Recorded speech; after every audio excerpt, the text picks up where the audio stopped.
Good morning, everyone. To my colleagues, welcome to our regular meeting of the DeKalb County Board of Commissioners business meeting for June 28, 2022, which is the 52nd meeting being conducted by Zoom. I'm Commissioner Robert Patrick, and I have the honor of serving as both the presiding officer as well as the District 1 Commissioner.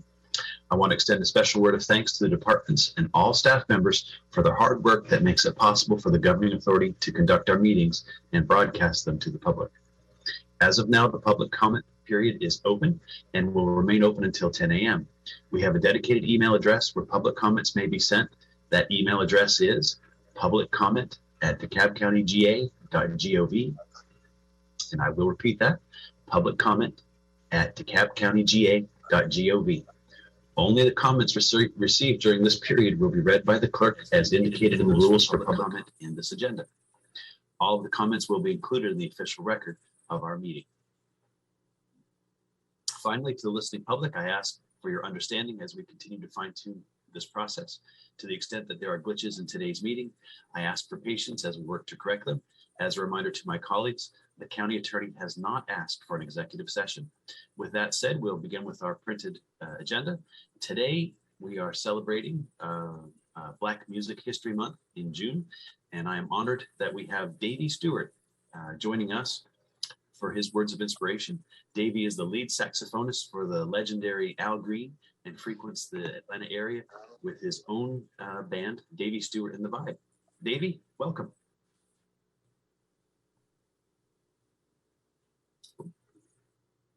You're on mute, sir. Davey, you're on mute. All right, how about now? We can hear you. All right, thank you so much to Commissioner Robert Patrick for having me to speak to all the DeKalb County Board of Commissioners. I appreciate it. I'm excited to come speak to you guys for a short moment today, just to talk about insight as you guys are recommending programs and things of such to the school board. A lot of times it's your insight and you may see things ahead of time that the school board may not see. They're kind of on the ground level, dealing with the kids, dealing with the day-to-day. So I'm going to kind of tell you my story to show you how your impact influences. How do I get to play with Al Green? Because as you can imagine, as a musician, as a saxophonist, I'm never like, when I started playing saxophone, I was never like, oh, one day I'm going to play with Al Green. Largely, I didn't know that he was still alive. I mean, because my parents really my dad is a musician in the family and kind of made me understand the dynamic of who Al Green was. But I largely started playing saxophone out of, I lived in an at-risk community and my mom was trying to find something for me to do. So again, some of these programs that she put me in were integral. I was already kind of a competitive kid, misguided energy, but it was good energy, but I always wanted to do things. I always wanted to be the first to raise my hand or the only to raise my hand, or, I just was super competitive. And as I started playing instruments and deciding what instruments I was going to play, again, through another program, my mom told me, Dave, ladies love the saxophone. And at this point, I was kind of getting older in my adolescence. I was playing basketball, I was playing football, and this kind of really solidified my journey. And my mom used to drive me to Clearwater. I'm originally from Tampa, Florida, and Clearwater is about a 30-minute drive across the bridge and back. She would do this every Saturday. She would enroll me in all kinds of programs, NAACP, lots of competitions and things like that. And when I saw kids my age, that's what drove me beyond. It was so impactful because I realized, I can do that. And I'm just going to fast forward a little bit to, as I'm in school, there was another saxophonist that was really, really popular, and he's doing extremely well now. And his parents had a background in music. They knew that he needed cards, he needed brochures, he needed to be promoted. And oftentimes, I haven't really shared this with many people, but oftentimes I always felt like I was behind him because we would have to wait to see what he does for me to be able to adapt and keep pace. I didn't know that I needed business cards. My mom is from Cuba and my dad is from Jamaica. So them coming here from third world countries, the context of what we needed in music and that context and what what I needed is largely what you guys provide in your visionary approach. It levels the playing field. So oftentimes I was so frustrated. It seemed like he was the favorite. He always had, the business cards and it was branded properly. And I always was like catching up. I made my card, but I didn't know how my card should look. I made my brochure. I didn't know how it should look. So I had to look to him to kind of see how it goes. Fast forward, I went to FSU and I was able to build largely. Him and I ended up being kind of competitors, but a lot of my inspiration came from what he did and what I learned and from also what you guys provide. So when I went to Florida State College, I was blessed with the opportunity to do a Ray Charles tour. I know I'm wrapping up pretty quick here. And that Ray Charles tour started, I'm just going to fast forward. And I got a call from Al Green's music director. Hey, Dave, can you join Al Green's band? But we need you to come down today. That same day, I just joined the Ray Charles tribute. I wanted to keep my word. I was heartbroken. I wanted to play with Al Green, of course, but I said yes to a contract with a Ray Charles tribute band. 3 days after the Ray Charles tribute tour was over, I got the call to join Al Green's band. And of course, I'm just like elated. They said, hey, the saxophone player we got is not working out. Would you like to join the Al Green band? Our first concert was in Tobago, the Tobago Jazz Festival with Elton John and Earth, Wind and Fire. So I just want to come in and just encourage you guys, tell you thank you, and encourage you guys to push the vision. Sometimes as I work with corporates and business people, sometimes you have to push that vision a little harder when you really believe in it. And I just want to thank you for all that you do and for believing, and so that you guys know that your work is not going in vain and it's impacted someone like me. I've been able to travel the world and play music. So thank you very much. All right, Davey, thanks so much for those inspirational words. We will continue on following the vision. With that, I'd like to turn it over to Commissioner Rader, who will lead us in the Pledge of Allegiance.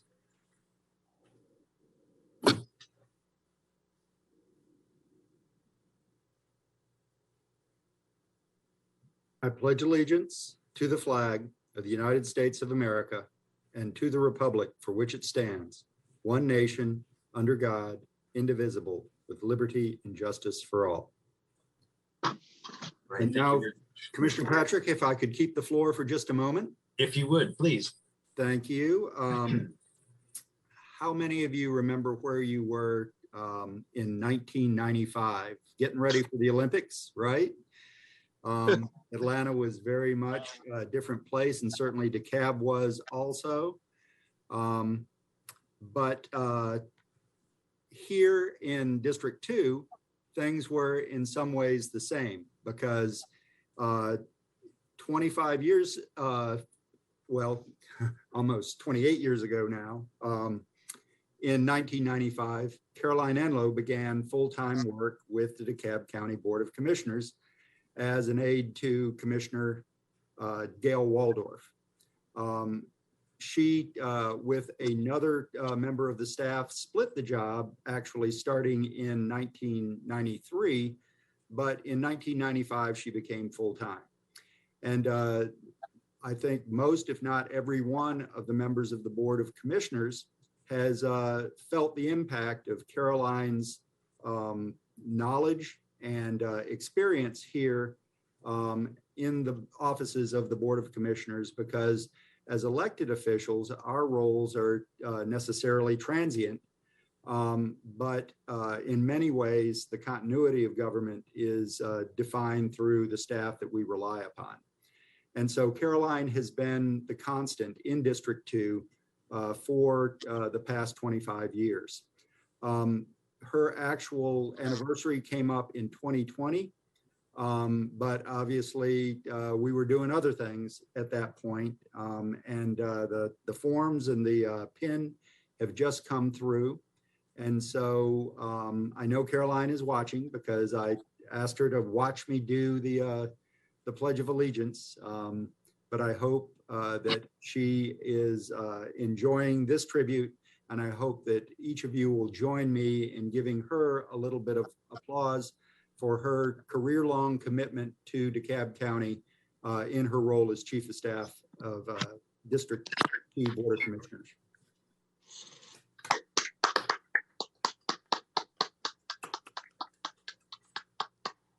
Thank you, Commissioner Patrick. I yield back. Absolutely. Thank you, Commissioner Rader. Commissioner Rader, I'll just add that as a new commissioner, Caroline has been very helpful whenever I had a couple of questions to ask. She was able to point me in the right direction. So definitely a great person to work with. Can I add to that, since I've been here a little while? Absolutely. And just to say, Caroline, you have been an inspiration and really very helpful to all of us in the district offices. I know when I first started as a rookie, your smile, your care really helped us a lot in the foundation. So thank you, Caroline. Thank you, Commissioner Rader, for having the wisdom to keep on. And we just enjoy working with good people. I hadn't been around in 2 years, but it's great. So thank you. Congratulations, Caroline, sorry. Yep. And with that, I have one other quick acknowledgement or recognition. Our very own Dion Mckenzie has had 20 years of service. I believe last year at some point was the time as well. Again, with COVID, we sort of didn't have time to take care of the details. But we also want to tip our hats to Dion, our special projects manager and deputy clerk, who also operates as the non-official capacity counselor, sounding board, wardrobe stylist, and many other titles that aren't included on her business card. Dion, from my perspective, you're the glue that keeps us together and definitely helps me keep things operating smoothly. So I do appreciate everything you do. It was a bit of a transition from being a city councilman to a county commissioner, and I definitely was able to rely on you for your help and your guidance. So thank you very much for what you do for us. I know you stay in the background a lot, but it is felt. Your presence and your actions are appreciated. So thank you very much. We love you, Dion. Give her another shout out. Sorry, I'm getting my tissues. Thank you, commissioners. Okay, commissioners, with that, let's move on. I see we have our CEO here today, Mr. CEO. Good morning. And I believe we have a COVID-19 response. Yes, sir. Good morning, Mr. Presiding Officer, members of the commission. I'm a little hesitant. Everybody's in such a good, positive, and fulfilling mood. I know I don't want to break the vibe, but I'm here anyway. So thank y'all so much. And in the spirit of Al Green, as the brother pointed out, let's just stay together. That's the thing. Let's just stay together. But wanted to bring you all up to date. We have some good news, actually. Mr. Williams informed me that over the past week, we received our second tranche of American Rescue Act funding of $73 million. This money is in the bank. I want to thank Mr. Williams and Ms. Deborah Sherman and all of those who have continued to work and to assure that all policies, procedures are followed, that the paperwork is complete and done in a professional way. So we have the money. In the next couple of weeks, we obviously will present a proposal for the consideration by the commissioners as to how we will continue to move forward in responding to the ongoing crisis. But the money is here, and I just want to thank President Biden, Senators Ossoff and Warnock, Congressman Hank Johnson, our former Congress Lady Luther Macbeth, Nakima Williams, and all the members who actually supported the legislation. It has been a godsend for DeKalb County and other jurisdictions all across this nation. And we appreciate them, because without them, it would not be possible. Of course, we'll have time to discuss the various iterations of it in the coming weeks as we first present our mid-year adjustment for this fiscal year, and then, of course, how we might invest federal funding for your consideration and hopefully your approval. But the one thing I would like to say, Mr. Presiding Officer, one thing we do know, that with this next round of federal funding, as well as with our mid-year budget, we're going to continue to do what we've done at least since the last 5 years since I've been here, is that we're going to put public safety first. And that will be a part of this next iteration. And I believe that the proposal we present to you will be a fulfillment of a commitment that I made in 2017. The first time I made it, it was the first police academy graduation. And you all have been to these graduations with me from time to time. And I always end my brief comments with the same statement, that the goal of this governing authority and myself, and I'm sure with the members of the commission, is DeKalb County will have the best trained, the best equipped, and the best paid police department and fire department, public safety in the state. And I remember, and I've shared this, the first time I said it, there was a laughter that came from the audience. And I asked one of the sergeants, he said, well, we've heard this time and time and time again, that we don't even take it seriously anymore. That's what he said to me. And I said, well, okay, I can understand that, but at least give me the opportunity to at least prove that what we are saying is not fiction, but fact. And I want to thank the Board of Commissioners, who each time we bought salary enhancement, each time there's been a proposal to enhance compensation, whether retirement, you all have always responded in a basically almost a unanimous way. I can't ever remember you all, the commissioner, not being unanimous in your support.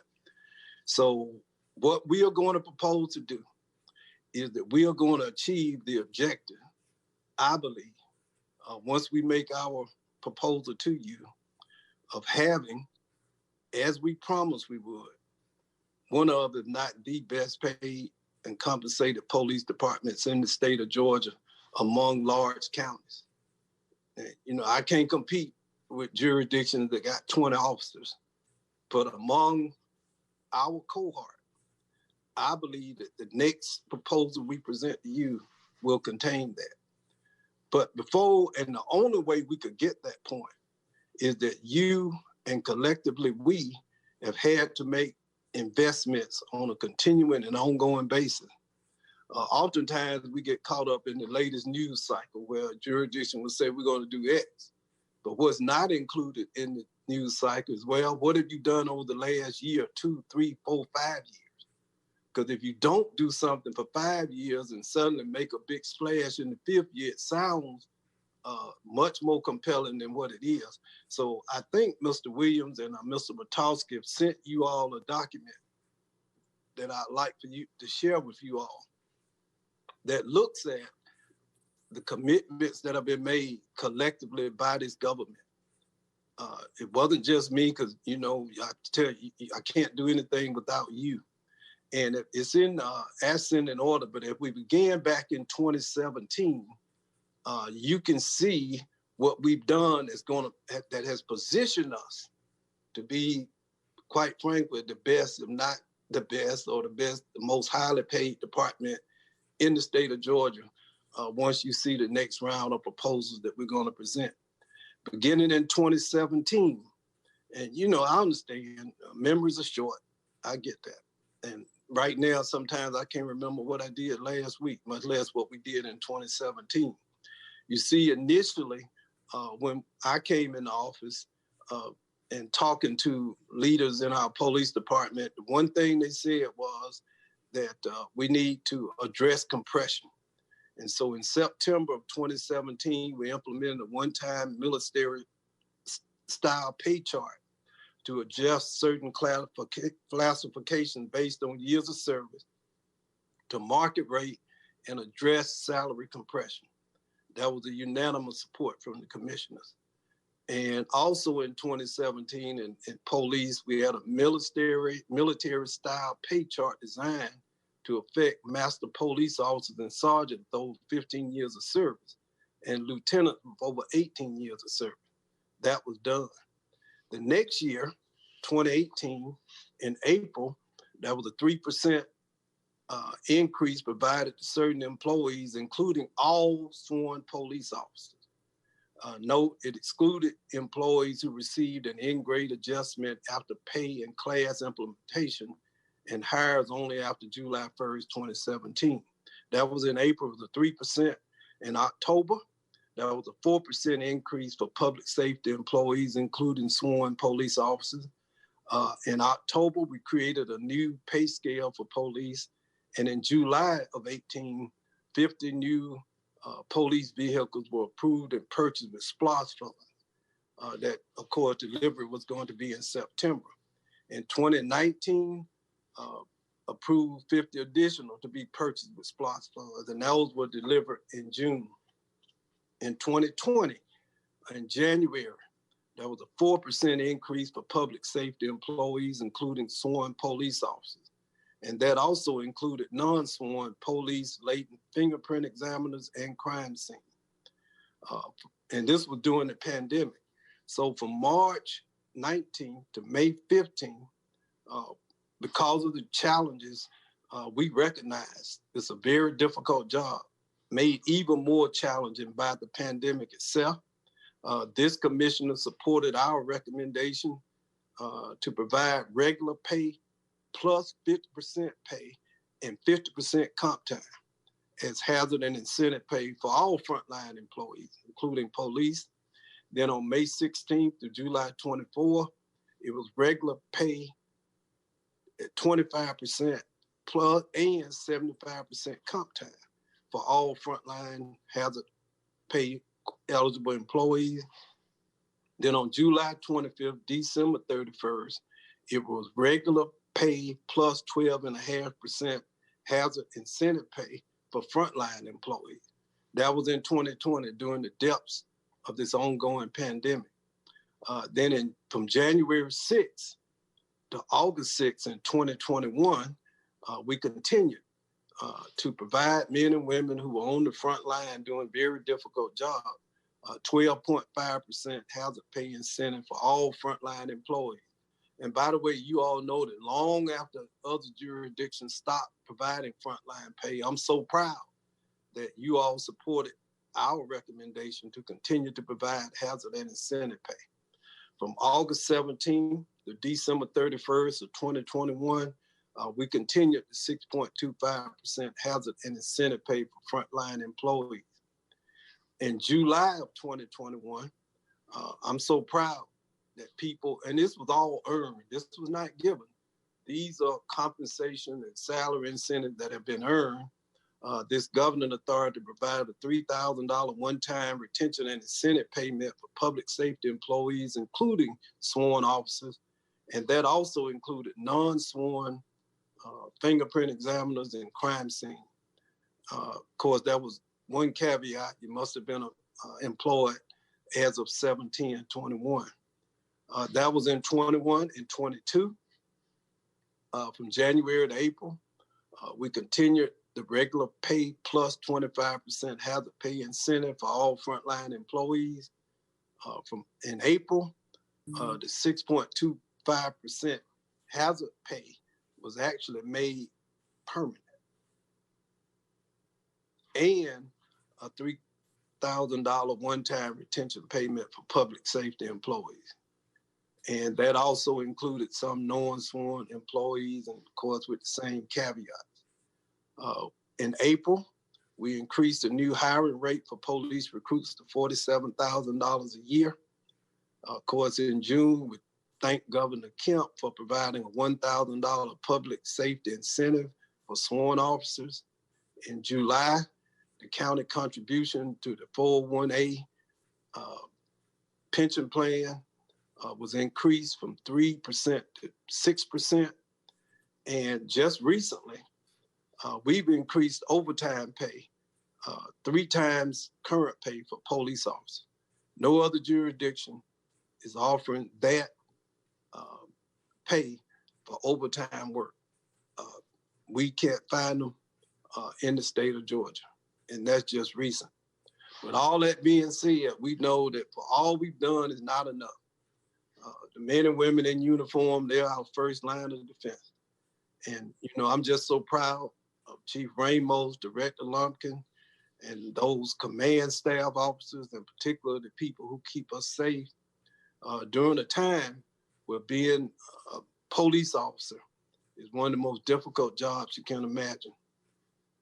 But I wanted you to have this outline of what you all have done and what we've done that has positioned us to make, I think, the historic step to being the best paid police department, or at least among the best if not the best in the state of Georgia. But that'll be coming, and I'm asking that you give us the opportunity to present it. And I have no doubt that if we present a fiscally sound plan, that this Board of Commissioners will do what it's always done, which is unanimously support our men and women in uniform. So with that, I'll stop, Mr. Presiding Officer. If there are any general questions, I'll try to answer. All right, thank you very much for that presentation, Mr. CEO. I notice Commissioner Larry Johnson has his hand raised. Commissioner Johnson. Thank you, Mr. Presiding Officer, and thank you, Mr. CEO, and thank our President Biden and our congressional leaders for another investment of $73 million. It's going to be needed more than ever. I tell people now, COVID is still here, and we still have the remnants and the effects of it through stress, through depression, through working with wellness and rent, inflation. And so this will be a stand in the gap measure to help us. It's a short-term one, but we need to, I know you're working on long-term sustainable efforts. And also thank you. If we can get a copy of what you just showed with the investments in public safety, I think that'll be key. The question I have is, we always hear and see just the starting pay, but we never see all of the pay that you talked about. Is there any way that we can get a correct picture of just the officers who work here on all of the pay, the premium, the bonuses, what we're about to do in the pension plan, which will give them more contributions towards retirement? Is it really, can we get a truer picture that we can show for average year based on when we started with the pandemic on what was the actual pay for an officer who had started with DeKalb, so people can really get a true picture with the 12.5%, the 6% increase, the bonuses. I just want to really show, and even with the comp time on what, even though you don't use it now, but the cost of comp time that you can use. So is there any way we can get a truer picture? Because we always just see starting salary and they always show that on the news, but the reality is that most of our 700 or so officers are getting a salary that's different than the starting pay. So is that possible in the future so we can really give a true picture of that with the benefits? Yes, sir. I think we shared, the document that was on the screen. You should have it in your inbox. Ms. Bonita Ransom has done a wonderful job compiling some of the statistics that you just requested, and we would be more than delighted to provide and share that. Let us vet it a little bit more, but you're absolutely right. And the truth is, just looking at incentive bonuses, if that's counted as pay, then we have already reached the point of being one of the best paid. But as it is, we will get you that information and make sure it's not just us, though. We need to make sure that our employees know. Because, when you're out there in the grind and, putting your life on the line, many of these statistics and facts you may not be aware of. You have to think that we've had new officers hired since 2017. They may not be able to see what investments have already been made. But one of the things, and you brought up a great point, one of the strategies we used was to use the incentive bonus, because you never know where the economy is going. Right now, we are at a crossroads. And what the Federal Reserve is trying to do is effect, although they said they want a soft landing, the reality is that in all probability, by the time 6 months from now or a year from now, we're going to be in a recession. Public revenues will be in decline, and there will be jurisdictions all over this country engaging in layoffs and cutbacks. So one of the things, and you all know this, and ultimately I'm responsible, so I accept that responsibility, is not so much where we are now, but where we might be in 6 months and 12 months to prevent us from getting back into a fiscal crisis where people didn't get raises for 5 or 6 years. And so you always have to think about, a veteran politician once told me, said, Mike, if you're going to be successful, you got to know which way the frog is going to jump. And if you don't know that, you're going to end up in trouble. So as we enhance and do salary adjustments, I'm also thinking not just about the present, but I don't want our employees to go through what they went through in 2008, 2009, when hundreds of people were laid off, when nobody got raises, and we weren't able to make even some of the most fundamental investments in this government. And it was horrible. And one of the commitments we've made as a government is that we will never go back to where we were during the last Great Recession. And I'm just watching the horizon because we don't know. No one knows what's getting ready to happen. So you have to insure against the worst case scenario. Great. I just like the percentages are fine. I just want to put those in dollars. And I think Ms. Bonita Ramson can do that for you. Okay. All right. Thank you so much. Yes, sir. All right. Thank you, Mr. CEO and Commissioner Johnson. Commissioners, any other questions on this topic? Seeing none, we'll move on to the next agenda or the next item here, which is the Parks and Recreation Month acknowledgement.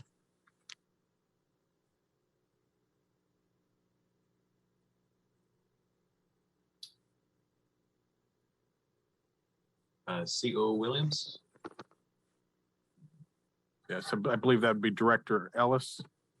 We didn't Okay. coordinate this.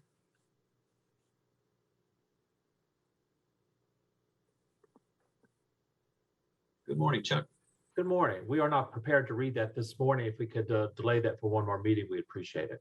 Okay, we can certainly accommodate. So the next item. Mr.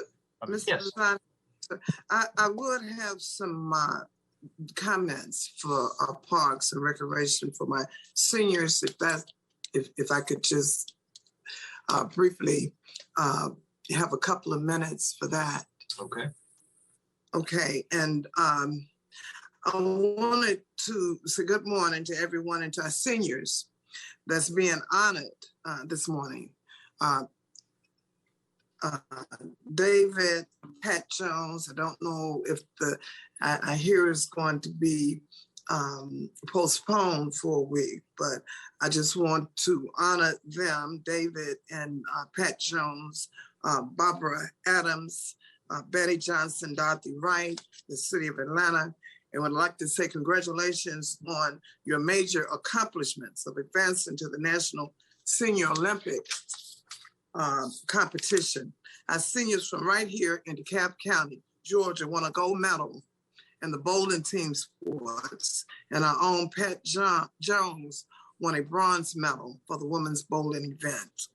Not only did they represent us with style and class, they showed the world once again that in DeKalb County, seniors don't retire, they refire.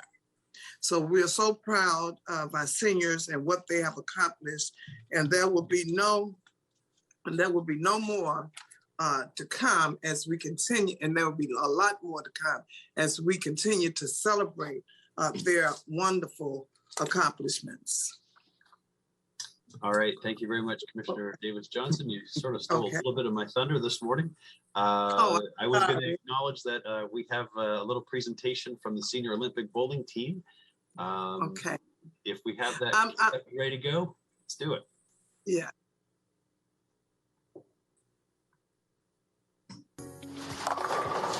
I am Pat Jones. I am a DeKalb County Senior Olympian. I'm Barbara Adams, and I am a DeKalb County Senior Olympian. These vibrant DeKalb seniors recently rolled sheer skill, determination, and pride into a chance to compete in the 2022 National Senior Olympic Games. To make it to the national stage in Fort Lauderdale, Florida, they first represented DeKalb County in statewide competitions where they brought home the hardware. I never experienced anything as rewarding as being able to participate in this Olympics. We don't retire, we refire. These Lew Walker Senior Center members are only the second DeKalb County team to compete on the national stage at the Senior Olympics. Who was the first? Well, it was these same athletes last year. It's such an honor for us to know that we can represent and put Lew Walker names out there, hoping we can encourage more people. DCTV cameras followed the team aptly named the Contenders on their journey to the national competition. Fort Lauderdale, here we come, bringing home the gold. And they certainly did. The Lew Walker Contenders won national medals and received ribbons in multiple bowling competitions, including a bronze medal for the women's doubles event, and they brought home the gold medal in the teams event for age category 75 to 79. It just means a lot to me that I'm able to get out and really enjoy, be competitive, but have fun and win a medal and bring it back to our county. More than 12,000 athletes over the age of 50 participated in the national games.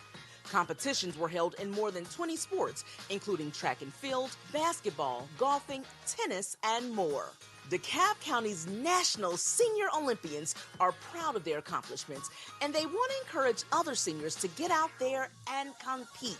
Just because you turn a certain age, you still need to get out and do things. As long as you're moving, as long as you're keeping your body active, that gives you an opportunity for a long and what I call a prosperous life. I feel like you need to thrive as far as doing some things, Just not sitting around, just waiting to die, Just get out there and move. And I think because everybody got a time to leave here, so why not make the time that you have worth, count. DeKalb County congratulates the Lew Walker Senior Center bowling team, the Contenders, now National Senior Olympians. I am Betty Johnson, and I am a DeKalb County Senior Olympian. I am Dorothy Wright. I am a DeKalb County Senior National Olympian. I'm David Jones, and I'm a DeKalb County Senior Olympian. And hey, I got the gold and medal to prove it. Hey.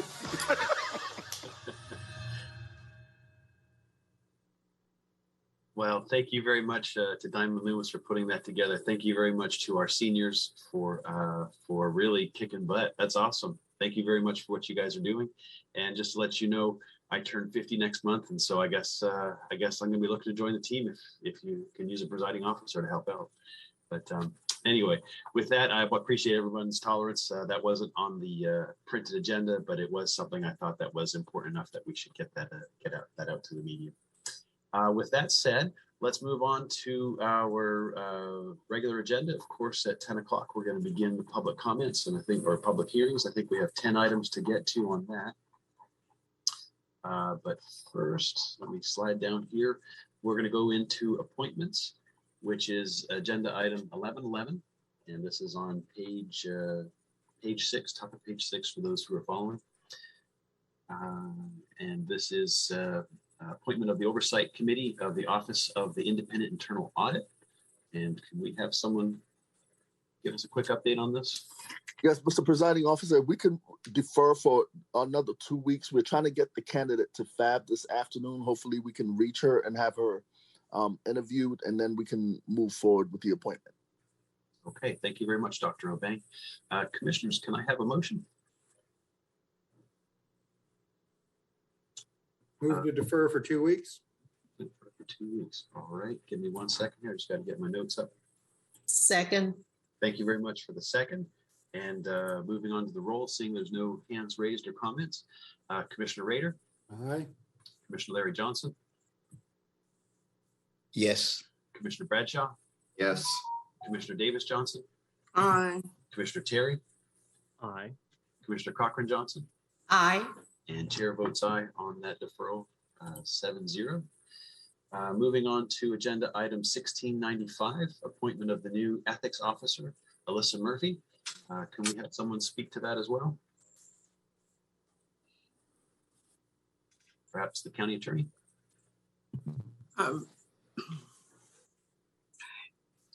Yeah, I would. Go ahead. I would make a motion that this item be deferred for 2 weeks and would like to hear from the county attorney. All right, we've got a proper motion. Is there a second? Second. Thank you, Commissioner Bradshaw. Vivian, are you available?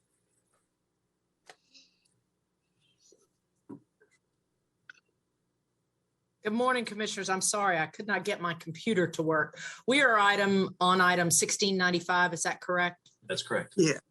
So commissioners, this is the appointment of an ethics officer. And under the law, the Board of Commissioners has the authority to confirm an appointment. And that appointment is also subject to approval by the Chief Executive Officer. As you know, I had some concerns about that appointment and raised those with the lawyer for the ethics board, which is a different person than the ethics officer.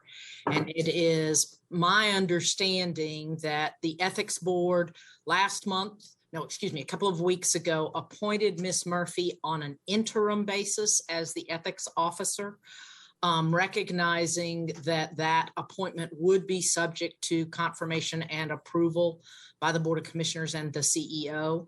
The ethics board is in the process of considering the conflict issues or potential conflict issues that I raised with them. And I anticipate having some level of a response in the next several weeks. As a result, I asked you all to defer it for 2 weeks in the event that I get a resolution sooner rather than later. It is my understanding that there is some desire to have an interview of the individual at the FAB committee meeting at the appropriate time.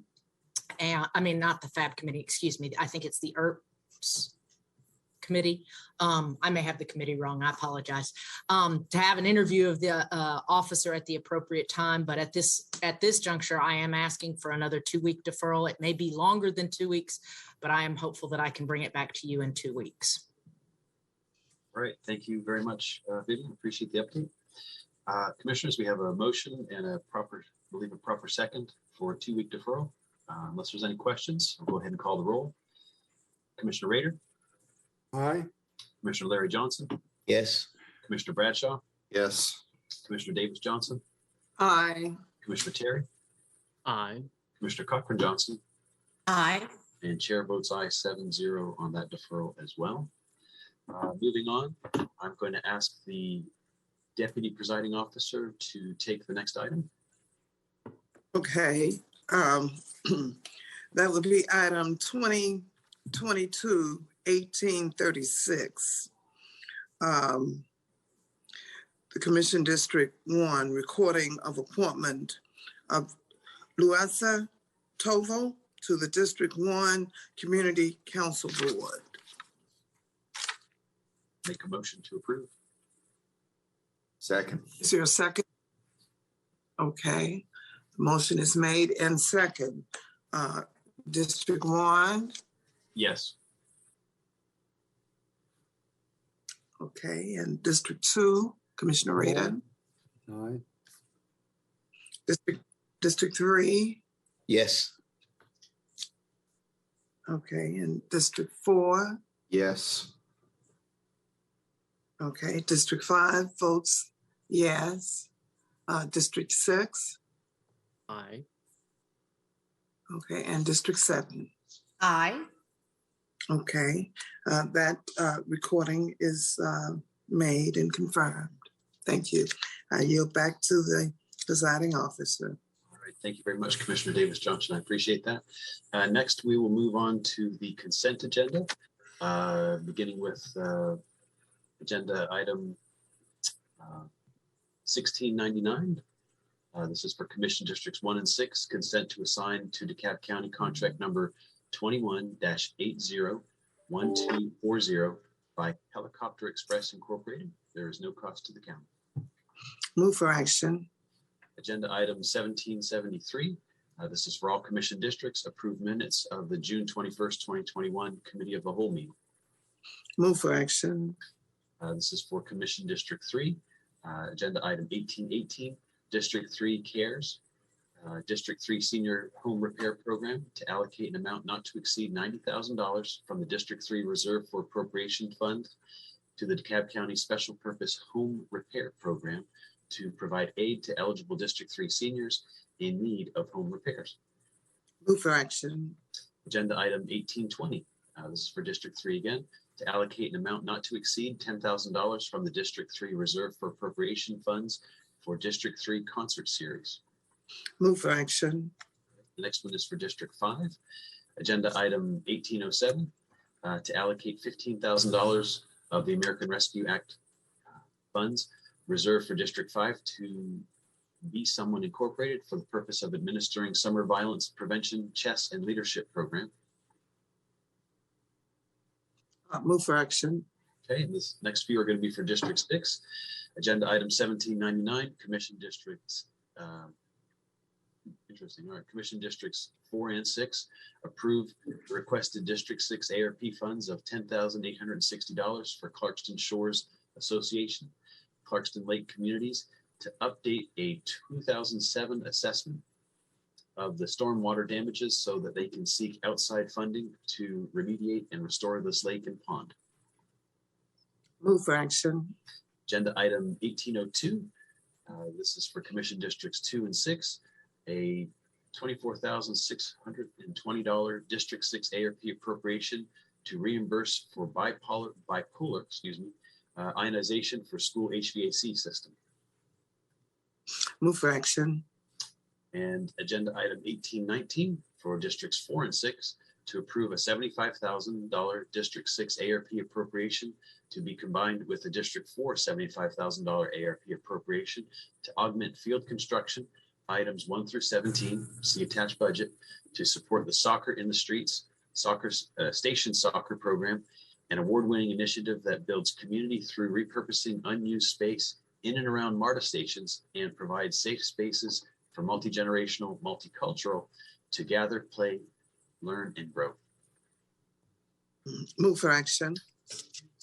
And then we have the clerk to the Board of Commissioners and CEO, agenda item 1744. This is for all commission districts. Approval of the minutes of the Board of Commissioners meeting, the zoning meeting of May 26, 2022. Move for action. Agenda item 1762. Again, all commission districts. Approval of minutes of the special called meeting of June 7, 2022. Move for action. Agenda item 1789. Again, all commission districts. Approval of the minutes of the Board of Commissioners meeting of June 14, 2022. Move for action. Right, and we have a couple other items here. Under medical examiner, agenda item 1693. And this is for all commission districts. Acceptance of grant funding in the amount of $25,019 from the Centers for Disease Control through the Georgia Department of Public Health for DeKalb County Medical Examiner's Office. Allocation of $56,345. Move for action. Final item under purchasing contracting, agenda item 1790. Again, this is for all commission districts. Print and mail services for property tax and appraisal statements and election documents. Annual contract, second renewal of 2 options to renew. Contract number 1218789 for use by the Property Appraisal and Assessment Department. This contract consists of printing and mailing property assessments, tax appraisals, and voter applications and election documents to citizens of DeKalb County.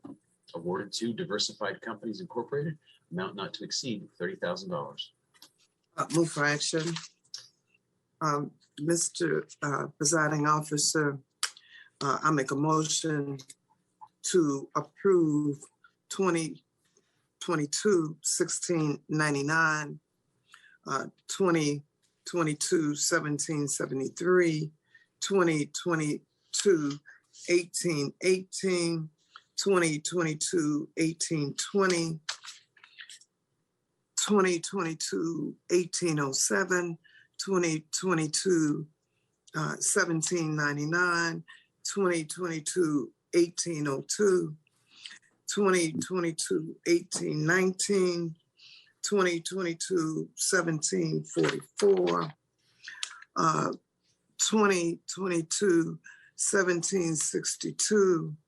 I want to pull 2022-1789 because I'm not going to be able to vote on that one. So I'd like to pull that and bring it back. But I'd like to approve 2022-1691. And I'd like to approve 2022-1790. Just for a correction or clarification, you said 1691. We've got agenda item 1693, which was under the medical examiner, and that's the That's the one you intended, correct? No, the one that I want to pull is item 2022-1789. That is approval of the minutes of the June the 14th meeting. I was not present, so I can't vote on that, but I can vote on the other one. So I'd like to pull that item and just bring it separately. Okay, and just to be clear though, under medical examiner, that agenda item 1693. Yes. That is the correct one that should be sounded off. Yes. Only one should be pulled, and that is 1789. Perfect. Okay, I've got a proper motion. Is there a second? Second. Thank you, Commissioner Bradshaw, for that second. And commissioners, will call the roll unless there's any questions. Commissioner Rader. Aye. Commissioner Larry Johnson. Yes. Commissioner Bradshaw. Yes. Commissioner Davis Johnson. Aye. Commissioner Terry. Aye. Commissioner Cochran Johnson. Aye. And chair votes aye 7-0 to approve those items. We're going to circle back to agenda item 1789. Again, that's the approval of the minutes for the Board of Commissioners meeting of June 14, 2022. Is there a motion? Move to approve. Thank you, Commissioner Rader. Is there a second? Second. Again, thank you, Commissioner Bradshaw. With that, seeing no questions, we'll move to the roll call. Commissioner Rader. Aye. Commissioner Larry Johnson. Yes. Commissioner Bradshaw. Yes. Commissioner Terry. Yes. Commissioner Cochran Johnson. Aye. And chair votes aye. And I guess just for clarity, Commissioner Davis Johnson. I will abstain from You abstain. voting. Perfect. Okay. Thank you very much, commissioners. That was approved 6-0 with one abstention. All right. Next, moving on. The time is 9:52. We've got preliminary items here. First one is District 2, agenda item 1837. This is for all commission districts, a resolution by the governing authority of DeKalb County, Georgia, to make amendments to the county's debt management policy. Commissioner Rader. I will move to defer this to the next meeting for a hearing in FAB today. Okay, and there's a proper motion. Is there a second? Second. All right, thank you, Commissioner Cochran Johnson. And just for clarity, is there a substitute on this already, Commissioner Rader, or? Yes, I think we had a placeholder and then subsequently there was the substitute. So I guess it's to accept the substitute and defer. Okay, Commissioner Cochran Johnson, you're still good with your second? Yes. Okay, perfect. Commissioners, will move on to the roll. Commissioner Rader. Aye. Commissioner Larry Johnson. Yes. Commissioner Bradshaw. Yes. Commissioner Davis Johnson. Aye. Commissioner Terry. Aye. Commissioner Cochran Johnson. Aye. And chair votes aye on that 7-0 in the affirmative. Next item is agenda item 1835. This is for districts 3 and 6, DeKalb County's objections to the proposed annexation of approximately 17 acres of land in unincorporated DeKalb County into the city of Atlanta pursuant to the annexation via the 60% method.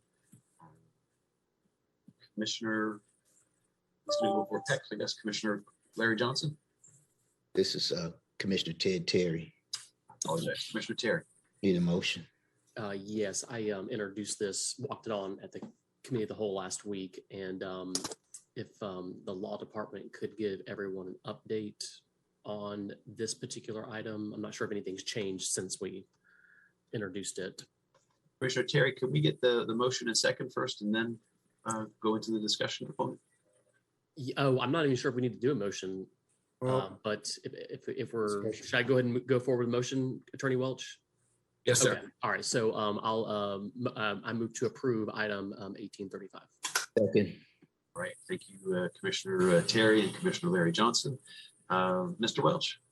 Thank you, Mr. Presiding Officer. To be clear, commissioners, we did distribute on behalf of Commissioner Terry late yesterday, and I can get the exact time for you. I sent an email with a substitute related to this item. This is the item, of course, that is a reattempt to annex areas that were covered by a petition you all voted to object to on May 10th. That petition was denied by the city of Atlanta, but the applicants have come back with a smaller portion of the property. We believe those same land use objections do exist here. Mr. Phillips has just reminded me that email went at 4:17 yesterday afternoon to each of you, and it does include the substitute item with the draft objection. Again, we've been in close contact with the city of Atlanta. We believe they may deny this petition. If so, we will not submit any objection that may be approved here today, but the statutory deadline is later this week. So we wanted you all to have the opportunity to review and object. So that's the long and short of it. I would ask that the substitute be approved unless there are any questions. All right, thank you, Mr. Welch. Commissioner Terry? Yes, thank you, Mr. Presiding Officer. Yes, I'd like to clarify my motion and just restate it that the motion is to approve the substitute item and attachments, and I have forwarded them to the clerk. Second. All right, thank you again, Commissioner Terry and Commissioner Larry Johnson. Commissioners, I see no hands raised, so we'll go ahead and move into the roll call on this. Commissioner Rader? Aye. Commissioner Larry Johnson? Yes. Commissioner Bradshaw? Yes. Commissioner Davis Johnson?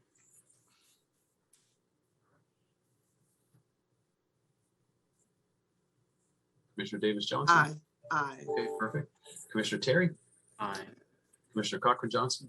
Aye. And chair votes aye on this one as well, 7-0 in the affirmative. All right, moving on. It's 9:57. I think we can get a couple more done. Agenda item 1739. This is for all commission districts. Update to the 2019 through 2023 consolidated plan for the Department of Housing and Urban Development HUD programs, including the 2021 annual action plan, federally funded, no cost to the county. Move that we defer this item to the next meeting. Okay, is there a second? Second. Second. Thank you, Commissioner Rader, for that second. Seeing no hands raised, commissioners will go to the roll. Commissioner Rader? Aye. Commissioner Larry Johnson? Yes. Commissioner Bradshaw?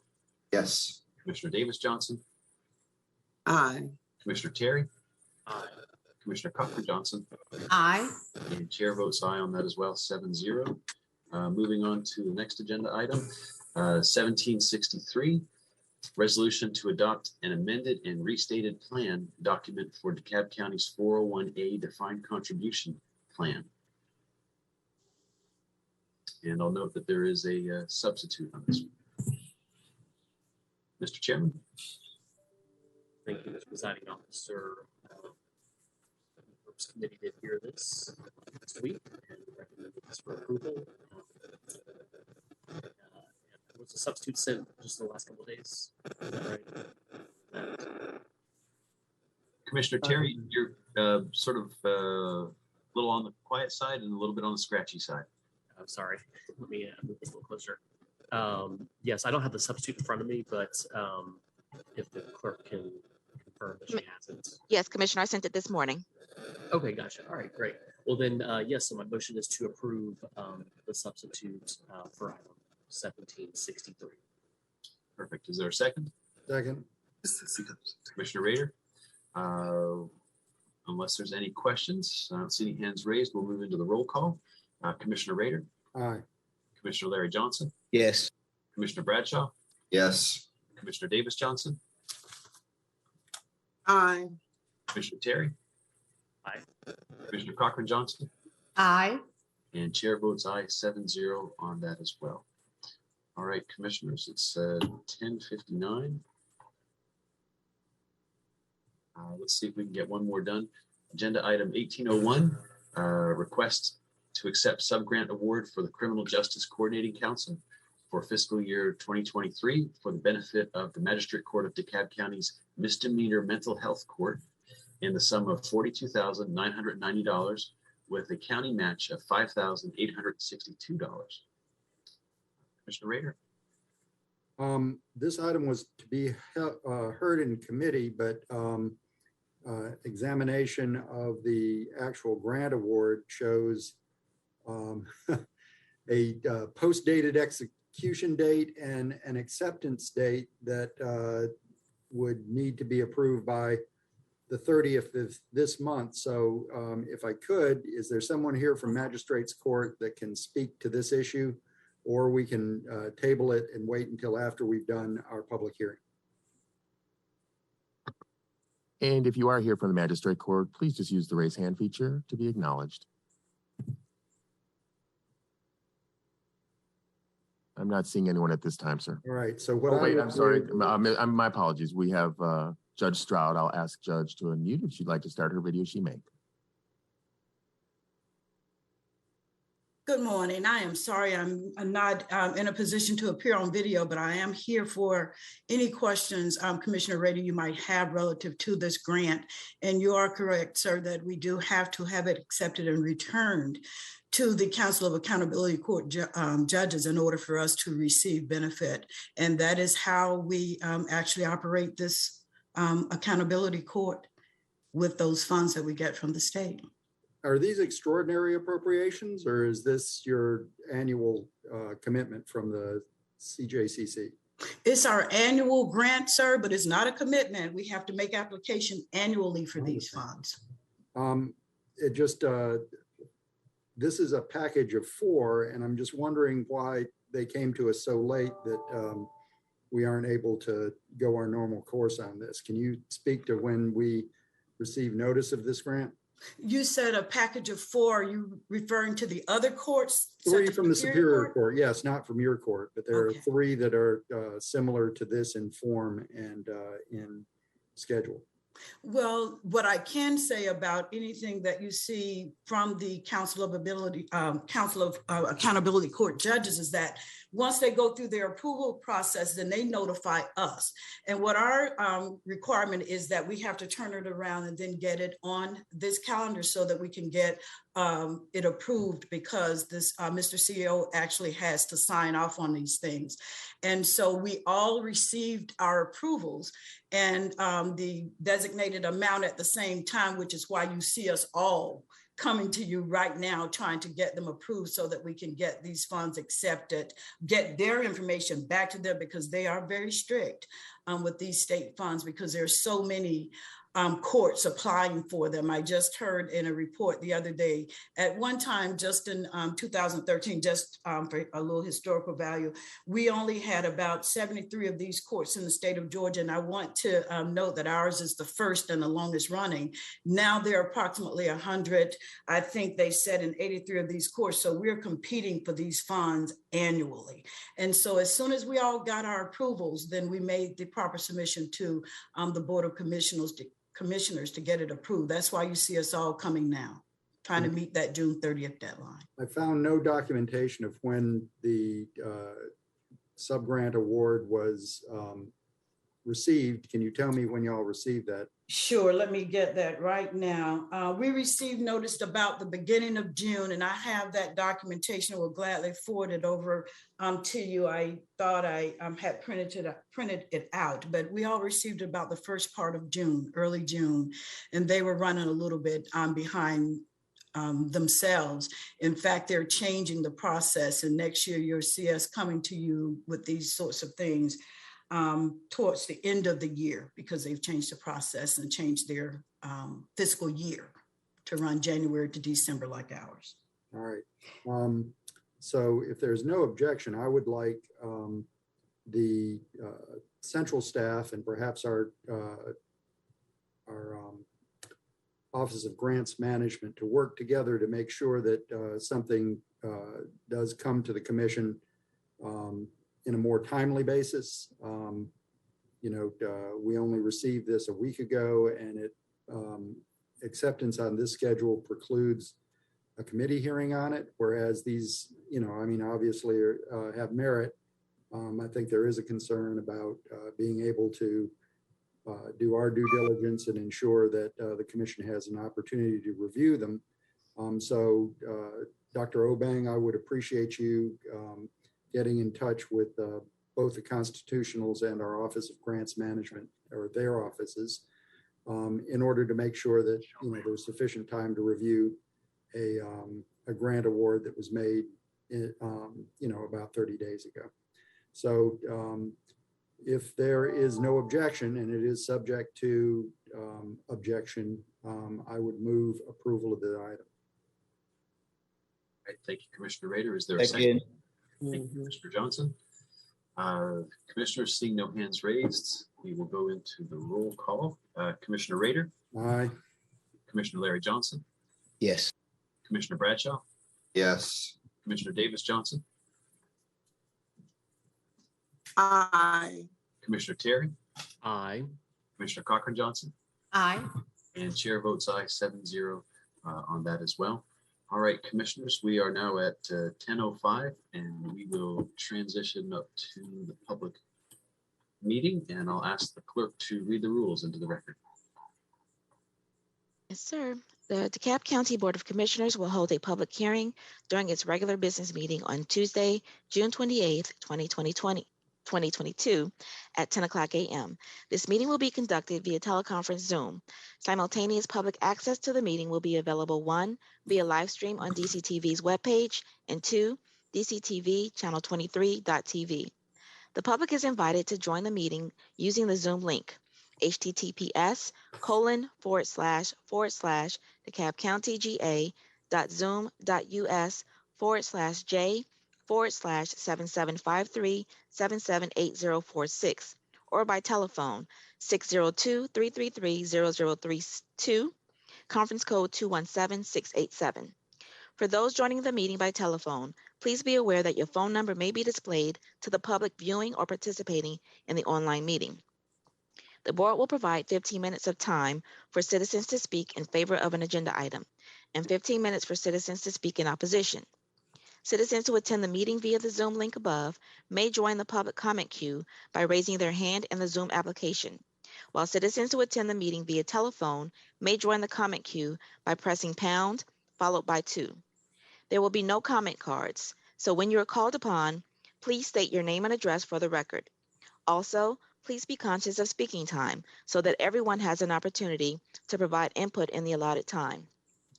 Citizens may also email documents for inclusion into the official record by submitting such materials by 9 o'clock a.m. on the date of the public hearing to publichearing@DeKalbCountyGA.gov. All right, thank you, Madam Clerk. Appreciate you reading the rules into the record. We're going to follow the printed agenda. And the first agenda item we have is the budget, 2022-1747. And do we have someone from the administration to speak on this behalf? Mr. Stigler or Mr. Williams? Good morning. Good morning, Mr. Presiding Officer and members of the commission. This is the first of 3 public hearings on the millage rates. So I do have a short presentation, and then we can get into the public hearing portion of it. So allow me to share my screen.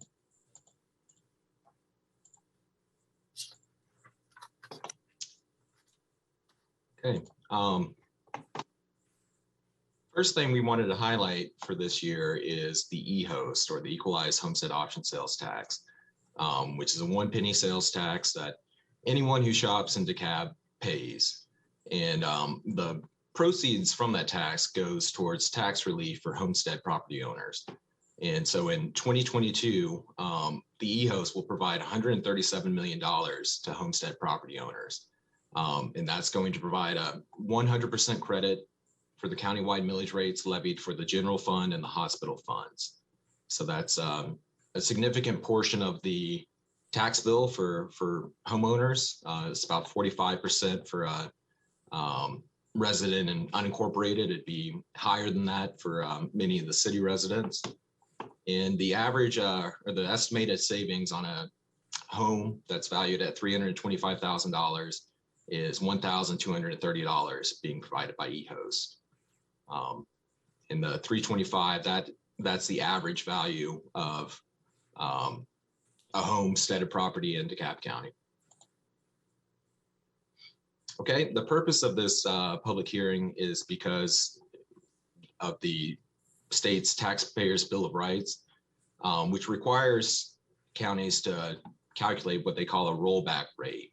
And what that is looking at the reassessments of property and trying to determine what millage rate would produce the same amount of revenue as the previous year, taking into account the reassessments.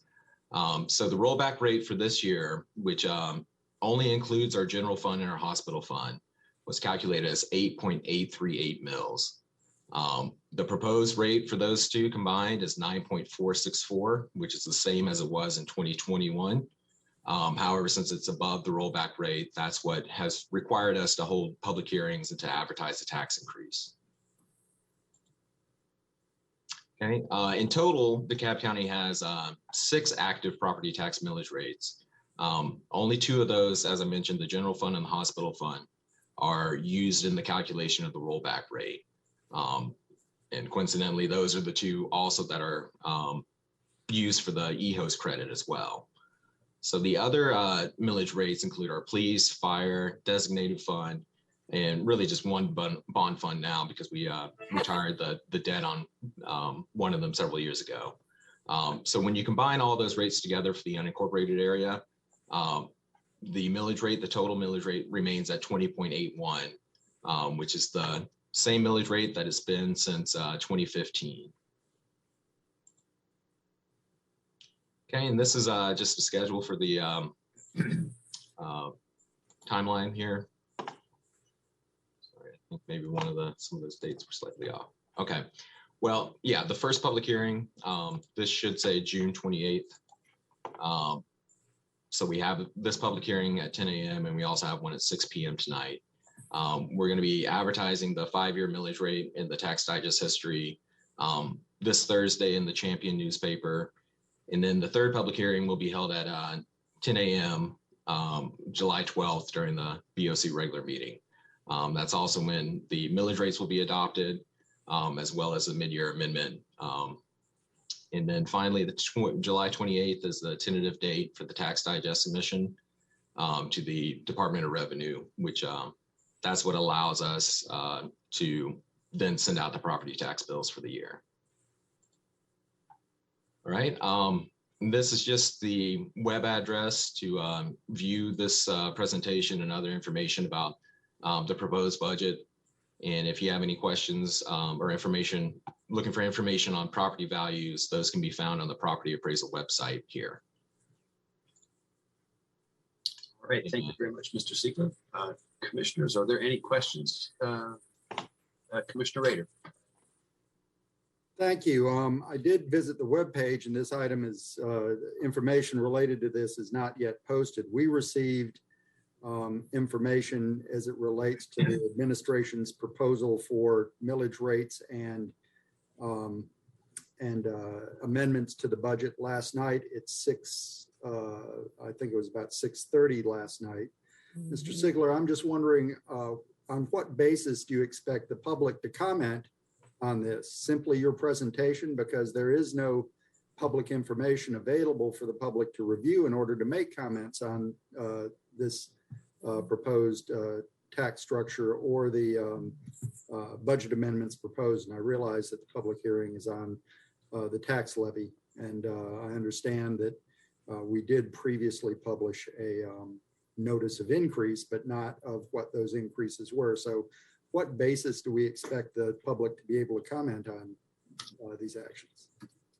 Well, as you mentioned, we did publish the notice of tax increase, which listed the 9.464 mils, which is the proposal for both the general fund and the hospital fund. We are planning to post all that online. We were going to put that up as soon as this meeting concluded.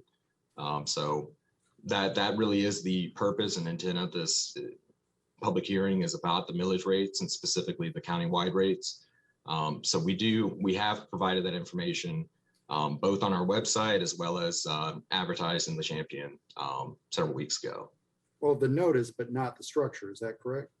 That's correct. So you believe that's sufficient to support a public hearing? I believe it's what was required based upon the state law that requires a public hearing. All right. Well, I mean, the structure of the millage rates is of significant importance, where we raise and lower the millage rates. And moreover, the information as it relates to the sufficiency of the millage rates to support the departmental operations and the generation of surpluses and other amounts that would accrue as a result of it does form the basis of public comment. So, I've had to spend the evening getting familiar with this, and I would imagine that a listener at home would believe that they were not sufficiently informed to make substantive comment. So I'm glad that we have others coming up. I think there's one at 6 o'clock tonight, but nevertheless, it will be scarce time available to deal with this. I do note that I think the documents were likely generated previously, so I'm concerned that we are giving the public sufficient time to be able to review this and make substantive comments if our goal is to receive comment from the public. So I yield back. Thank you, Commissioner Rader. Next, I'd like to acknowledge Commissioner Terry. Thank you, Mr. Presiding Officer. Can you hear my microphone okay? Loud and clear. Okay, good. Thank you. Yeah, I just wanted to just kind of reiterate my objections to how we're going about the public hearing process. I view the public hearing process not as something that we have to check the box on or go through the motions on, but to really educate our taxpayers on where their money goes. It's why I've put forward, this idea of a taxpayer receipt, a system that is similar to what I know other jurisdictions use, like ClearGov, which just provides a more friendly and sort of, kind of layman's graphing of where money goes and where it's spent and all the funds and this and that.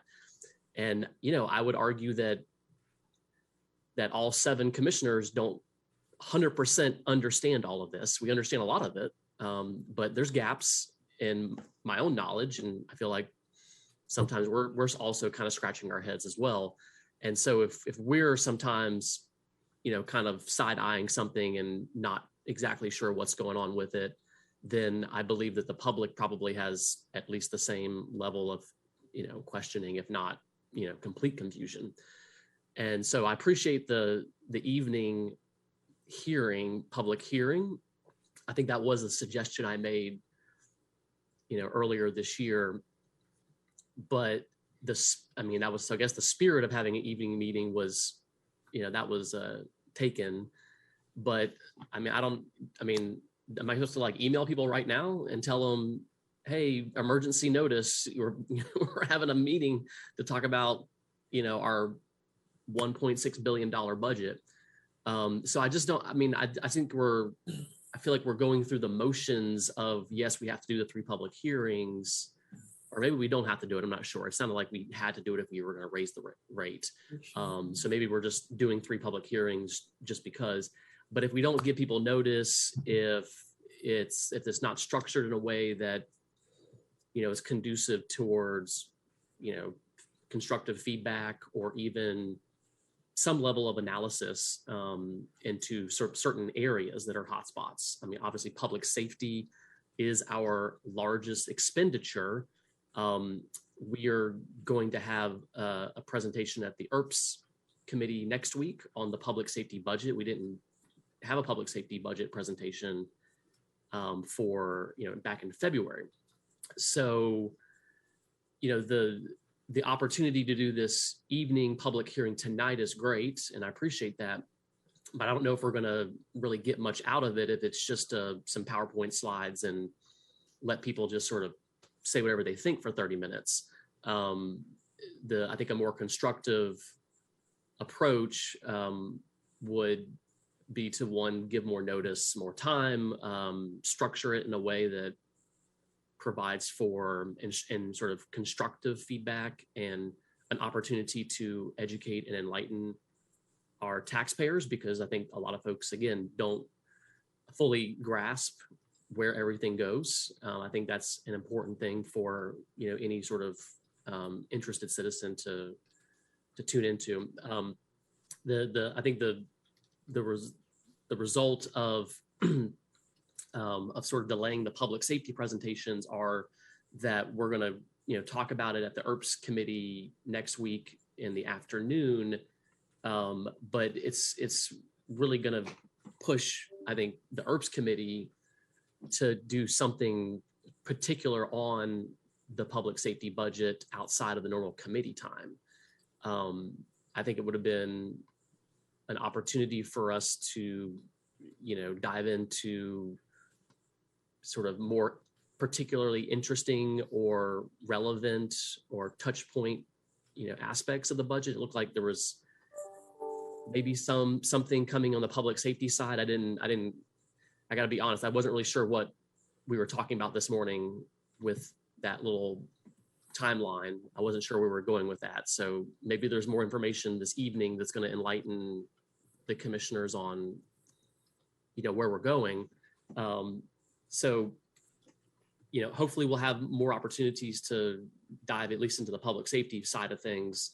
But I just want to, encourage us to, recognize that the budget process and the millage rate setting process is, a very solemn duty.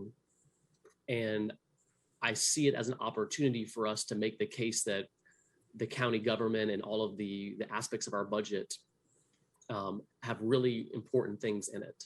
But if the average person doesn't know or can't, tell their neighbor or tell their family member sort of tangible, coherent things that we're voting on, then it becomes sort of this mystery. And then it becomes, if it's mysterious, then people don't trust it. And I think one of our goals as public officials is to try to engender trust within our own government. And we do that simply by just being more transparent and more open to, critiques. And it's okay to critique, but if we don't provide opportunity for critique, then it becomes sort of just an exercise of checking the box and we move on. Thank you. All right, Commissioner Terry, thank you very much for those comments. Next, I see the hand raised of Commissioner Marita Davis Johnson. Thank you, Mr. Presiding Officer. And I would just like to say this. I mean, we have a history of this budget. And I think way before some of the newer commissioners came on, they were not here at a time that we were in the deficit, that we did not have money to pay employees, that many had to be laid off, that our credit rating was affected. So I think that you have to take things as a whole and not as one, because when you take issues as one, you don't see the whole. So I think that our CEO was very effective in not only explaining where he's been and where he's going this morning, he gave us a little history of where we've been. I think that since I've been on the commission, since 2015, and even before I came on the commission, there were transparent issues, but I don't see that we have hidden anything or tried to deceive anyone or withheld information. I think that we have been very beneficial to the residents, and not only the residents of DeKalb County, but the staff as a whole. So we have to look where we're going, because we're going down another slope where we may encounter a recession. So if we're looking at today and we're not putting our nuts in a hole for tomorrow, we will go right back where we were. So it's nothing that the public cannot request. And if they look at us and if they contact their commissioners on and follow this budget process, they should be on top of where we're going and where we've been. So I say you can't take anything from today. You have to look at the history and you have to look at where we're going to assess what we're trying to do. So I just wanted to make that point, because since I have been in office, and I know since the CEO has been in office, that we've been very transparent and we've worked with our constituents and our staff to benefit everyone as a whole. So I encourage people to be on top of this budget process, to follow the times for public hearing. If you have anything that you question or that you missed, contact your commissioner so that we can personally assist you in getting the information that you may want. But I know that my office is open and will be open. And I know that the administration is transparent and have been transparent, so that any information that anyone needs, any questions that they may have, that they can feel free to ask if they missed anything that has been presented. So thank you. Thank you very much, Commissioner Davis Johnson. Commissioner Rader, I see your hand is raised.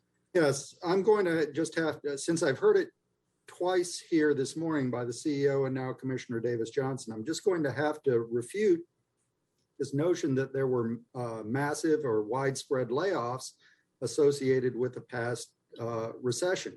That is not true in any way, shape, or form. The county undertook a early retirement program in which an incentive was offered to the workforce, and that program was so popular that it was oversubscribed. But we've never had widespread layoffs in my tenure, almost 16 years here on the county commission. And moreover, I'm not aware of widespread layoffs previously. So I just think that it's important that people actually be accurate in their characterization of our response to the prior recession. And whereas it was a tough time, nevertheless, it did not include widespread layoffs. And so I think that it's important to correct the record. Commissioner Rader, thank you. Commissioner Davis Johnson. And I'd like to say that Commissioner Rader is right. I said layoff and maybe but the incentive was the fact that if you didn't take the incentive, someone was going to have to be laid off. And so because the money was just not there. And so we lost employees and staff during that time. But he is correct. There were incentives that was offered, but and people took those. But the bottom line is this: if you hadn't taken those incentives, there would have been no money to pay you. And so, there would have been massive whether it was massive, there would have been layoffs. And so a lot of people tapped into it. So he was right. Thank you. All right. Thank you, Commissioner Davis Johnson. Commissioners, I see no other hands raised, so I'm assuming there's no other questions. Commissioner Larry Johnson, I apologize. Go ahead. TJ, can you just lay out for us the change in the budget? Because we're not changing the whole $1 billion budget. I think it's good when you do your presentation now and tonight in the future, what is going to be tweaked in the budget? Because you can go over all those numbers all day long. I don't care if a person has read it, you're not going, that type of document requires you to have a very detailed understanding of what's going on. So do you have, and can you just say is 8% of the budget going to be changed, 2% of the budget going to be changed? So people can have a focus of the conversation, because mainly we're not going to just do a wholesale changing of the whole budget, because a lot of that process was done in February when we had hearings, and this is right now is just a mid-year adjustment part of the budget, because you had budget hearings in February that talked about the overall budget. So you're talking about what, about 2 or 3%? I believe it's about 3.7%. Yeah, so I think that's key for people to know and to talk about. That's the part. And how much money is that? Do you know offhand? I believe it's about $36 million. That's a lot of money. And so you'll outline that 36 million, where it's going to be allocated and what the taxpayers can have a chance to have some influence over. And so I just want people to put it in that type of, when you talk, that type of language, so people can know we're focusing on $36 million. that we have. In addition, we talked about the overall budget, but here's the funding that we have available and what it's some of your ideas and things that you want to see done.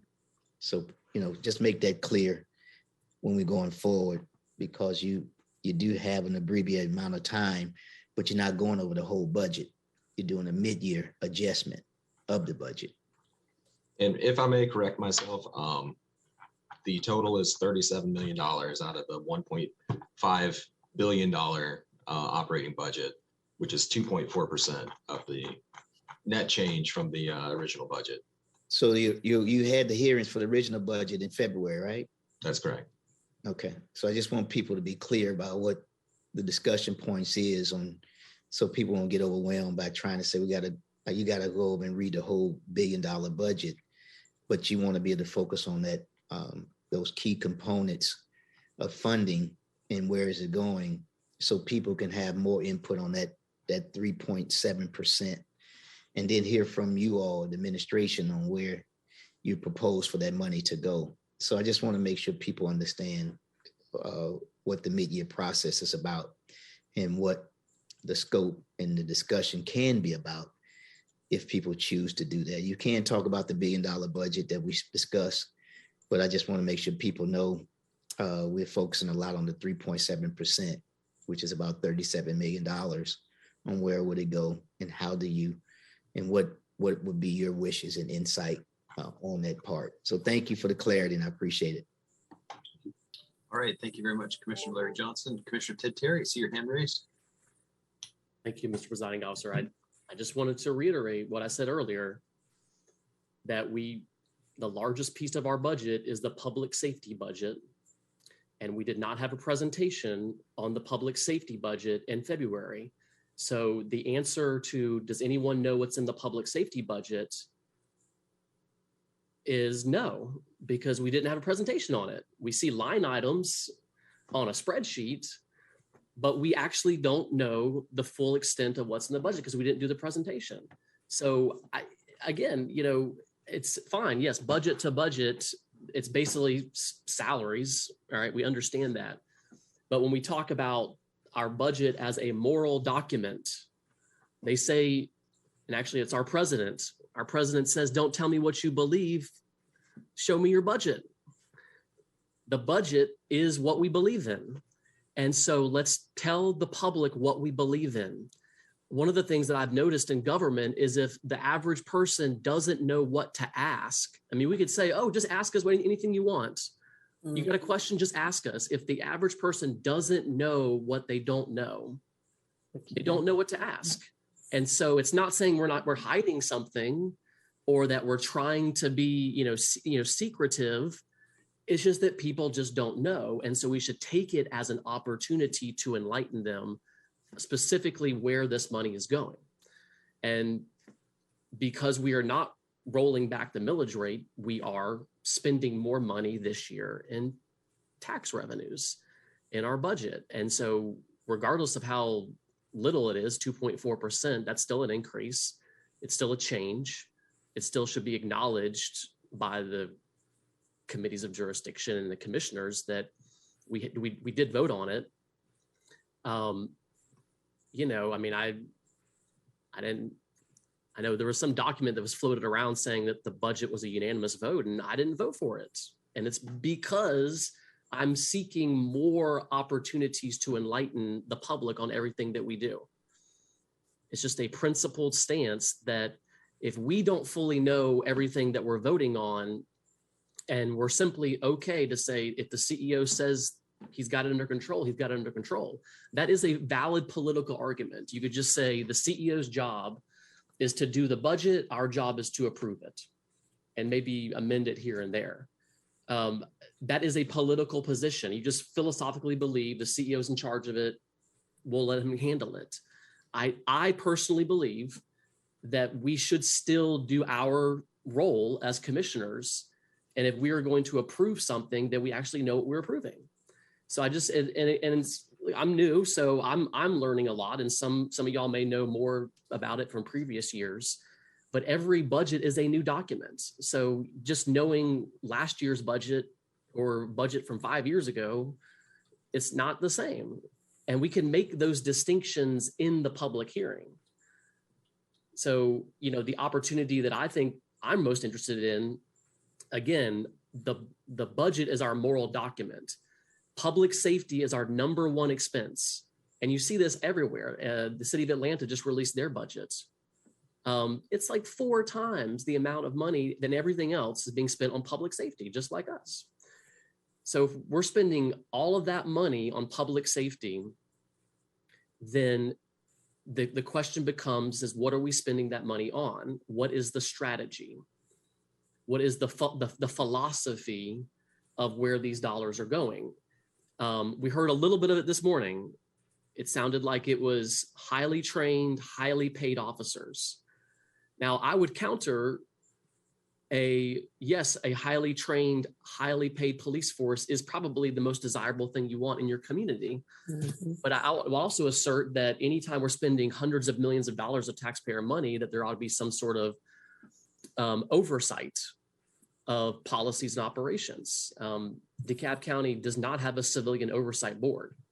It's one of the major reforms that has been proposed and implemented by Democratic governments all over the country the last 5 years.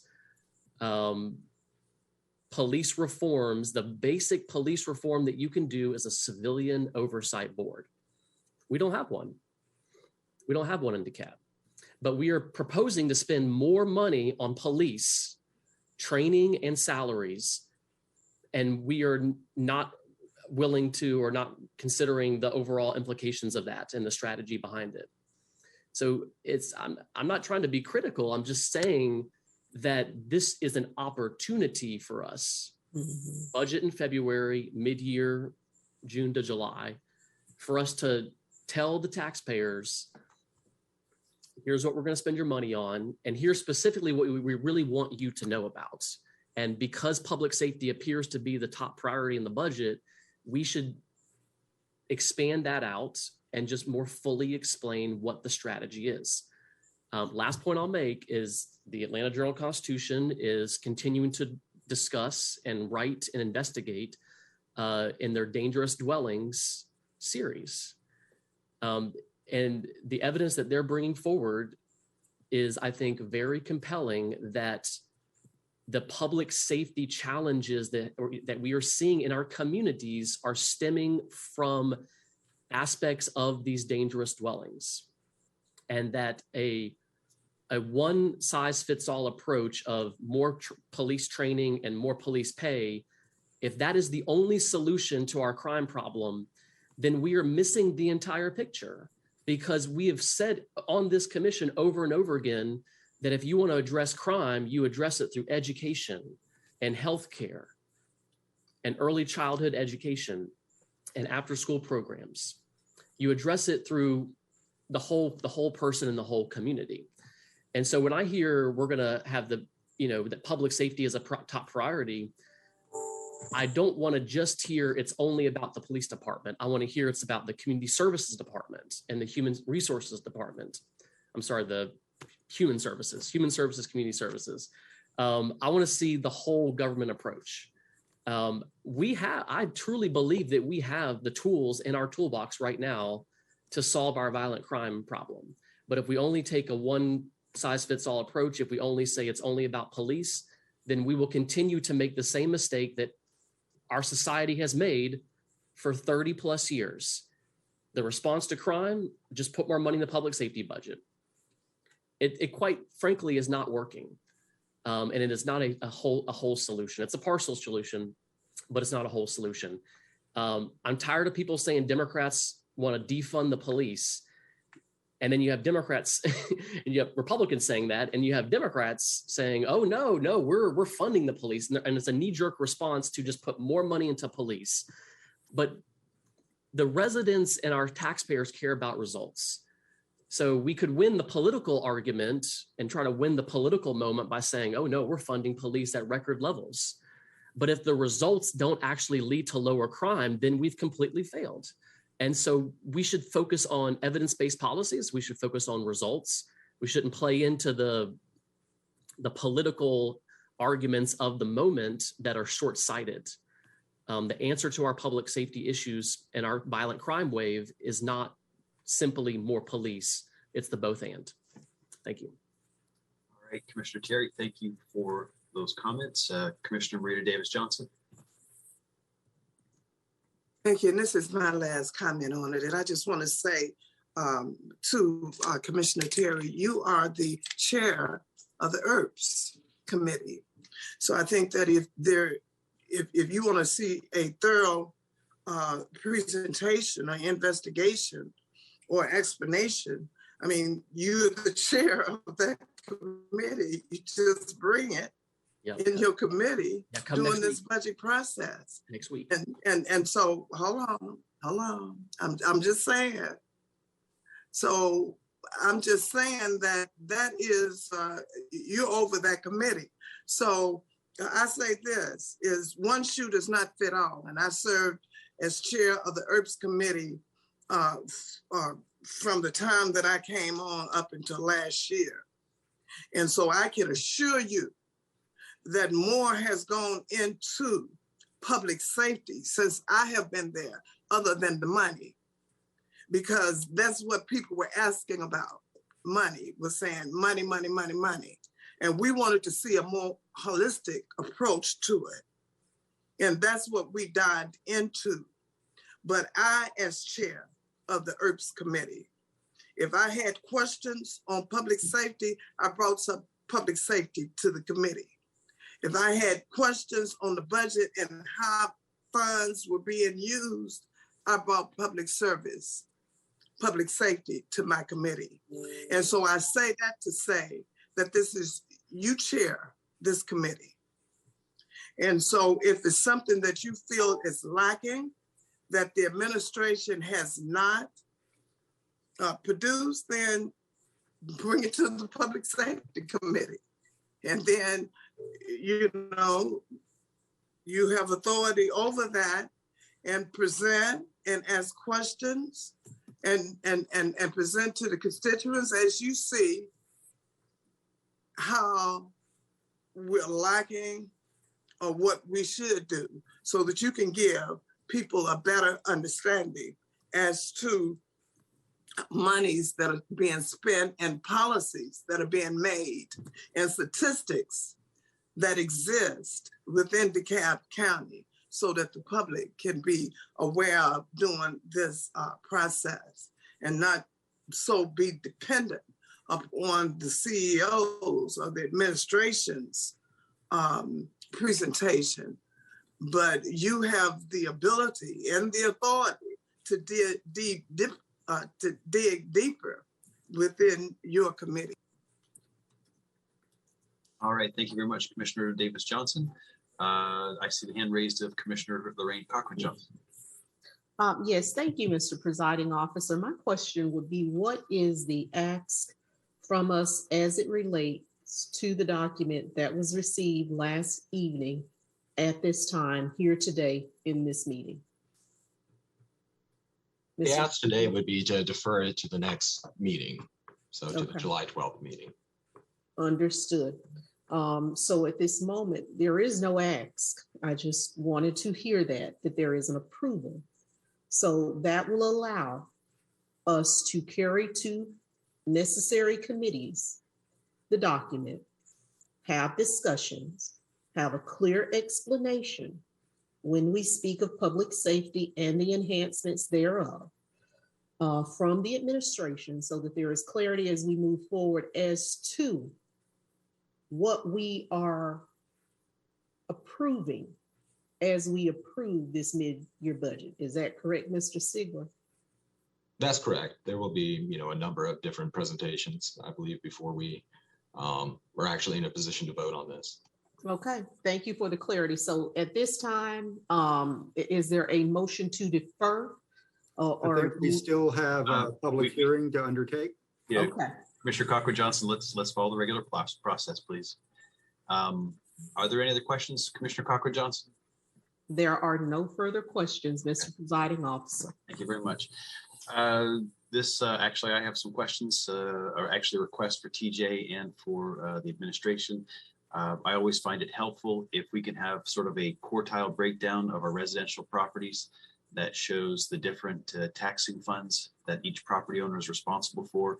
And if we could have a last year's and this year's breakdown of what those percentages will be, or those millage rates will be, I find that very helpful when I speak with my residents. And if it's possible, could we have that possibly prepared for tonight's meeting at 6 p.m.? I believe so. Okay. All right, thank you. It would also probably be a benefit if we have that available for our commercial property owners so that they as well can have an idea of what's coming. With that said, I see our Chief Operating Officer Williams is here. Mr. Williams, do you have any comments? Very briefly, and I was listening and taking notes the whole time. I want to start with just kind of a re-emphasis on what the CEO was saying this morning in case it wasn't clear, because it's pretty important to the county, quite frankly, and that is that our intent is to have the highest paid police and fire department in the state. And that will primarily be over the large jurisdictions. You know, there may be some small departments that we're not able to, but it's going to be a game changer, quite frankly. And for those of us who have been here a minute, I don't know that we thought we would be having a conversation where we are seriously talking about doing that, but I would anticipate over the next few weeks, that is very much what's going to happen. Today's discussion is about the millage rate and the future discussions, you know, to Commissioner Cochran-Johnson's point and Commissioner Terry's, you know, where we are able to show what, you know, we're proposing in the budget. Those are going to be in large part done in the context of the ARP as well. And I think that's important to recall what we did last year with the ARP. Because of the vote of the board and the approval and authorization, we invested a lot in non-traditional public safety, not police, but court backlogs, cameras, things like that. And I would anticipate that those types of conversations would be appropriate again, and that type of thing that will happen again. So we're not going to, this administration certainly is not going to propose simply a, you know, one faceted strategy. We anticipate it will be multifaceted. Commissioner Terry's points on investing in mental health, absolutely. And Police Athletic League, you know, a lot of the things that we have invested in, we probably need to invest more in. And so that's going to continue. So we welcome the future conversation, but I don't want anyone to think that we're, you know, going to be short-sighted and we don't get it. We recognize that it's not just about salary, but that is important. That keeps our officers in the patrol cars. Thank you. All right, thank you, Mr. Williams. Commissioner Larry Johnson. Yes, Mr. Williams, it's going to be important that you just not tap on those issues. You got to tell the whole story. This CEO has not just been public safety, but public safety involves rental assistance. It involves senior repairs. It involves helping folks with their water bills. It involves food distribution. It involves $100 gift cards. So you got to tell the whole story, and that's all related to crime prevention and lifting people out of poverty. And we as a government, you invest in not only from ARP, but from the wellness standpoint, from Parks and Rec. Human Services is doing a lot. Senior Services doing Meals on Wheels. This is more to the government than just the public safety lens. And it's very important through your talking points that you continue to relate that. And that's it. But we can't be all things to all people in this government. The schools have to play a part. Nonprofits have to play a part. We will never have enough money to do everything that relates to crime prevention. That's why you build partnerships and collaborations. And it's important that you talk about those things so we don't get caught up in a one-sided conversation around public safety. And the CEO has been more encompassing and more broad in this approach. And the board has to, in making sure that we get all aspects in as relates to healthcare, human services, community development, housing, public safety, and youth development. So please raise all those points and not just do a minute. Thanks. All right, thank you very much, Commissioner Larry Johnson. So we are in a public hearing. Mr. Metelsky, do we have any residents that would want to speak for what has been proposed at this point? Thank you so much, Mr. Presiding Officer. And now again is the time for public comment, this time in favor of this particular item, the budget. So if you would like to speak in favor, please identify by using the raise hand feature or #2 if you are on a phone. And Mr. Metelsky, I'll just note that when we had some of the commissioners speaking, there were some hands that were raising from the public. I hope that they were here for there's one name that I recognize right there, Candia Jackson.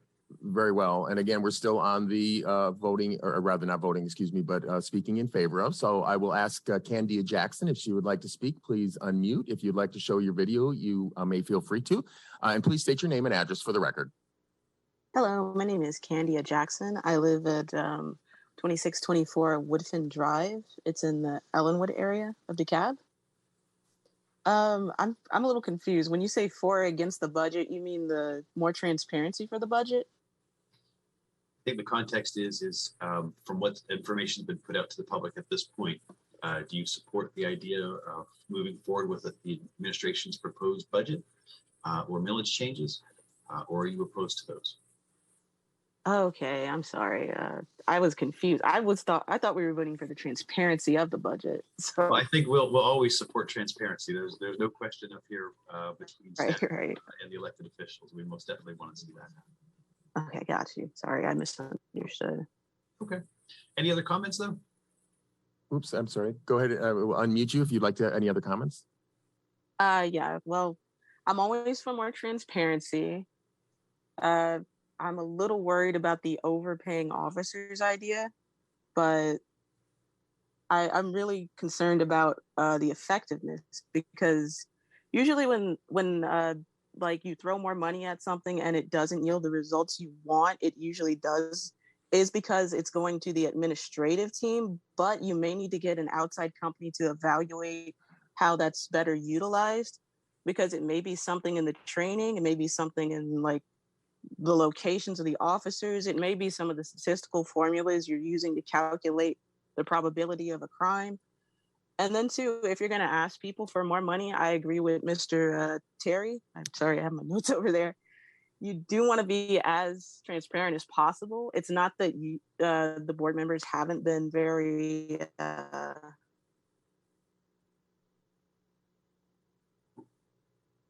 county, and unfortunately, the reputation is that it's corrupt, that you're going to always be misled. In fact, so when I was in getting my degree in Kennesaw, DeKalb County was always the example for misappropriated funds and corruption. So like every class I took for my political science degree, it would be DeKalb County, DeKalb County. DeKalb County has no morals. So remember, you're already fighting a losing battle, and it's not necessarily what you individually are doing, but you have to fight people's past experiences as well. Especially when you're asking them for money, especially you want them to pay taxes, you know? So I'm always for more transparency, just because it just never gone wrong, ever. It might be a little, sorry. No, I was just going to say, I agree with you. I understand what you're saying. Once a bad word goes out, it's always hard to fight that perception. And I just will defend my colleagues here and say that from the CEO's office through the staff members that I've met, as well as to the commissioners that I work with on a basis here at the county commission, these do seem to me like good people who are truly motivated in making sure DeKalb County is better. So we'll always be facing those. Back in the day, I heard this happened, but these are good folks that are up here. So please give us an opportunity to try and prove that one more time to you. Mr. Metelsky, who we have next? And I just want to remind everyone that I believe we have a total of 15 minutes to speak for. So if you speak at great length, you'll be eating up other people's time behind them or behind you. So please be mindful of that. Mr. Metowski.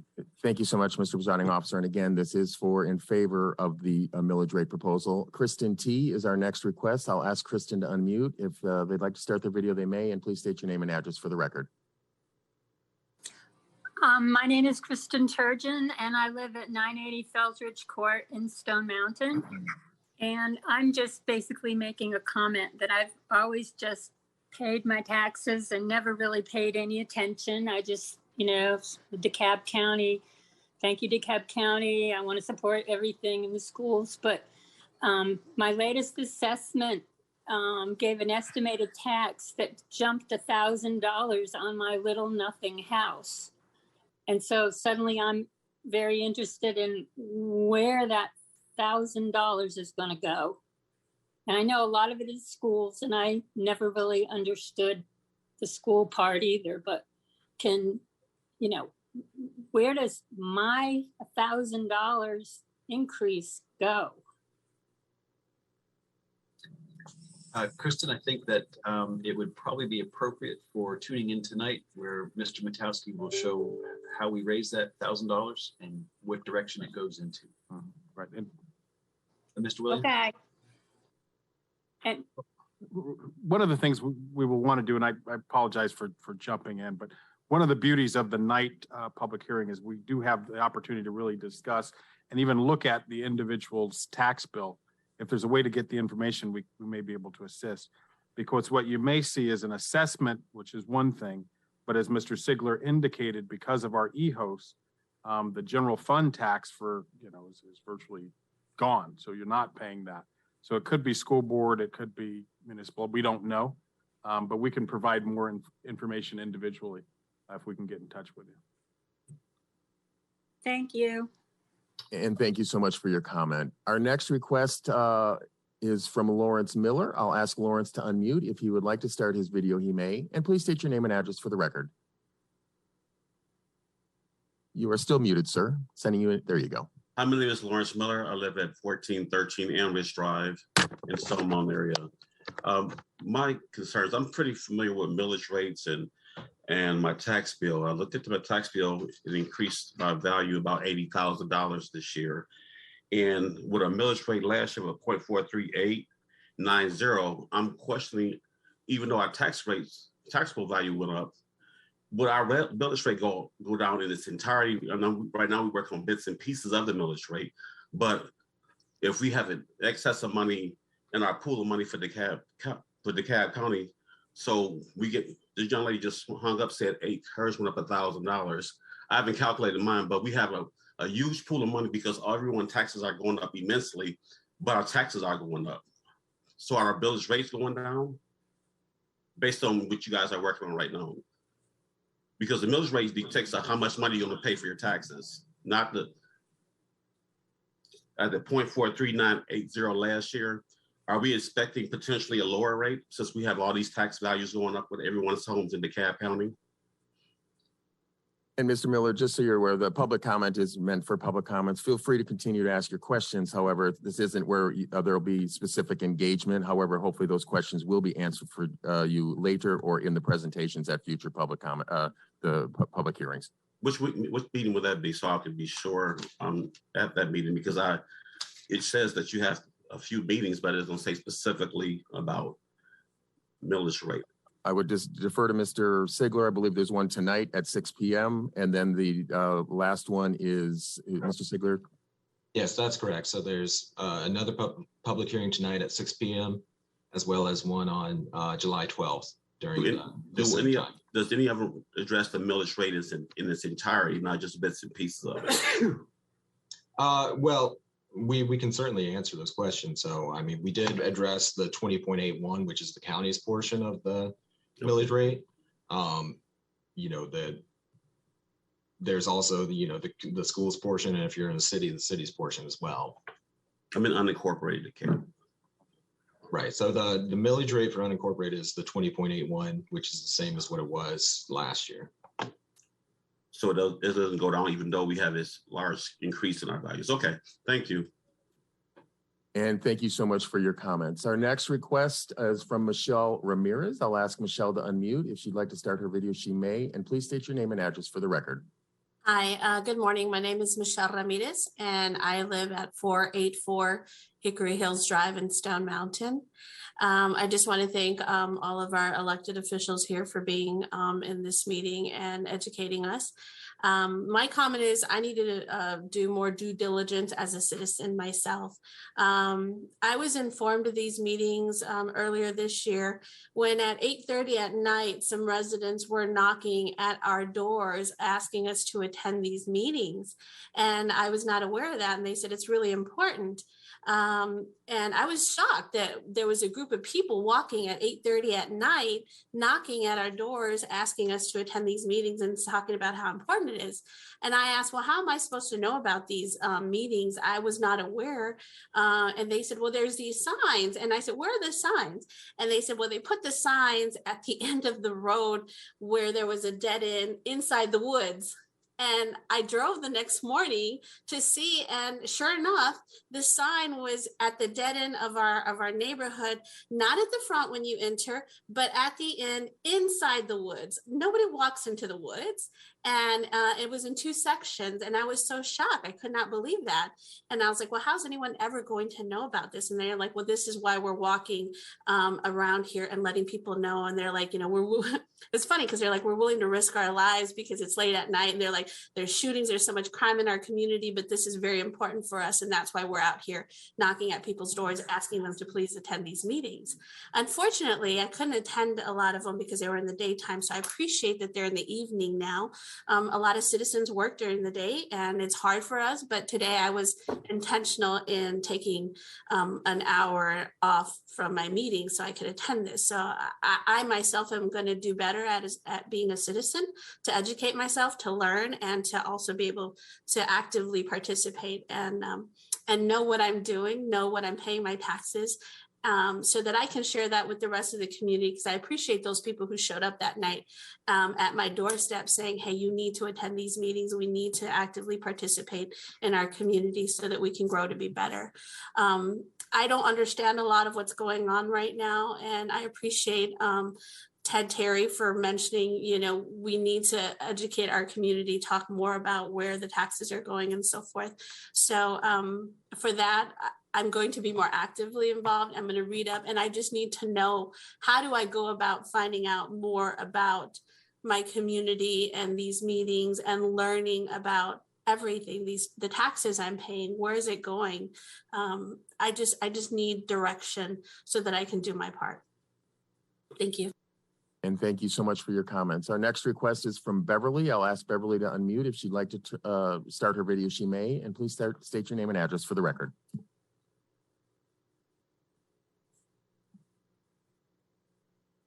Beverly, there you go. Good morning, everyone. My name is retired Sergeant First Class Beverly Williams. 40 years of military service, and I'm a financial officer. So on June this, and I live at 1896 Cameo Court in Tucker, Georgia. So in the Tucker paper, there's an important date. It says June the 6th and June the 16th was a millage rate increase hearing. So I decided to go to those meetings. And when I went to the Board of Education out in Stone Mountain, no one can tell me that you all was having a meeting. So Mrs. Cloud, it took her a little bit to get the information to me, but she did get it to me. And she didn't even know that you was having a millage rate hearing. So I was there 45 minutes early so I can attend that meeting. It was nowhere listed, nowhere, as far as I can see in the paper, except for the Tucker paper. Now, I went to my meeting recently last night with the mayor. So they're lowering our millage rate because we have a surplus. And like the young lady and the gentleman says, the constituents, I need to find that information because I've been trying to find that information for the last 2 to 3 weeks. And I can tell you it's not there. So for tonight, when you have this meeting at 6 o'clock, I need you to really break it down and each homeowner And because my millage rate has been going up for the last 3 years, and I've been deployed, and I haven't said anything to you until I retire. Now my millage rate has been going up steadily, and I need you to justify why our millage rate is going up. Now, I do have a concern about the police force. I don't feel that we need to put more money in the police force, nor the fire department. Yes, I do agree because they have old equipment and so on and so forth. Now, I've analyzed the police department. I've watched you all for the last 9 months. I watch what time you come in. I see where you all are located. I see what jobs you're working towards and what you're trying to do. I feel that you just need to change your program and your format. Yes, you do need an increase because everything else is going up, but not that much of an increase. So you're going to have to justify penny by penny on your slide presentation for tonight.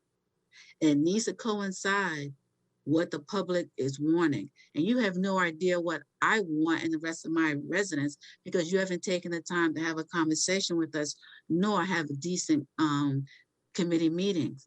So I'm asking, truly asking, that you have to defer this until you talk to the citizens of all the counties. Because if I have to go door to door, I will go door to door to ensure that this needs to be deferred. And I think you need to do that. Now, on the case of Ms. Johnson, and she was stating some things which make sense, but Ms. Johnson, your role and your responsibility is to train new people who comes aboard. So that young man who just started this office is still new, then I feel that you need to train to assist and to help. Young man, when you need some help, you need to ask for that help. But at the same time, you're supposed to be working as a team. And as I am observing you all for the last 9 months since I've been retired, I don't like what I'm looking at, and I don't like the fact that the way you all debate about certain things, because y'all all are not on the same page, because I feel that you all are not a team member. Now, I'm hoping that tonight you're going to put things in a little different in perspective. And there are certain things I'm requiring for you all to do, because me being in the military for 40 years, I'm accustomed to certain things. Things dress right dress, showing me the slides and presentation before and after, how you present it, and how you're talking to your constituents, and how you reach out to your constituents. And if we don't see that, then we need to get rid of all of you. We need to start all over again. Thank you. And thank you so much for your comments. Mr. Presiding Officer, that expires the time for, I guess, what was to be in favor. Okay, let's open the floor for anyone who wishes to speak in opposition. And at this time, in opposition, #2 or use the raise hand feature. Our first request is from Stephen Binney. I'll ask him to unmute. If he'd like to start his video, he may. And please state your name and address for the record.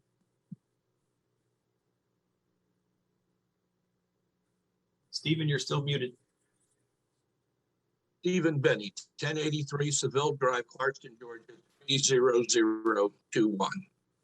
Ms. Beverly, in your 9 months of observation, you are absolutely correct. I've been observing this for 7 or 8 years, and these people do not work together. Mr. Miller, the school board has raised the millage rate and is also counting on the rise in property value to increase their revenue. The county, on the other hand, just counts on the increase in revenue or increase in price of your house in order to raise more revenue. But your taxes are going up. One of the biggest problems in this process is the same process that the county commission gets day in and day out, and that you don't get the information until you don't have the time to look it over and to do an adequate study of it. How many times does something come walked on, or you get a substitute at 4:47 Monday afternoon for something that needs to be voted on Tuesday? How can a commissioner and the citizen never gets the information at all? I never get to look at the substitutes. How can I comment on something that I never looked at? I've been trying to get information out of this for 7 or 8 years, and it is like pulling teeth. And you have to go through all the hoops and whatnot. But anyway, enough of that.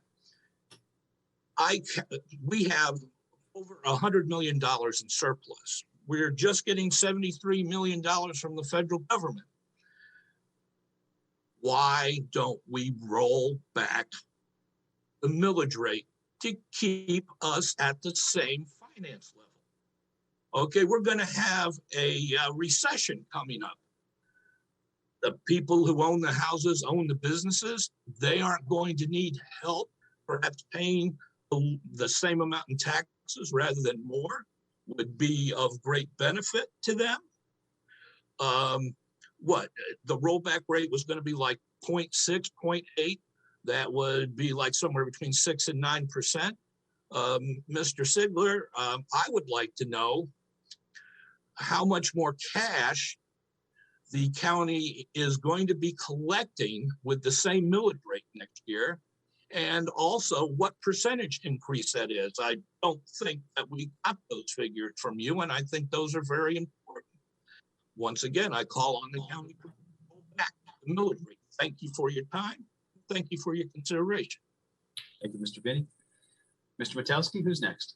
We have Jan Dunaway, who is next. I'll ask Jan to unmute. If they would like to start their video, they may. And please state your name and address for the record.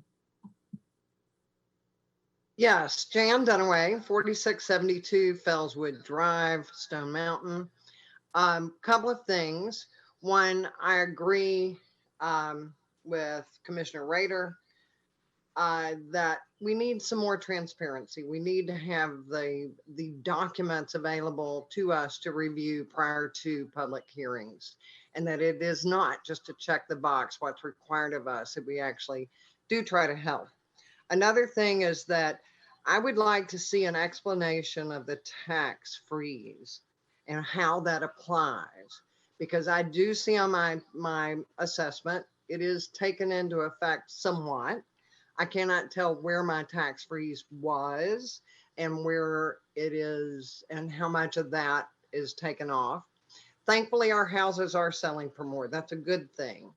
But we need to know what is going on. And in the past, because I've been involved for a long time, generally the budget hearings are so over the head of most people that you basically cannot respond.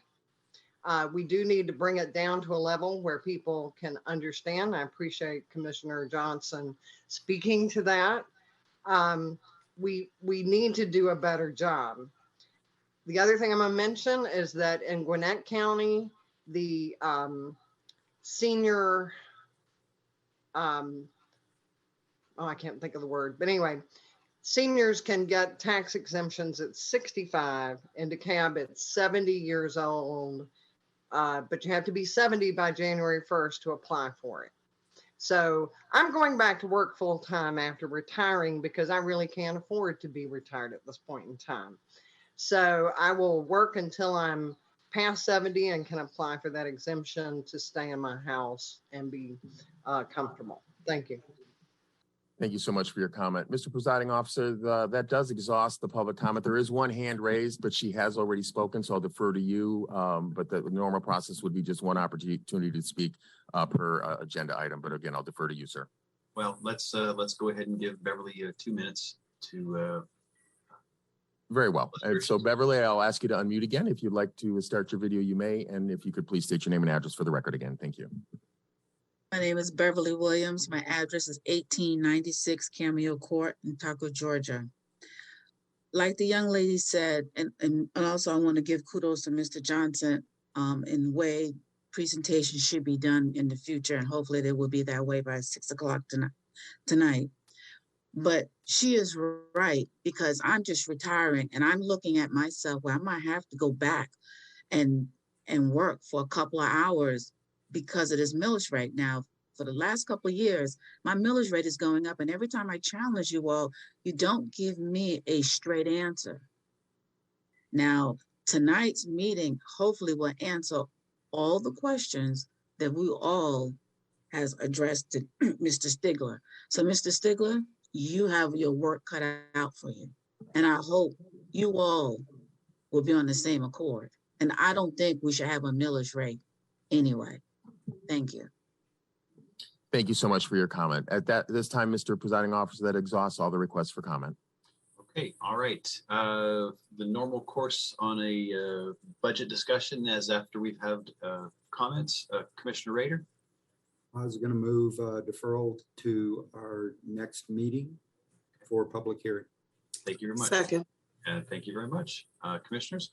With that, let me move into the roll call. Pardon me, Commissioner Rader. Aye. Commissioner Larry Johnson. Yes. Commissioner Bradshaw. Yes. Commissioner Davis Johnson. Aye. Commissioner Terry. Aye. Commissioner Cochran Johnson. Aye. And chair votes aye on that deferral.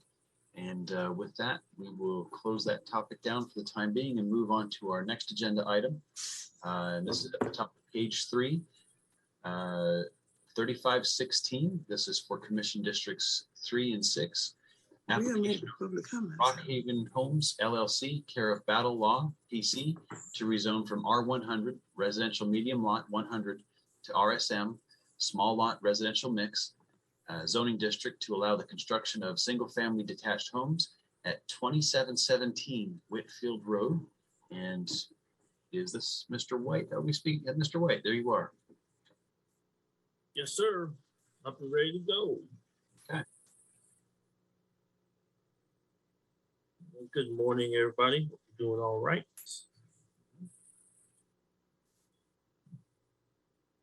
All right, so this item has been before you a few times. So just brief recap.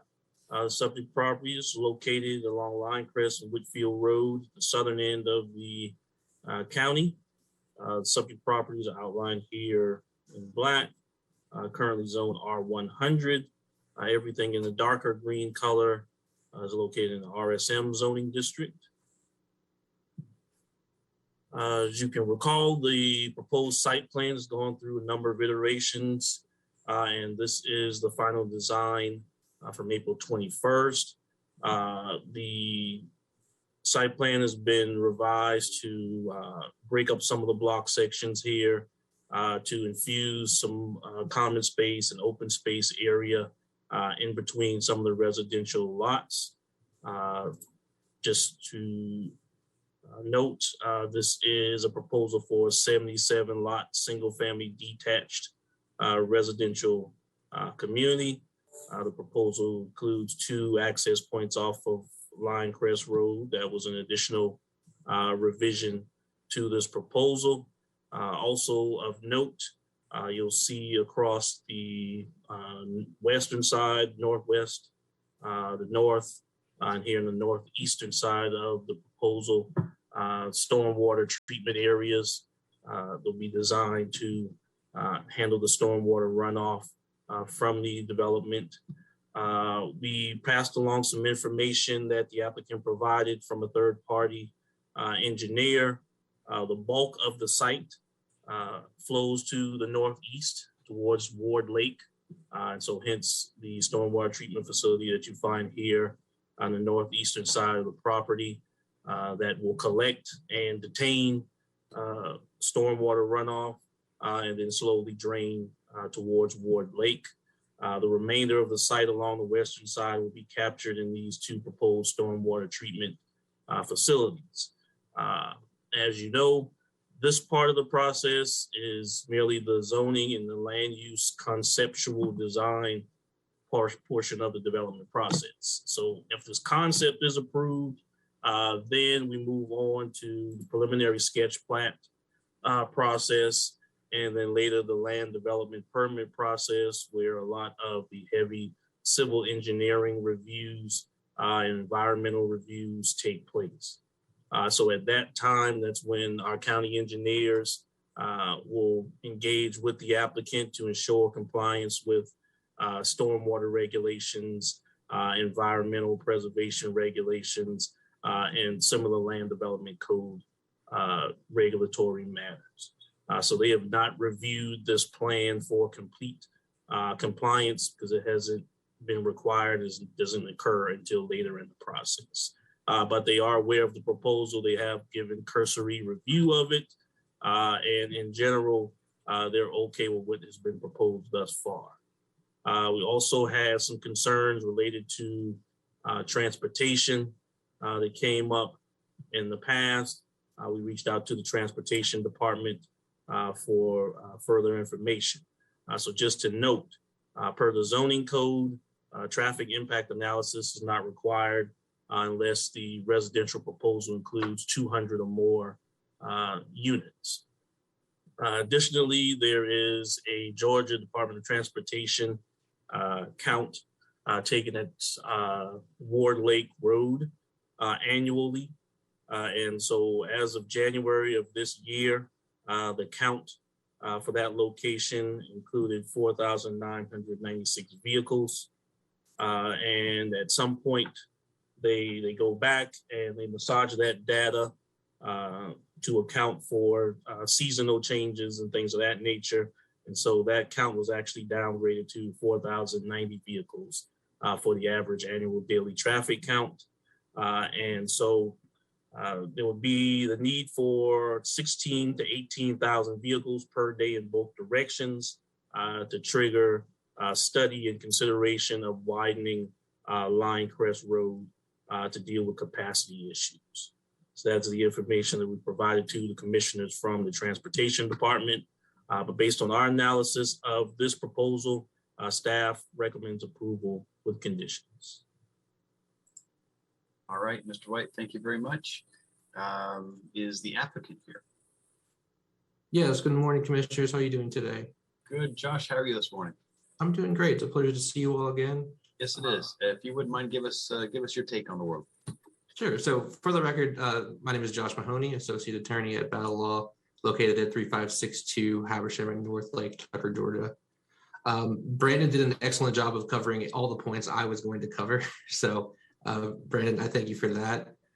Commissioners, you last heard this matter, I think it was in March 24th. And at that time, you deferred to this hearing so that we could gather some more information on stormwater. And as you just heard from Mr. White, the stormwater department is on board with what we have proposed thus far and will be providing copious oversight as we move forward through the development process.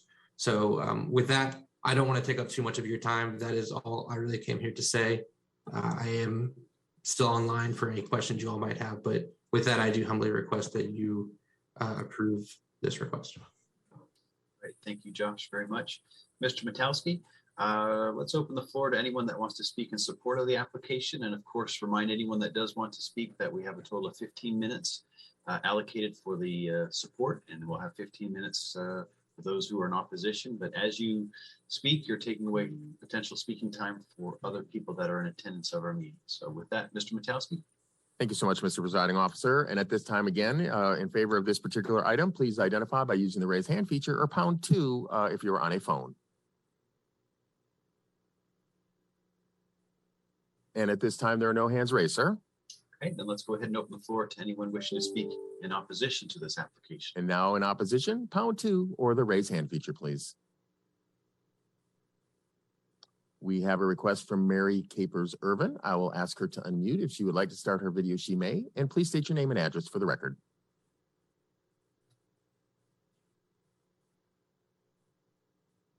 You are unmuted, but we're not hearing you, Ms. Capers Irvin. All right, regrettably, we're still not hearing you. You might want to check by the mute button down below, check the caret, and maybe select a different microphone. I'm going to go ahead and mute you for the time being and move on to Ms. Jackson, and we'll come back to you. Our next request is from Candia Jackson. I'll ask Candia to unmute. If she'd like to start her video, she may. And please state your name and address for the record. Hello, my name is Candia Jackson. I live at 2624 Woodfin Drive. It's the neighborhood right in front of where they propose to build the those 77 houses. My concerns are, I guess, primarily ecological with this. I still see they haven't reduced the number of houses. Those are far too many. I know the original proposal was about 79, and this is like a revision of that, but it seems almost it just doesn't seem nearly effective to reduce that by 2 houses when The issue is the density of the housing. It would be denser than any of the other neighborhoods. None of these houses already match the character of the neighborhood. Furthermore, my street would actually be flooded by their proposed building. So, you know, the leveling, the flattening of that land would take out all the trees. And we've already got significant drainage issues, to which I believe they were supposed to conduct a hydrology study. I'd like to see the results of that. And I would also request that maybe there be an ecological impact study, as there are quite a bit of animals, you know, fauna in that area. Like wildlife running out.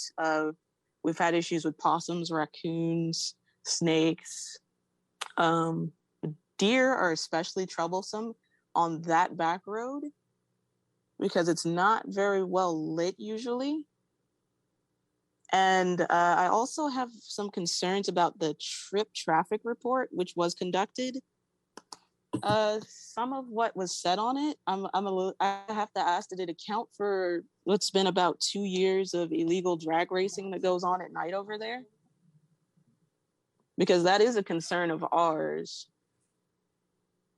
Like you can see the tread marks and everything in the morning. They're not subtle about it at all.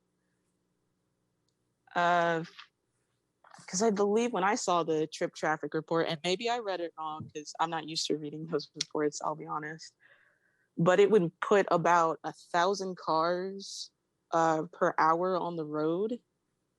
That would be a nightmare, because sometimes it already takes me about 10 minutes just to turn into my neighborhood. And I can't imagine having to live somewhere back in Fairview and that road on Linecrest is clogged. That would be just awful. There's like no lights. I mean, you've already got the drag racers over there. I hate to say it, but you may be setting someone up for like the perfect environment for like a little crime loophole. They could easily disappear in any of the other woods. So then one more thing, I was asking for the commissioners to look into something with the company. I was a little concerned about the legitimacy of it. They seem to share a board of directors with another company that's also in real estate, but has a questionable past and it's tied to a politician in Atlanta that's currently under an investigation. And with that, I think I yield all my time. And thank you so much for your comments. Our next request is, let's see, actually, Mary Caper Urbans. I will ask her to unmute. If she'd like to start her video, she may. And please state your name and address for the record. All right, you are unmuted. Please try to speak. We still aren't hearing you. Yeah, I am so sorry. There's really nothing we can do. You are unmuted, but unfortunately, we are not hearing you at this time. So I will turn the floor back over to you, Mr. Presiding Officer. Thank you very much, Mr. Metelsky. We will now have an opportunity for the applicant to rebut any comments. Give me one moment while I bring him back up. Mr. Mahoney?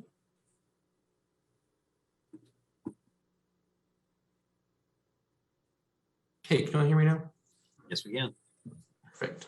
So, yeah, so we just heard a lot of comments, and I'm not sure I captured them all, unfortunately. I did hear that there were concerns about flooding, and given that that was the primary concern at the last hearing, I can say that I don't think the request was for a full hydrology study, though that will come later on during the development process. The information we gathered, I think, was just meant to be just an additional information, more than what we had before, just to share with the county. And we did do that. There was an analysis sent over. I guess Mr. White sent that over sometime in the past week or so. But the conclusion of that letter was that there would be no adverse impacts by those folks who are downstream from this property, downstream from any of the basins that exist on this parcel. In fact, I believe County Code requires that there are no adverse impacts, and so our findings thus far with the plan that we have are that there will be no impact, and the oversight that I mentioned earlier would ensure that there is no impact to the downstream homeowners. I want to make sure I hit all of the comments, and I think it was from Ms. Jackson. So could we hear those again? I'm sorry, I just didn't capture them all. Mr. Mahoney, I think if you have any comments that you want to rebut specifically that you're prepared to at this time, I think is the appropriate time. But I don't want to get into a. Understood. Okay. I will. Yeah, I guess I'll just end on that then. Okay. Thank you. All right. All right. Thank you very much, Mr. Mahoney. Mr. White, if you wouldn't mind, please reiterate your staff recommendation. Approval with conditions. All right. And with that, let me call out this caption again. We're talking about agenda item 3516 before Commission Districts 3 and Super 6. Commissioners, I will open the floor to a motion. Yes, sir. Mr. Presiding Officer, make a motion. We approve with conditions, and I have a comment. All right. Is there a second? Second. All right, Commissioner Terry, thank you for your second. Commissioner Johnson? Yes, thank Ms. Capers and Ms. Jackson who helped me in terms of saying we needed to do this additional environmental study. And I want you, Mr. White, to make sure you get a copy of the letter to them that was done by a third party that talked about the process and what it was in terms of it's okay with the additions they added around the retention ponds. Also, Mr. White talked about this is just the first step in the process. You have a sketch plat process you have to go through. You have land disturbances permits you have to get. So we have all of those tools available. It's the sketch plat, especially for residents to have some more input in the process. And I want to thank also Commissioner Terry for making the project even more green efficient, environmentally sound, on him working with the developer because we are now facing a housing crunch and the land is becoming more expensive. So if we can find ways to make it affordable for folks to live, I'm satisfied because the flooding was a main concern of mine. But with the third party analysis that was done, which gave me some assurances that with additional environmental innovations that the developer added will minimize the flooding in the area. So with that, with the staff recommendation and the community council approval, I think that satisfies a lot of the issues that I had seen. But I want the developer to just keep the community engaged. And I know the county will, because there's some more processes in terms of hoops to be jumped over to get this project to a full development. Thank you so much, Mr. Presiding Officer. All right, thank you, Commissioner Larry Johnson. Commissioner Ted Terry. Thank you, Mr. Presiding Officer, and echo the statements of Commissioner Johnson. Appreciate his office and working with the applicant and developer to improve the site and address the concerns of the residents. I think there was a mention of the trip generator being 1,000 trips an hour, and I think that might have been a mistake. So I wanted to see if maybe Mr. White or maybe Mr. Mahoney could just clarify. It wasn't 1,000 trips an hour, I don't believe. I don't know if anyone could clarify that, if they had that available. No, 4,090 trips per day. Per day. Okay. Yes. Okay, good. Okay, thank you for that clarification. Yep. Yep, thank you. And then, yeah, I mean, I think, just to the concerns about the stormwater, I think, we definitely hear this on a regular basis at our zoning meetings. Stormwater is an important concern. We voted, I think, a few months back to sort of bring us up to the state standards. And I know there's interest in further enhancements to the stormwater, kind of regulations and sort of just the baseline. And so I appreciate that this additional, layer of, I think, maybe kind of review. It might have been a little bit duplicative, but I think, just understanding, I think that because stormwater does come up a lot, I wonder if we could, be a little bit more proactive when we are discussing these zoning cases. Maybe they're earlier in the process at planning or community council. And it might just be like a stormwater 101, just kind of a recap, because, new people come to these meetings all the time. So certainly it's not, the community council and planning commission, they know, all the stormwater stuff. They've been listening to it for years.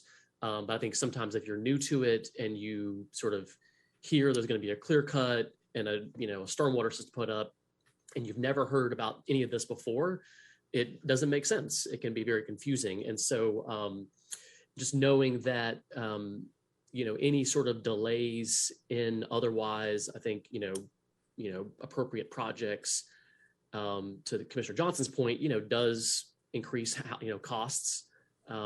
We know we're in a moment right now this year where every month that goes by, the construction pricing of developments goes up over, I think it was 0.7%. It may be higher now, but so, I think one of our challenges is going to be to,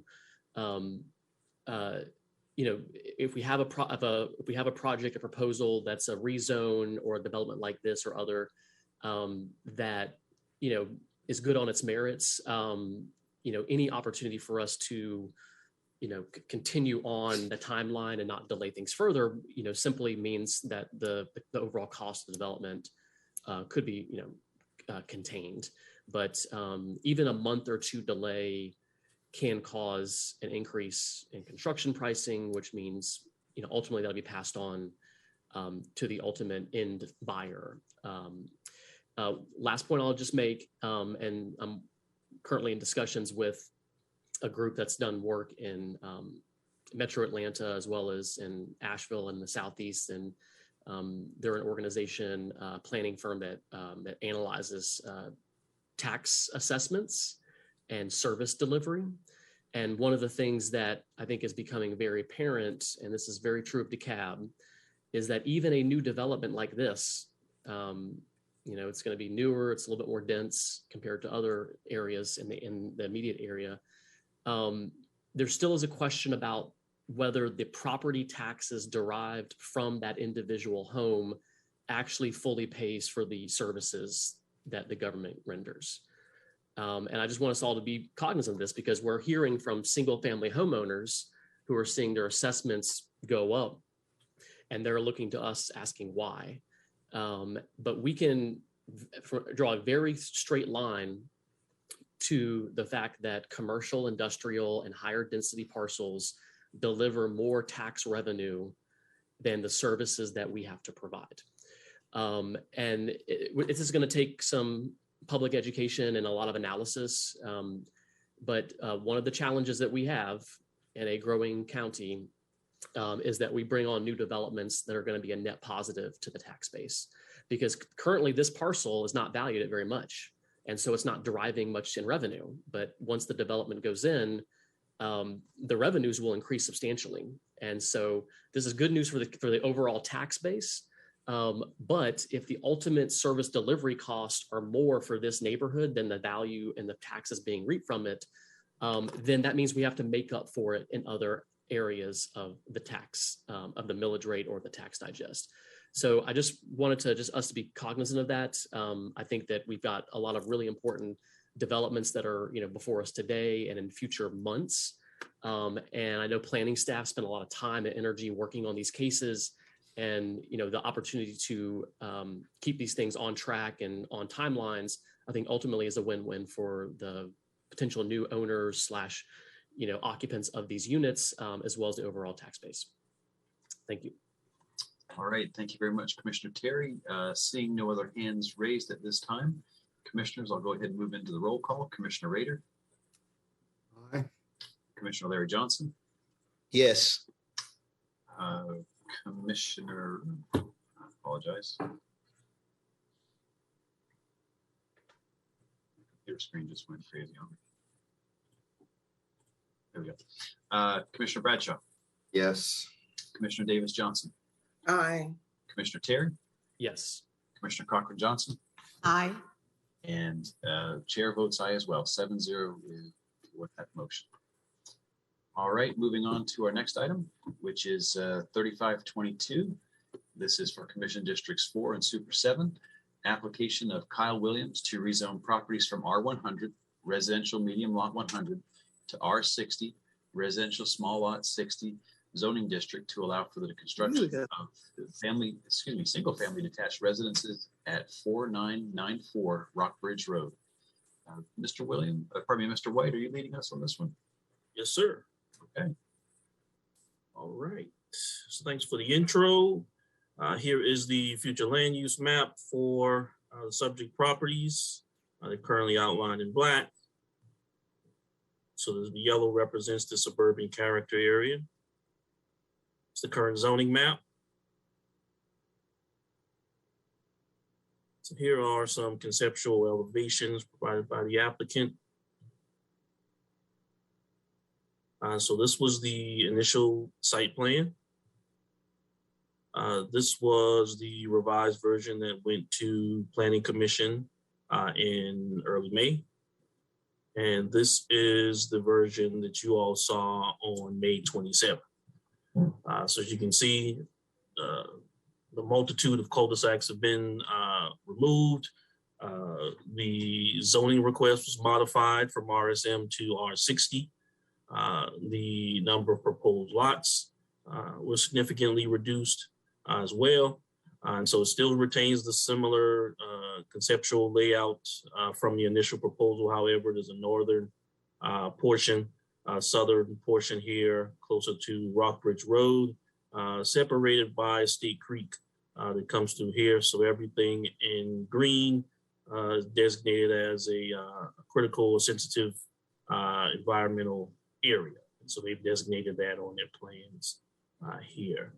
Similar to the previous case, this land use proposal checks a number of boxes for us from a land use and housing perspective. It allows for different housing type here, some smaller, more dense housing options here, some housing diversity. Hopefully it will aid with boosting the supply in the area, and it aligns with our character area and comprehensive planning goals for that area. Based on our assessment of the proposal, staff recommends approval with conditions. There have been no other changes to the site plan since May. And I believe that Mr. Williams and his team have been working or trying to work with the community to resolve any outstanding issues. And so I'll let him speak to that. But staff recommends approval with conditions for this rezoning. All right, Mr. White, thank you very much. Next, I'd like to hear from the applicant. Thank you, Mr. Presiding Officer, Commissioners. I'm Kyle Williams, 309 Sycamore, Decatur, Georgia, 330. It's good to be with you all again. I appreciate the opportunity. Appreciate your patience with us. We've worked on this application since October 2021, and we have worked it through numerous community meetings, numerous site visits with individual neighbors, one-on-one, and hearing from the neighbors that are both next to us and in the greater community there through Community Council, through Planning Commission, and their comments and their feedback and pushback through planning staff and their comments and pushbacks, County DOT and their concerns, and working with our traffic engineer, and taking the preliminary step of making sure that this is an environmentally sensitive development with our environmental engineer and consultants understanding that the next major hurdle will be through the sketch plat and through site development as we really get into the weeds of the site analysis for the environmental protections here.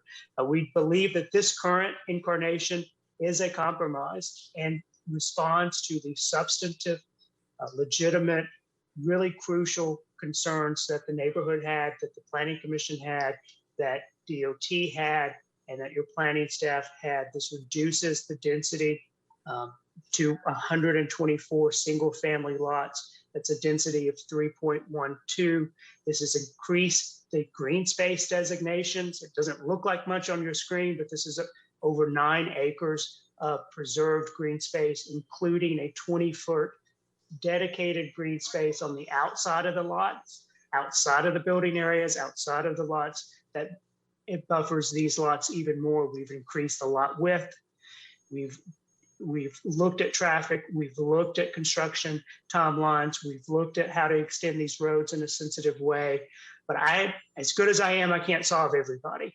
This is 40 acres, very near the commercial node, right there at Rockbridge and Harrison, right near Rockbridge Elementary. I can't, and you will probably hear some opposition for this to remain preserved green space. That can't happen. Not based on the housing stock that we have, based on the housing needs that we have. We believe that this is a good plan.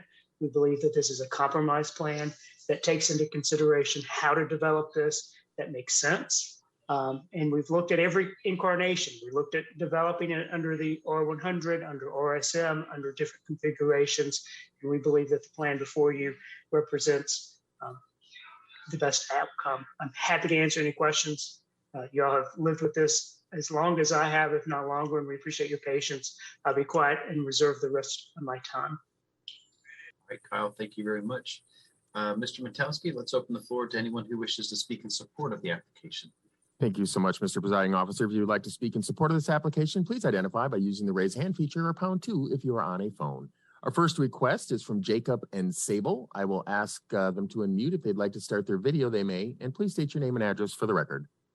And just a quick reminder before Jacob and Sable start speaking, just a reminder, we have 15 minutes for and 15 minutes against to speak on this topic. Anyone who speaks for the entire 15 minutes on either side has eaten up anyone else who's wishing to speak's time as well. So with that, please go ahead. Hi, this is Jacob and Sable. I just want to speak into approval because, well, first off, I live at 5066 and also on the property of 5002, which lines about 1,000 feet of property line that we share with this development. And from day one, I've been talking to Gus and Kyle and their team. Like they said, they came out and walked the property with us with a couple of people and spoke to me individually several times. And in that process, they've answered our concerns with their fence and privacy tree fencing and reducing the houses and reducing a deceleration lane from my front property. So I just want to say that he has been working with me very well. And I want to say he's been talking to the community as much as possible. So, yeah, I just want to speak in approval. Thanks. And thank you so much for your comments. At this time, we have no additional hands raised for this particular item. Understood. Let's go ahead and open the floor for anyone wishing to speak in opposition. And thank you, sir. Yes, in opposition now, #2 or use the raise hand feature, please. And at this time, there we go. Jan Dunaway. I will ask Jan to unmute. If she'd like to start her video, she may. And please state your name and address for the record. Yes, Jan Dunaway, 4672 Fellswood Drive, Stone Mountain. I'm probably, I don't know, a mile as a crow flies from this property. As a citizen of the area, as a DeKalb County Soil and Water Conservation District Supervisor, I have made and continue to make my comments, which I am entitled to, with repeated opposition to the development based purely on the environmental concerns. My last communication with the developer was June the 1st. I've had no more since then. That was rather threatening. I'm going to ask our Board of Commissioners to really look at, probably nothing we can do about this one, but we need to look at ways that we can preserve environmentally sensitive pieces of property which serve in climate change, for stormwater, for so many different things, for not only the citizens of DeKalb, but for the world. Thank you. And thank you for your comment. Our next request is from Steve Goss. I'll ask Steve to unmute. If he'd like to start his video, he may. Please state your name and address for the record. You're still muted, sir. How about now? There you go. Thank you. Okay.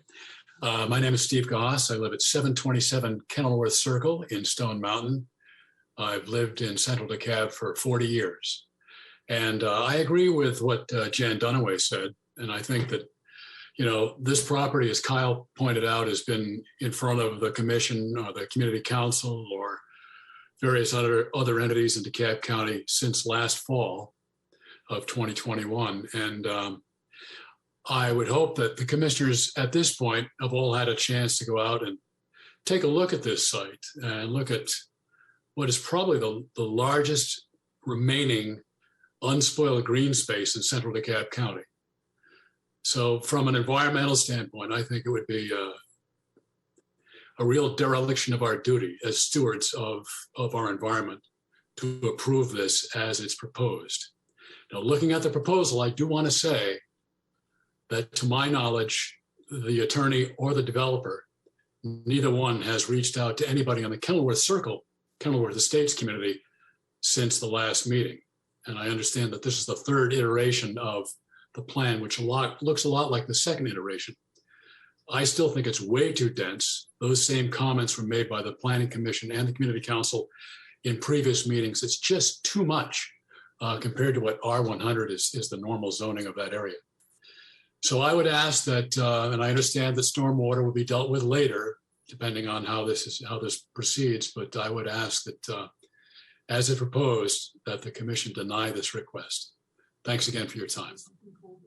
And thank you for your comments. Our next request is from Sherry or Shari Tarver Baring. I'll ask them to unmute. If they'd like to start their video, they may, and please state your name and address for the record. And you are still muted. Please unmute.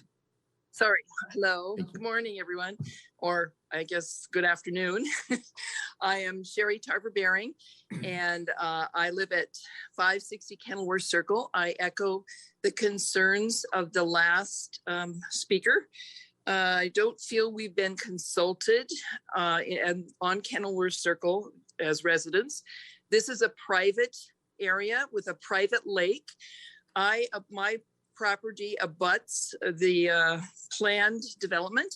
My concern is that there will be foot traffic through the beautiful trees that will disturb that undeveloped area where we do have a lot of wildlife living at the moment, and they will walk right through my backyard and right through the backyards of many of my neighbors to try to get to our lake, which is private.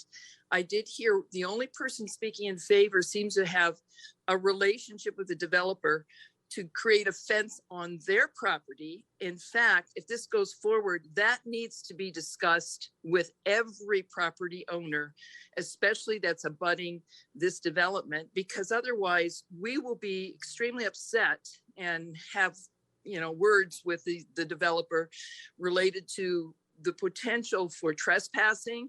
And in addition, of course, we're all very concerned about the green belt and the fact that it's a natural area and it should be preserved. So as much as I understand there's a need for housing, I feel there needs to be a lot more discussion about this before going forward. Thank you. And thank you so much for your comments. Our next request is from Amber Gibson. I'll ask Amber to unmute. If she'd like to start her video, she may. And I know sometimes she's on a phone, it appears as well, so it could be a little delay, but please do unmute and then state your name and address for the record. Hello, my name is, can you hear me? We can, thank you. Thank you. My name is Amber Gibson. I live at 561 Hickory Hills Court in Stone Mountain, Georgia, in the neighboring Hickory Hills Estates community. I believe that you have our letter on file that was sent this morning in opposition to this, and I don't want to be redundant, but I would like to mention a correction to Mr. Brandon White. While the developer had been proactive and receptive from January through May to input from the community and our neighborhood, and we were close to giving our support to the second version of the development. After the May deferral, we have not heard from the developer, and this was deferred for more community communication. Now, I'd also like to address what Mr. Kyle Williams mentioned and acknowledge that this is not our property. We cannot stop the development, but this is our community.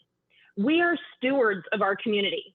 And while we can't stop development and we want to encourage growth, we want to encourage that it is done responsibly. What we can do is influence and ensure responsible development so that we can see our community thrive through neighbors and development as it comes. And we ask that that our county commissioners see this through as responsible development, which is not what we see in the current plan. Thank you. And thank you so much for your comments. Our next request is from Julia Wallace. I'll ask Julia to unmute. If she'd like to start her video, she may. And please state your name and address for the record.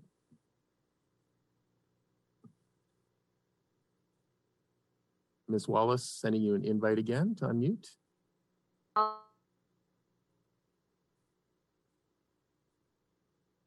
right, we'll come back to you. For some reason, we're not hearing you.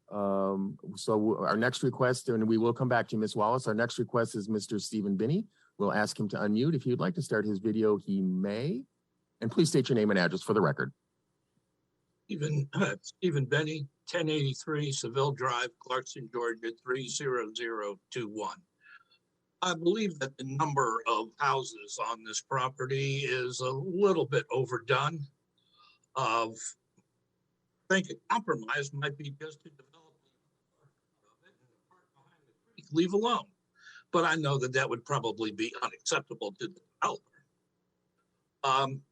I also call on Mr. Ted Terry as a member of the Sierra Club to vote against this development, because I believe it is going to destroy this area. And it's nice to have a lot of homes that increase the tax base. When you're starting to put homes in danger of being flooded, I think that sort of loses what you're trying to get to. Thank you very much. And thank you so much for your comments. We'll do a last call. I know that we did have a person with their hand raised on a little bit of a challenge. That hand is lowered, but we'll go ahead and ask last call, #2, or use the raise hand feature in opposition to this item. All right, Julia Wallace, let's try it again. If you'd like to unmute, please do. And if you want to start your video, you can. Please state your name and address for the record. Okay, can you hear me? We can, thank you. Great. Oops, I'm sorry, that was an accident. If you could go ahead and unmute those. There you go, thank you. Okay, Julia Wallace, 385 Kenilworth Circle, Stone Mountain, 30083. I just want to say that our community has stood up very strongly in dissent of this proposal in protection of the forest, the land, the ecosystem of our communities, the character of our communities. And I'm very proud of that. I think it is an incredible gift that we have. Seeing it go. And I think it is so important that the commissioners hear us, listen, partake in democracy, which is what we are partaking in, and deny this and request more from the proposal. This is not acceptable with all the I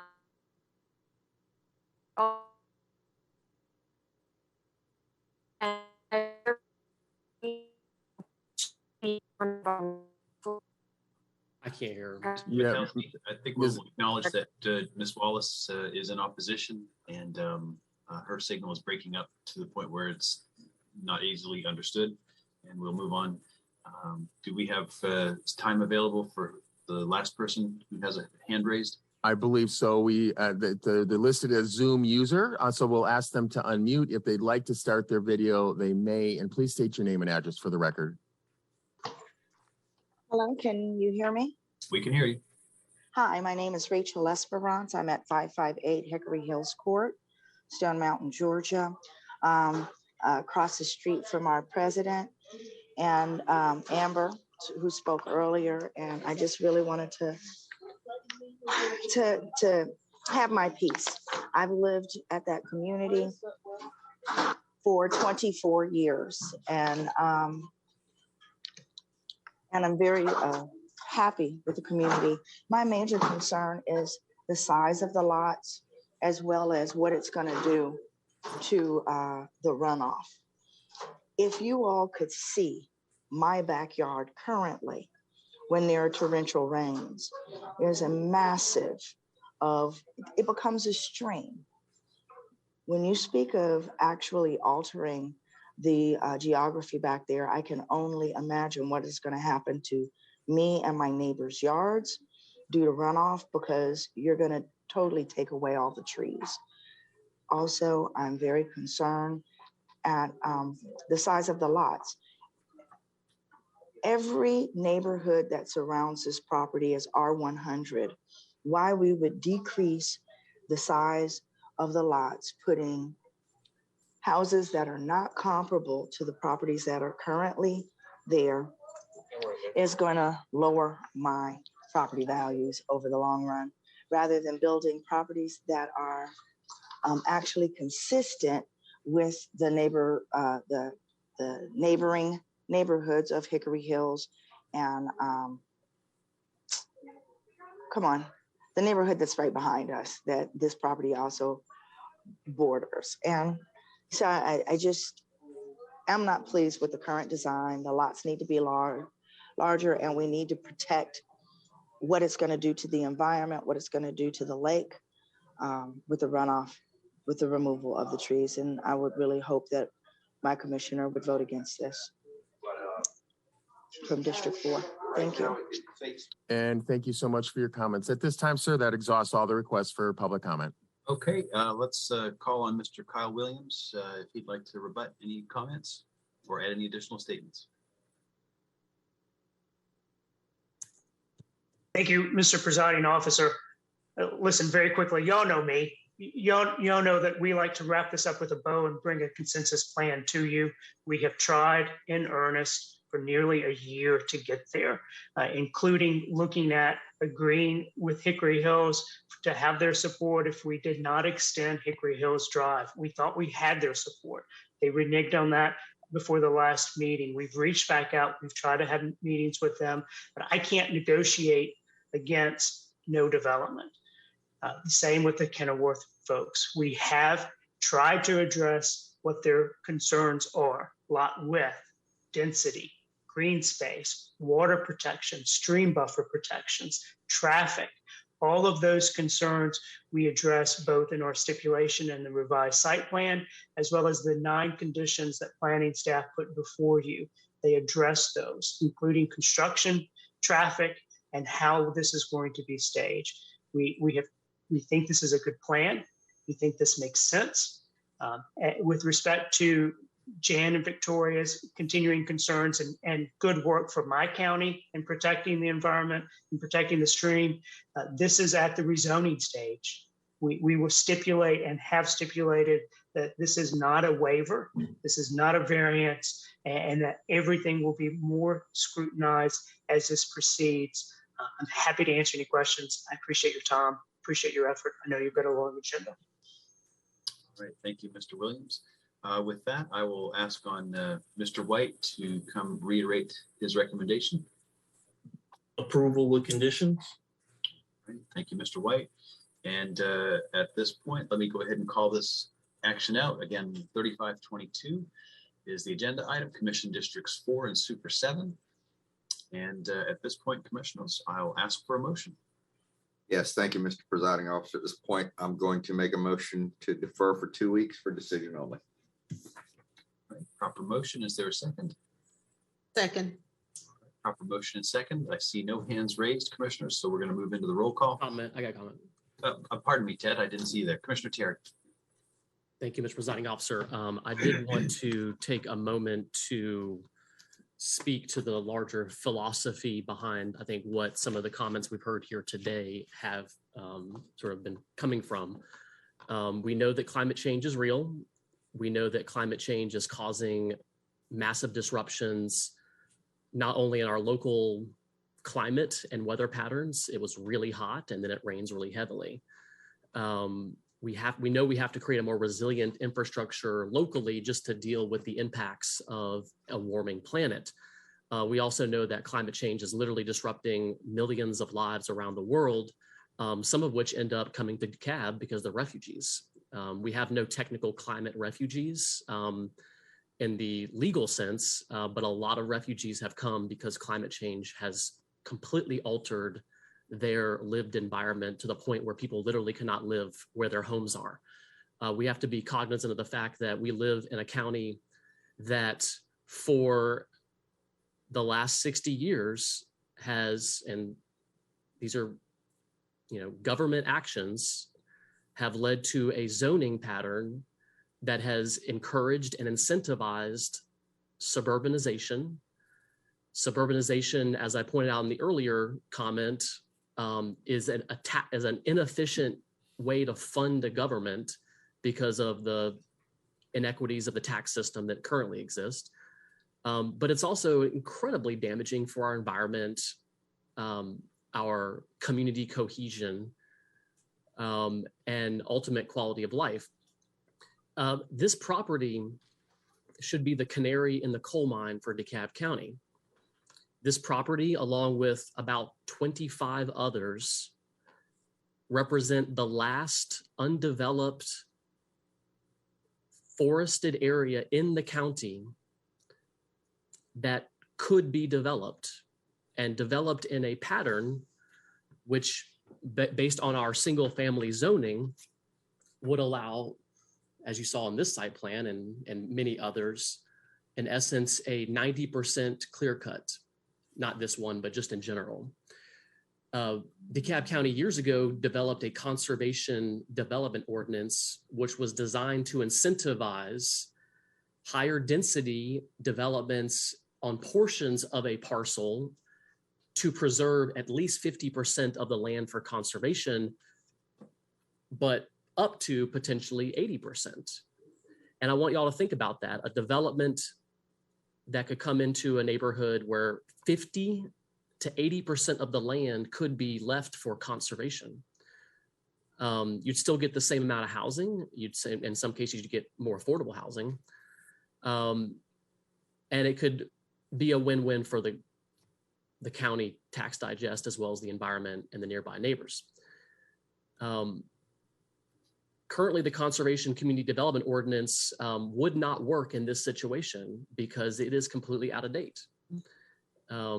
Through the District 6 office, we have been working with Kimberly Horn and Mr. Greg Ramsey from Village Habitat and Design.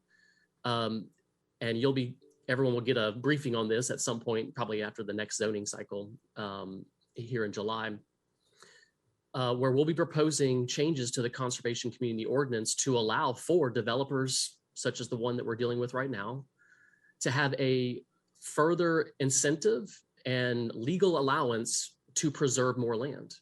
Because the reality is the developer cannot preserve more land because, as you'll hear them say oftentimes, the numbers don't work.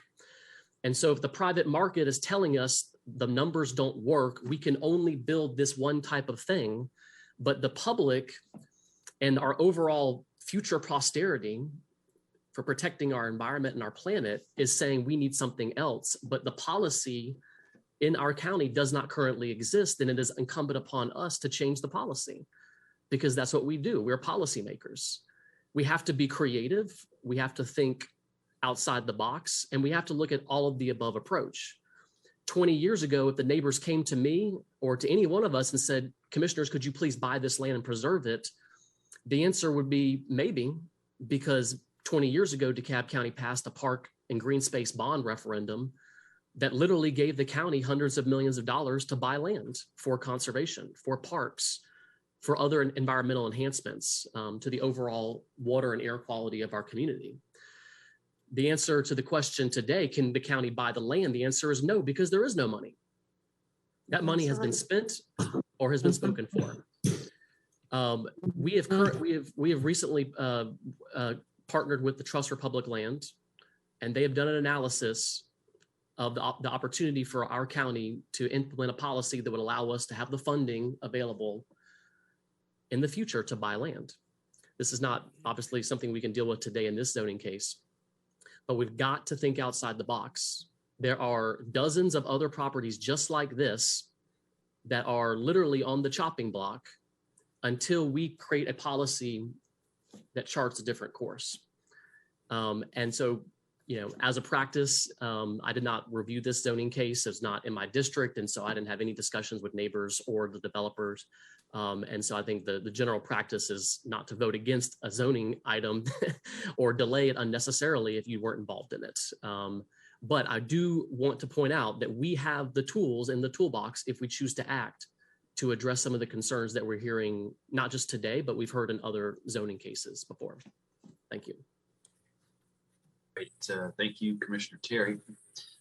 With that said, I believe we had a proper motion and second on the floor. Hand right there. Rader. Go ahead, Commissioner Rader. Oh, thank you.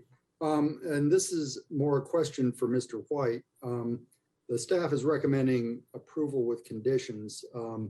One thing that jumps out to me is that this does seem to be a relatively uniform R100 district.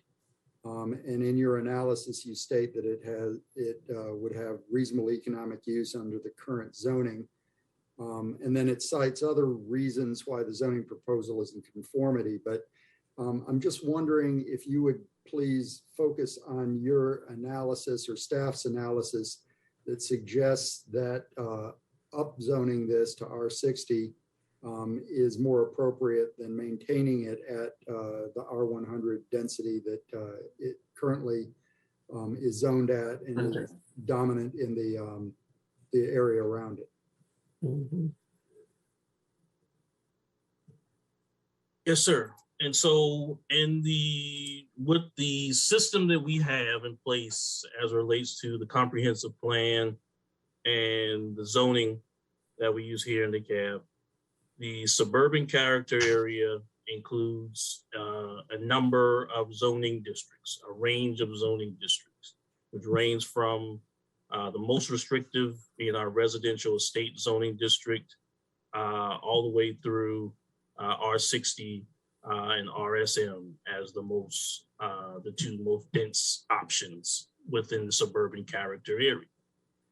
So ideally within that area, within that character area, those are the range of options of the zoning districts available to you.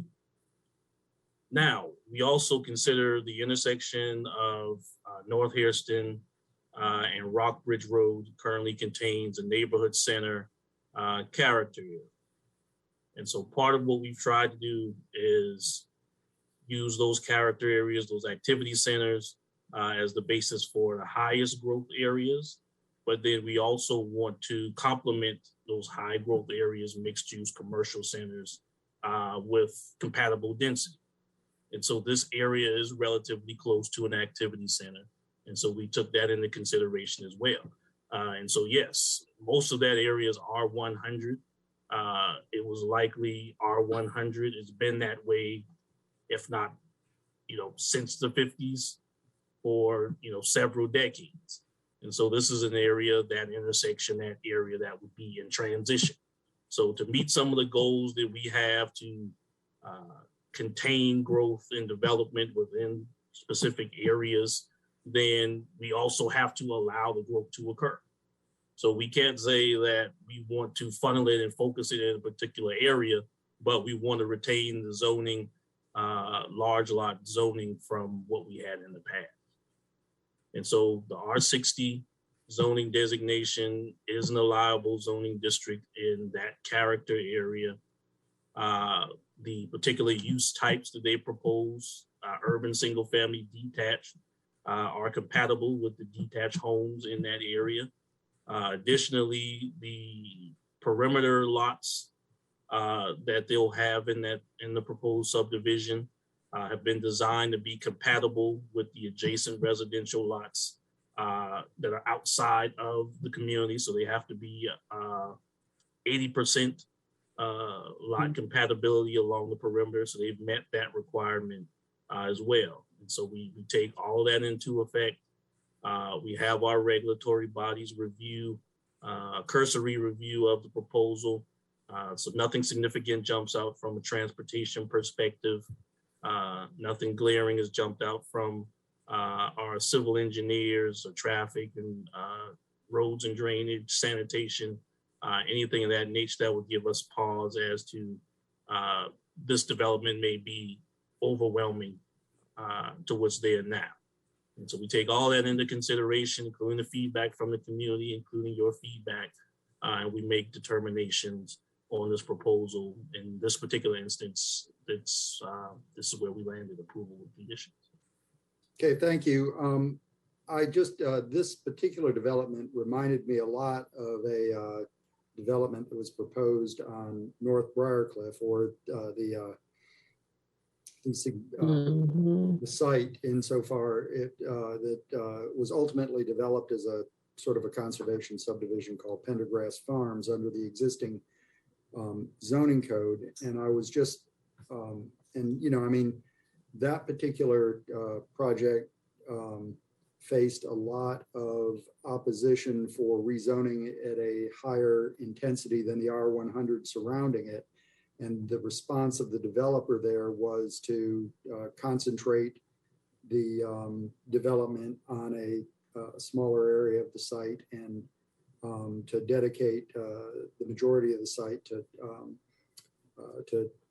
non-intensive green space type of uses. I'm just wondering, and the department supported and facilitated that particular configuration, and it resulted in support by the neighborhood and approval of the development. And I'm just wondering what conditions would have to prevail on this site in order for us to see a similar outcome. So the conservation subdivision is— Well, it really wasn't conservation subdivision. As you remember, Pendergrass Farms, I think, I don't recall the zoning category, but it wasn't, it was done recently, as you may remember, under the existing code. Right. Yes, sir. Yes, sir. And so my understanding is that previously there was a zoning designation for specifically for conservation subdivisions. And I think that was removed in 2015 or replaced with the, let's see what we call it now. It hasn't been used very much. So we have it is our residential neighborhood conservation district that has not gotten much traction, hasn't been used very frequently. But my understanding of Pendergrass Farms is it was a combination of those two zoning tools that try to accomplish something unique for that particular area. And so we can still try to facilitate something to that effect, but we don't have a specific zoning designation that they could call upon and say, this is specifically how you would do it. It would have to be a unique kind of customized development. Okay, well, I just wanted to draw the attention of the commission to that particular circumstance, since it seems similar to this, except that this area has even more cause for conservation insofar as it's got the creek that runs through it and the various buffers and other aspects of that, but wanted to see if that had been explored. So thanks very much. I yield back. All right, thank you very much, Commissioner Rader. Mr. Baker, I see your hand is raised. Do you have something to add to the conversation? Thank you, Mr. Presiding Officer. I wanted to really just state that the planning department finds itself in a unique situation as it relates to all the zonings. I think one of the primary considerations on this particular one was the proximity to the neighborhood activity center. And we always get into discussion about how do we transition within the activity center or outside of the transition or the activity center. We always have to balance trying to get the rooftops in an area to activate the economic development in the areas. And we also have to consider housing choices. So here we are with an area that has R100. And as we talk about aging in place, does a person want to stay in a neighborhood and then have options to move into a unit that has a smaller lot, that has opportunities to maintain the lot, and rather than having a 100-foot wide lot, have a 60-foot wide lot and still stay in the community? So I think staff finds a challenge in trying to understand and work with an activity center in an area, also having housing choices, and also trying to bring rooftops and diversity in an area to activate the economic development angles that we also have for areas. So I currently have, I just received from Mr. Ramsey, the draft of the new ordinance related to community residential district that Commissioner Terry is sponsoring and Commissioner Rader is referencing. We are working toward having that zoning district, but at this particular time, we don't have that specific one identified with all the criteria written up.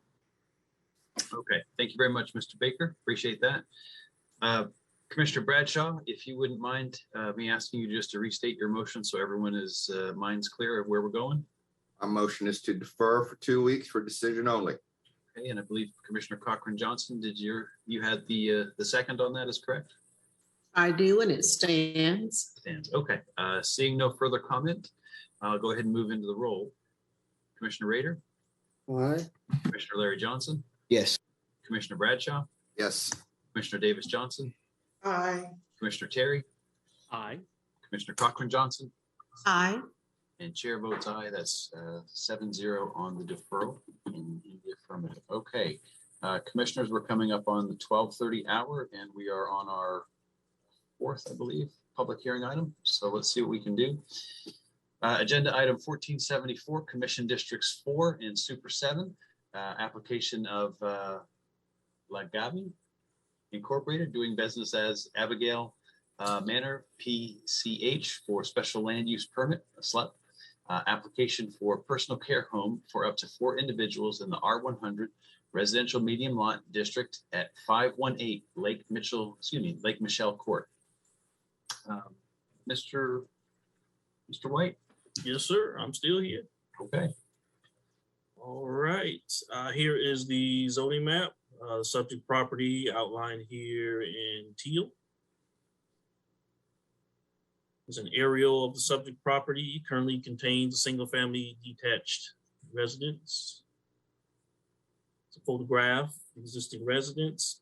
The site is currently used for a 3-person personal care home. And the request is to increase that to a 4-person group personal care home.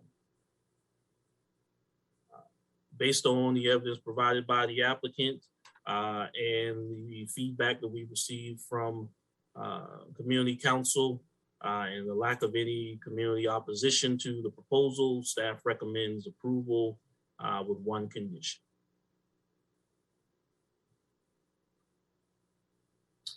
All right, Mr. White, thank you very much for that. At this moment, I'd like to offer the floor to the applicant. And if the applicant is here, please identify by using the raise hand feature or #2. Again, call for the applicant. If you are on, please, let's see who is, I don't see that. I see a Should be Mr. Williams. Evan Williams. Okay, one moment, please. I'll pull him up. He's got his hand raised. Yes. Well, actually, that was a hand wave. I can't see those, who's doing them, but Mr. Williams or Williams Evan, please go ahead and unmute and start your video if you would like. And please state your name and address for the record. I'm Evan Williams. Can you hear me? We can hear you, sir. Okay. And what did you request of me? Just any comments or input that you have in addition to what Mr. White, our staff person, gave regarding his recommendation for your application. Yeah, I basically have no comment. You know, we've been in this location for 20 years now, and we've had no issue. The increase by 1 resident will have no impact on any operation. It's on a cul-de-sac, and the traffic is little or none. Only the traffic is by those residents who are here and by the utility companies. All right, thank you. Thank you, Mr. Evan. And with that, we'll go ahead and ask Mr. Matowski if he would open the floor to anyone wishing to speak in support of the application. Thank you, Mr. Presiding Officer. If you'd like to speak in support of this application, please identify by using the raise hand feature or #2 if you are on a phone. At this time, I'm seeing no hands raised, sir. Okay, and then let's go ahead and open the floor to anyone wishing to speak in opposition to the application. All right. Thank you, sir. #2 or raise hand feature if you are in opposition and would like to speak. And no hands raised at this time, sir. All right, then let's circle back. And Mr. Evan, or do you have any other comments you'd like to add beyond what's already been stated from, again, Mr. White?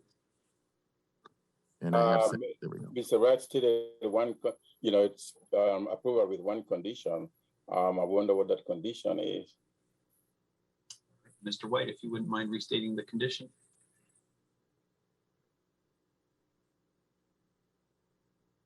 Yes, sir, that the special land use permit be issued to Evan Williams for operation of a group personal care home and shall not be transferable. Right, thank you, Mr. White. Mr. Williams, unless you have, or pardon me, Mr. Evan, unless you have anything else to add, we'll move on with our process here. No, sir, I don't have anything to add. Perfect. Okay, Mr. White, just to call on you one more time, your recommendation? Approval with one condition. All right. Again, everybody, this is for agenda item 1474. This is affecting Commission Districts 4 and Super 7. And at this time, I will open the floor for a motion.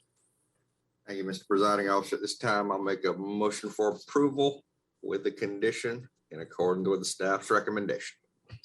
Is there a second? Second. All right. Proper motion and second. And I see a hand raised. Commissioner Terry.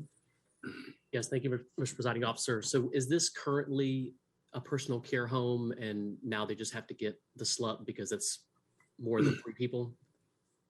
Yes, sir, that's correct. Okay, all right.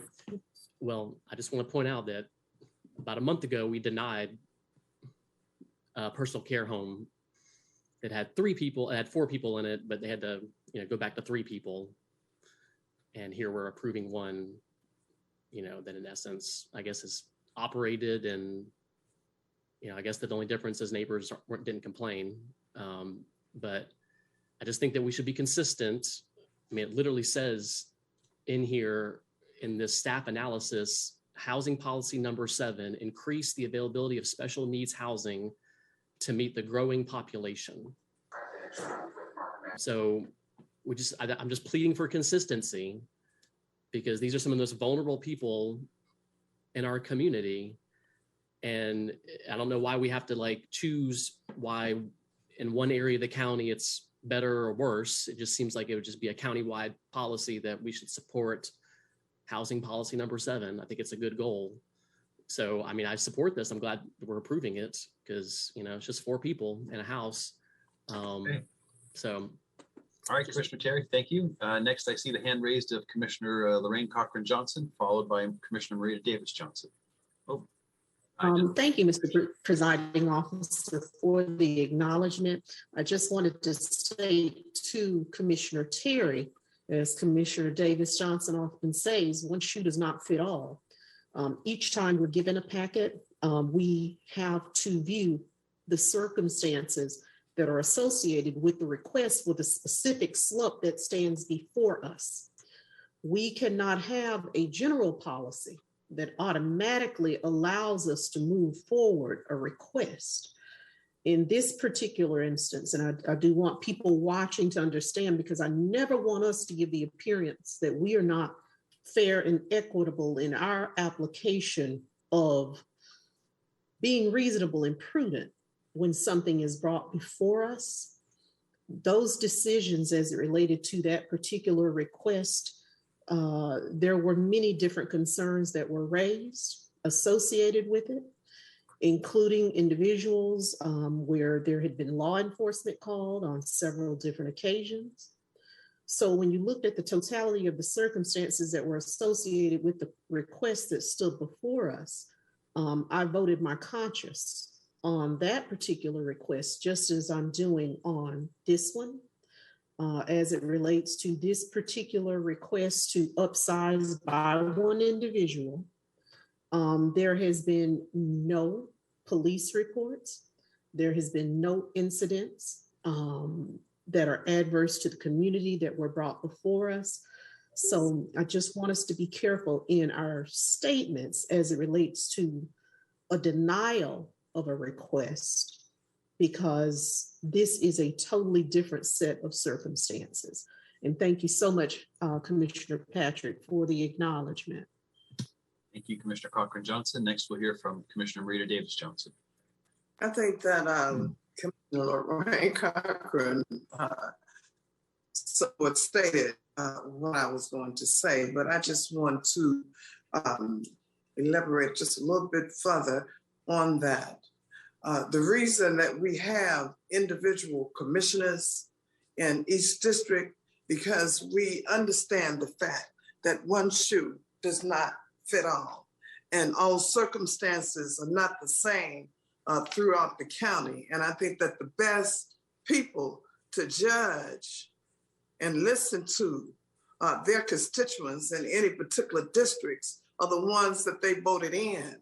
So it's easy to look on the outside and say, well, this is how it should work.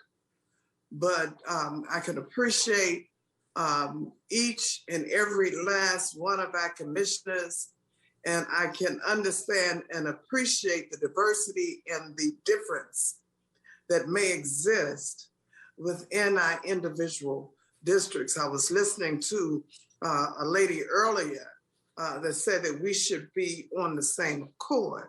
You know, I think that we should respect each other, which we do respect each other, but I mean, we can't be on the same accord, because if you have different issues that confront your constituents, that's what we're voted in office to do, is to represent our constituents. And my constituent may not be the same as District 3's constituents or District 2's constituents, but we can listen and we can understand and we can get the input from the district that that we represent and make a valid, informed, knowledgeable decision based upon the circumstances at hand.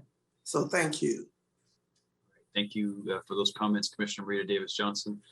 Commissioner Terry, I'm going to give you the floor for brief comments, but if this is just going to be a back and forth, I just want to remind you it's 12:31 and we're only on the 4th agenda item, and we still haven't gotten into the rest of the agenda. So no, I just wanted to clarify. Thank you, Mr. Presiding Officer. I was just clarifying that I think that there was a little bit of incongruency in the staff analysis, and I think this is just an example of how we as a Board of Commissioners don't have to rely solely on federal aid to address housing concerns. Simple as that. Housing policy is multifaceted. It comes in all shapes and sizes. And to borrow the shoe analogy, if the shoe doesn't fit, get a different size shoe, or maybe just get different types of shoes and be flexible to that. But if we're going to do housing policy, if we're going to address housing access, apparently that's a housing policy number 7.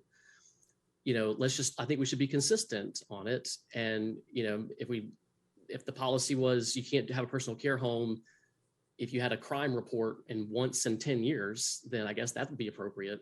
But I'm just looking for consistency in our analysis, because I see basically the same situation. I don't see anything distinguishing these two. I completely reject the police report that was debunked immediately. It just wasn't accurate. So everything else is the same. So that's it. All right. Thank you, Commissioner Terry. Seeing no other hands raised, we're going to move on to the roll call. And again, just to say we've covered ourselves, this is for agenda item 1474, Commission Districts 4 and Super 7. We have a proper motion and second. And Commissioner Rader, what's your vote? Aye. Commissioner Larry Johnson? Yes. Commissioner Bradshaw? Yes. Commissioner Davis-Johnson? Aye. Commissioner Terry? Aye. Commissioner Cochran-Johnson? Aye. And chair votes aye, 7-0 in the affirmative. And we're going to move on to our next item, which is agenda item 1475. This is before Commission Districts 3 and Super 6. I would note that staff has called out a substitute, This is the application of East Lake Holdings Incorporated to rezone property from C1, local commercial, to M, light industrial, to MR2, medium density residential 2, for development of a multifamily and townhome development at 1847 Second Avenue. And with that, Mr. White, I'm assuming you're the person that'll lead us on this one. Yes, sir.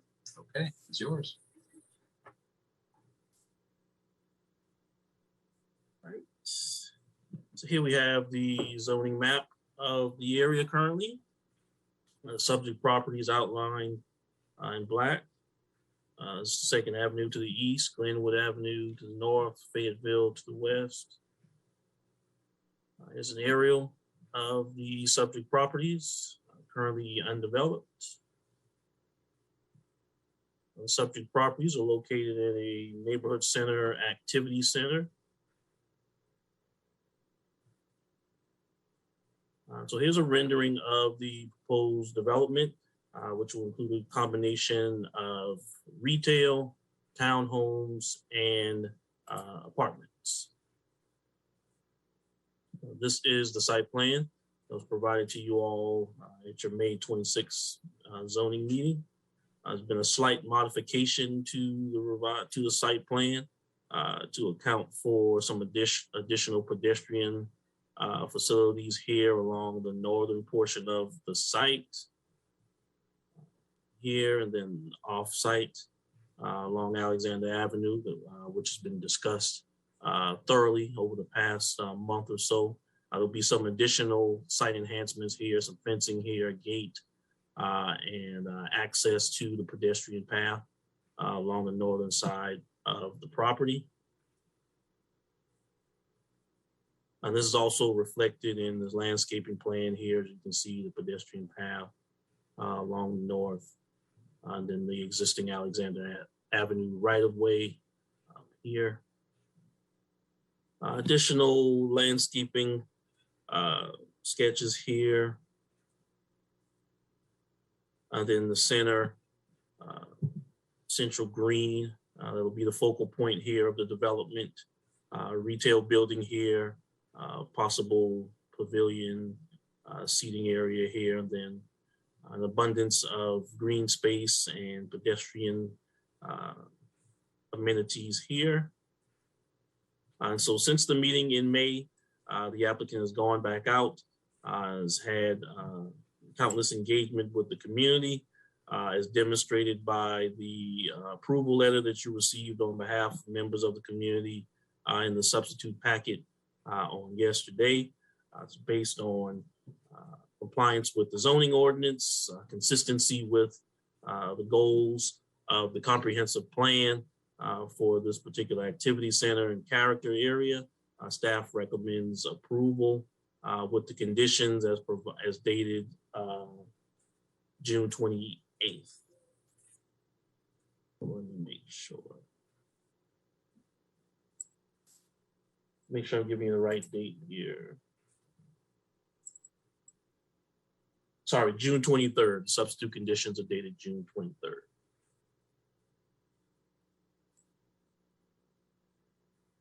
All right, Mr. White, thank you very much. At this time, I will call on the applicant to speak before us. Yes, Mr. Presiding Officer, I'm Harold Buckley with Wilson, Brock and Irby, 2849 Paces Ferry Road in Atlanta. I am here before you on behalf of Perennial Properties, and you see the Perennial team at the table here with me, along with our traffic engineer. As Mr. White explained, the last time we were before you, there was a flurry of activity, basically at the 13th hour before your last meeting. And that resulted in a set of proposed conditions that we offered up to have voluntarily attached to the staff's recommended conditions. This body very wisely said that, you know, we think that this needs another 30 days to allow the folks who are expressing concerns about your development to take a look at them and talk to you about what they mean. We did that. We hosted 2 meetings since then, one at the Atlanta Masjid and another just this past weekend, which was a virtual meeting. And what came out of those follow-up meetings is a letter of support from the East Lake Commons community. And so with that, we would very respectfully ask for you to approve our application for rezoning subject to the proposed conditions that we submitted into the record that represent consistent conditions between us and the community. All right, Mr. Buckley, thank you very much for those comments. At this point, Mr. Metelsky, let's open the floor to anyone who wishes to speak in support of this application. Thank you so much, Mr. Presiding Officer. If you'd like to speak in support of this application, please identify by using the raise hand feature or #2 if you're on a phone. Our first request is from, and I apologize if I mispronounce, Plemen El Amin. I will ask them to unmute. If they'd like to start their video, they may. And please state your name and address for the record. You are still on mute, sir. All right. And I'm Plemen El Amin. I'm a board member of the Atlanta Masjid of El Islam and of the Muhammad schools. We have property at 560 Fayetteville Road and 735 Fayetteville Road.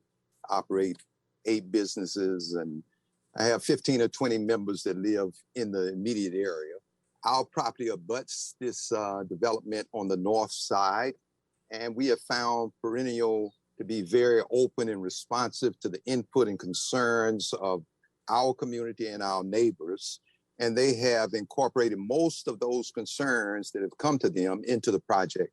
Therefore, we support this development, and I must again say I thank the commissioners for your hard work and your diligence and sacrifice that you do every day. So we thank you as a citizen of DeKalb.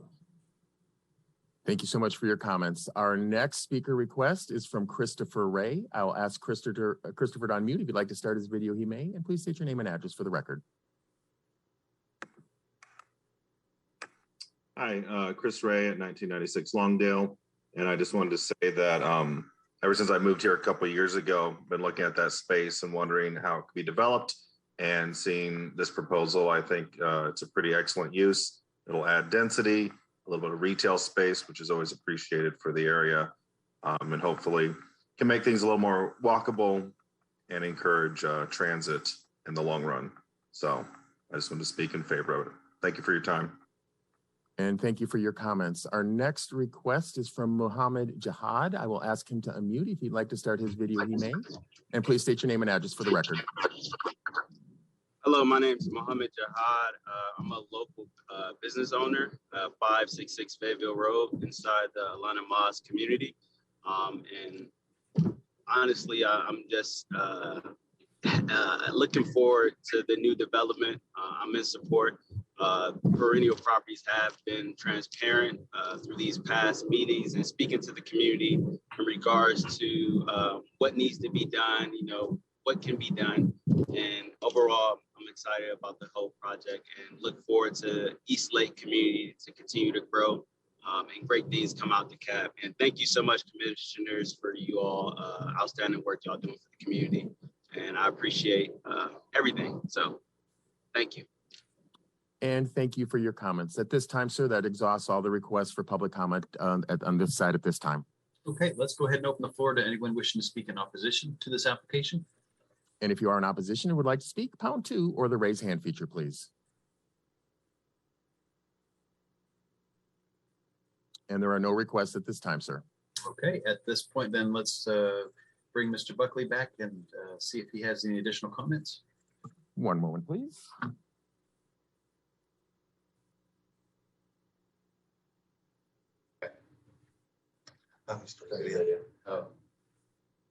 Thank you, Mr. Presiding Officer. We don't have any other comments to offer other than to thank all of the residents who attended 7 meetings open to the public and countless individual meetings. We appreciate just how hard they worked with us to get this where it is right now. And with that, I'll rest.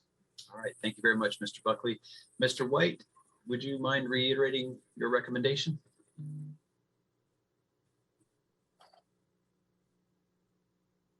Recommendation is approval with conditions. Ms. Bragg, I apologize about that. No problem. There was a short break. Understood. Okay. We all have those. Okay. Let me go ahead and restate the commission districts here. Again, this is agenda item 1475, Commission Districts 3 and Super 6. And at this moment, I will open the floor for a motion. Yes, sir. Mr. Presiding Officer, I make a motion that we approve this project with all of the conditions that are entailed in there. Is there a second? Second, and I've got a question. Okay. And just to double check with the commissioners that moved, there was a substitute on this, and your motion covers that. Substitute. Oh, yeah, it covers the substitute. And as well as for the second?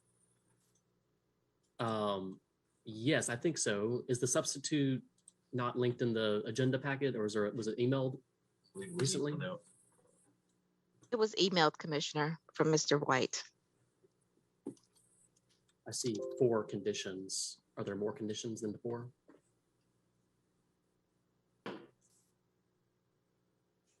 No, hopefully get the roads and the intersection. Which one are you looking at, Commissioner Terry? Yeah, so maybe I can ask my question. I think this will enlighten us on this. So condition number 3 says the developer shall improve Alexander Avenue to facilitate public pedestrian access between Fayetteville Road and 2nd Avenue, with the remainder of the public pedestrian path connection being provided on the subject property, subject to approval by DeKalb County Public Works Department. So I feel like we just need to clarify that, because I believe that it would be the transportation department, but maybe that's under Public Works, if that's appropriate, because I think ultimately that would be approved by Ms. Keeter. And then I did want to ask if the applicants or developers, if they had, because it just says there'll be a pedestrian access, but I think when I was meeting with the neighbors, the one of the kind of the hopes and aspirations was a connectivity to the grocery store. And so, you could just put some paint down and call it a crosswalk and say that's pedestrian access, or you can do, additional layers of whether they're hawk light systems or islands, or, there's a whole manner of treatment.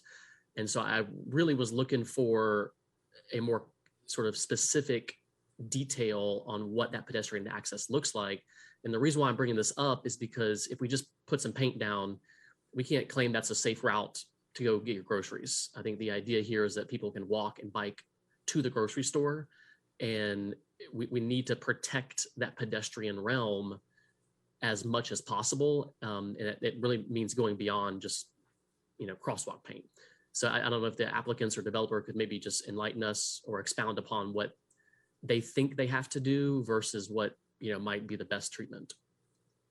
Would it be possible maybe to have Ms. Bragg or Mr. White speak to that question, since staff will be the one that ultimately enforces whatever the condition is? Can I add to that? Commissioner Johnson? Yes, I want to see staff as you talk. I want to make sure I'm speaking, when I say approval of the conditions, that I'm speaking from the same sheet of music that Commissioner Terry. It said adding a lighted pedestrian pathway accessible to the public from 2nd Avenue along the north side of the property along Alexander Avenue and ending at Fayetteville Road. Are you speaking, Mr. White, is that the document of conditions you have? And the other 3? Okay, which condition are you referring to? I'm talking about the lighted pedestrian pathway for Alexander. The letter that I received was from the community on the agreements like they had. Is that I want to make sure this is the substitute. Yeah, the substitute that I sent you yesterday evening, there should be a list of 7 conditions dated June 23rd. Let's read them as you talk and dealing with Commissioner. Yeah, I can pull it up. Okay. Because I have 4 on here and you're saying 7. He put them up. Okay. Yep. So the first sheet in the attachment that I sent you, 7. All right. So which you're talking the pedestrian path on Alexander Avenue? Looks like number 4. Okay. This is not what I was looking at. Okay. So yeah, if you don't mind, yeah, there you go. Thank you. Okay. Okay.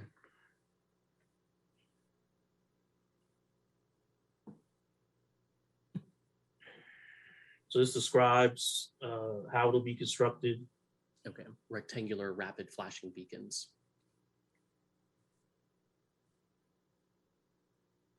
Okay, I think that's what I was looking for, Mr. Presiding Officer. I don't know if the applicant had anything more to add to that, but now that I'm seeing these updated conditions, that answers my question. Thank you. All right. Thank you very much, Commissioner Terry and Mr. White. Mr. Buckley, you have an understanding of what we're voting on? That's correct. That's all I was going to offer up, was that the conditions that we have provided are dated June the 23rd, 2022, and there's 7 of them. So that was the document that you just saw. Okay. Thank you. All right, commissioners, unless there's any additional questions, we have a proper motion and a second. One thing, Mr. Presiding Officer, make sure Mr. Buckley or staff that the community get those conditions that we approve, that we're approving today. All right. Yes, sir. Thank you. With that, commissioners, we'll move into the roll call. Commissioner Rader. Aye. Commissioner Larry Johnson. Yes. Commissioner Bradshaw. Yes. Commissioner Davis Johnson. Aye. Commissioner Terry. Yes. Commissioner Cochran Johnson. Aye. And chair votes aye on that one as well, 7-0 in the affirmative. And we're going to move on to our next agenda item.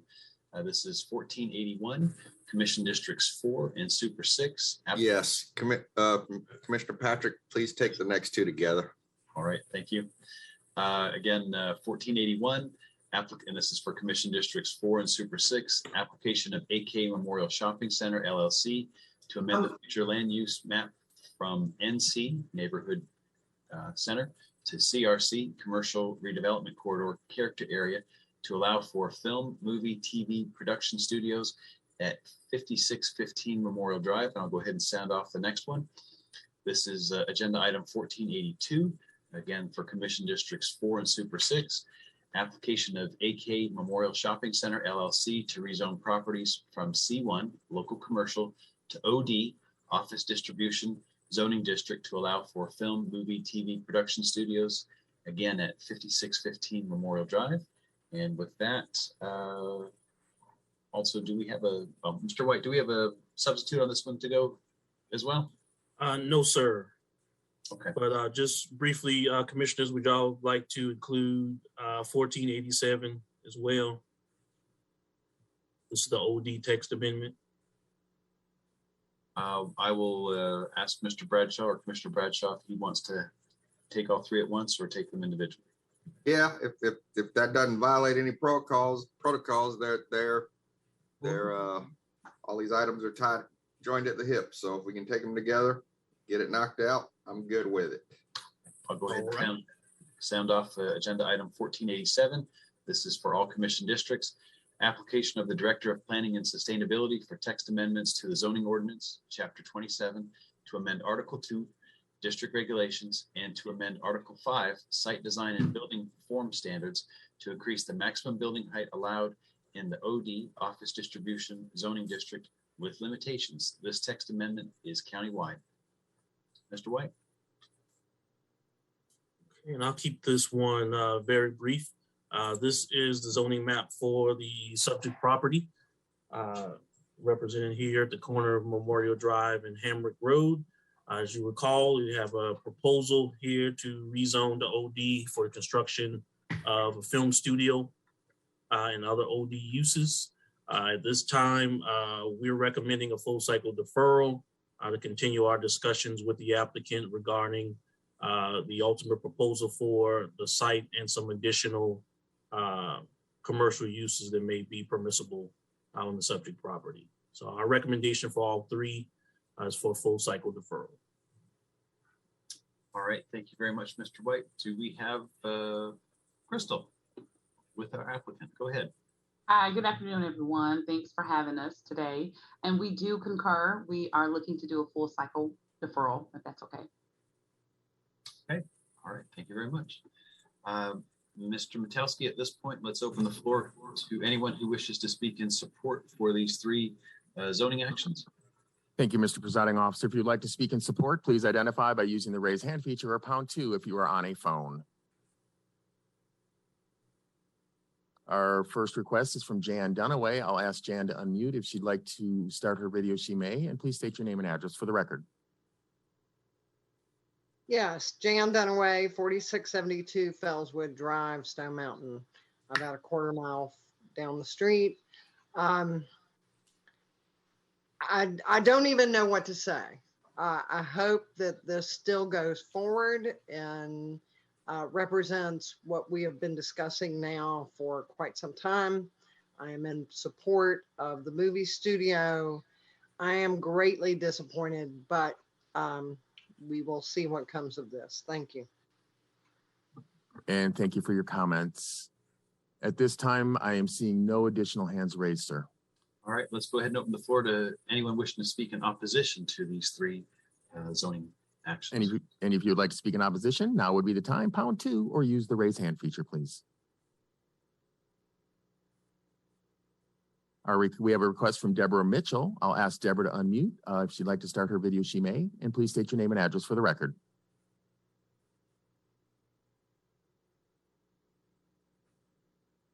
Ms. Mitchell, I am sending you, there you go. Good afternoon.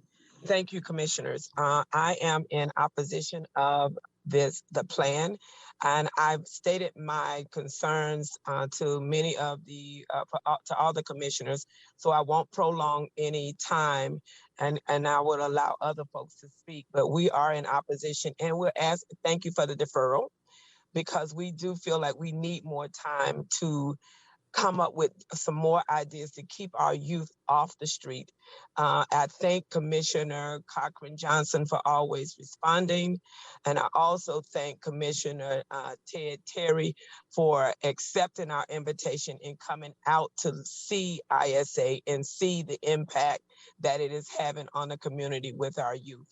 And I asked for the commissioners also to consider that and to help us come up with a plan or more time from the owner to come up with something that's going to, one, as we move into this season of more and more violence and gun violence, that we do something more to help our youth to stay off the street. Thank you so much for your time. And thank you so much for your comments. At this time, that exhausts all the requests for public comment on this item. All right. I will afford an opportunity for Crystal if she'd like to make any kind of additional comments or rebuttal.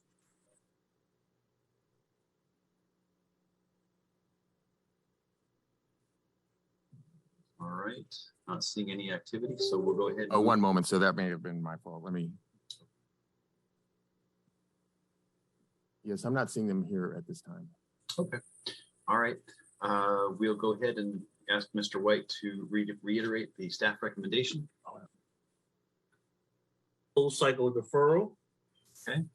And again, let me call out these three items that we have before us right now. This is for agenda item 1481, Commission Districts 4 and Super 6.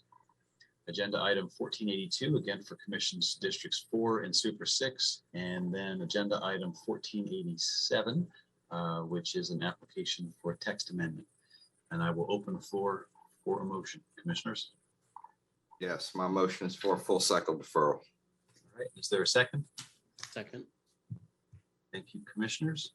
I don't see any hands raised for comments. Seeing none, we'll go ahead and move into the roll call. Commissioner Rader? Aye. Commissioner Larry Johnson? Yes. Commissioner Bradshaw? Yes. Commissioner Davis Johnson? Aye. Commissioner Terry? Aye. Commissioner Cochran Johnson? Aye.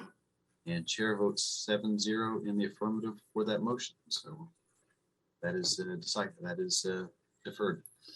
All right, next item, Commissioners, is agenda item 1483. Yes. Commissioner Patrick, take the next two together, please. Thank you so much, Commissioner Bradshaw. Agenda item 1483, Commission District 4 and Super 7. This is application of Battle Law PC to rezone property from R100, that's residential medium lot 100, to RSM, residential small lot mix, to develop a 26-unit senior housing community at 373 Stone Mountain Lithonia Road.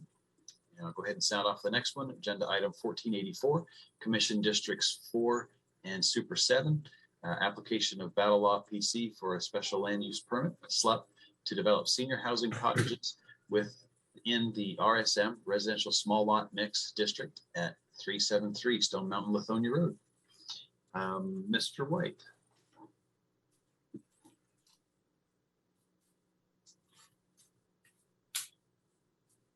Right. So here is the current zoning map, and the subject properties are outlined in black. Stone Mountain Lithonia Road here to the west, Carriage Walk Way to the north of it. Here is the future land use map for the subject property and surrounding areas. Once again, the subject property is outlined here in black. It's located in the suburban character area and directly adjacent to Neighborhood Center Activity Center at the intersection of North Stone Mountain Lithonia Road and Rockbridge. So this was the initial site plan submitted for a 23 unit cottage development specifically for senior residents. And so prior to the May 26th Board of Commissioners zoning meeting, the applicant requested a deferral to modify the plans. At that time, the applicant, in coordination with Commissioner Terry's office, worked on a revised site plan to break what you see here into smaller clusters. And so this revised site plan is the outcome of those discussions and consultations. And so as you can see here, the squarish design from before has now been broken into smaller clusters. And so the large areas for open space and gathering, those two have been broken into smaller clusters, consistent with what we require for cottage style developments.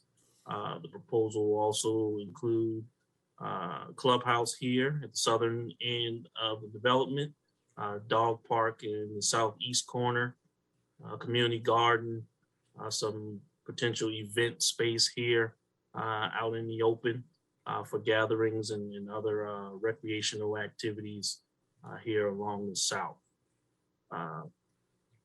So overall, while the design has changed, overall staff's evaluation of the proposal is unchanged.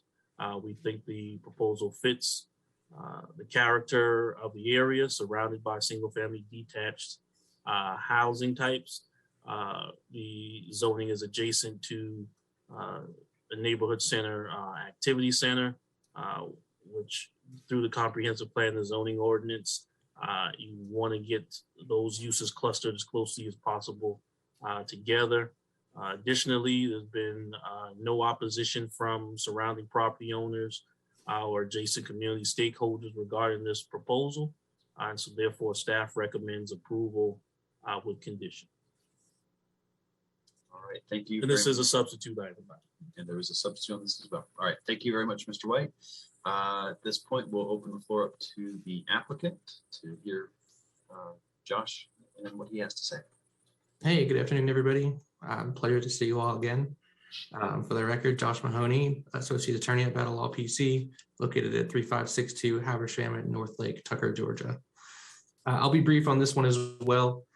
You saw the initial plan for 23 senior cottages. While that plan was beautiful and we did love it, the unfortunate reality is that that layout was not financially feasible. The development costs were just simply too high to support the number of that number of units. And so with working with the folks over at the Microlife Institute, we were able to draw some inspiration from them and redesign the plan so that it reduced the overall development costs, mostly by doing away with that large encircling road that you saw in the initial plan and replacing it with a more centralized parking space, as well as introducing the clustered design so that all all of the senior cottages will now front on a smaller but more, I guess you could say, more private green. And so with that, it was a pleasure working with the folks over at Michael Life Institute. And so with that, yeah, I'll just humbly request that you all approve this rezoning and special land use permit. Here for questions. Thank you. All right, Josh, thank you very much. Mr. Metowski, at this point, let's open the floor to anyone wishing to speak in support of this application. Thank you much, Mr. Presiding Officer. If you'd like to speak in favor of this application, please identify by using the raise hand feature or #2 if you are on a phone. At this time, there are no hands raised, sir. All right, then let's go ahead and open the floor to anyone wishing to speak in opposition to the application. And for opposition, #2 or use the raise hand feature, please. No hands raised at this time. All right. Going back to the applicant, Josh, anything else to add beyond what you've already said? One moment, let me just bring him back up.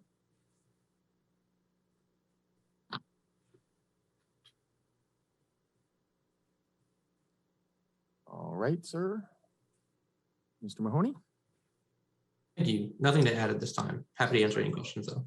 Perfect. Okay. Thank you very much, Josh. Please stay by or nearby. Mm-hmm. Mr. White, if you wouldn't mind, remind us of what the recommendation was. Approval with 4 conditions for both the rezoning and the special land use permit. And this is a substitute item. Thank you very much, Mr. White.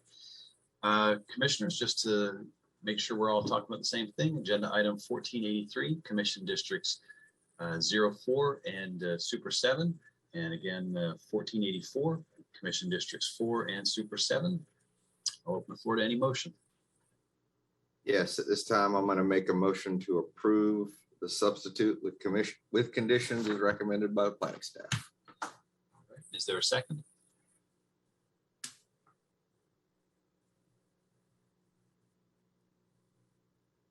Is Commissioner Cochran Johnson frozen? It looks like she might be frozen. I'll second. Right, if somebody would, yeah, thank you. Okay, we got a proper motion and second.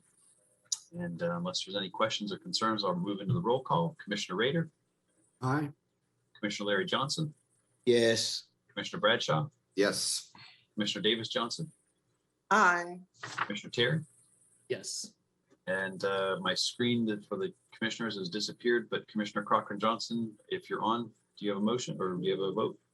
I do. I do apologize. I'm having technical difficulties with internet, but I'm very excited about this project. All right, thank you, Commissioner. And the chair votes aye 7-0 in the affirmative on this item.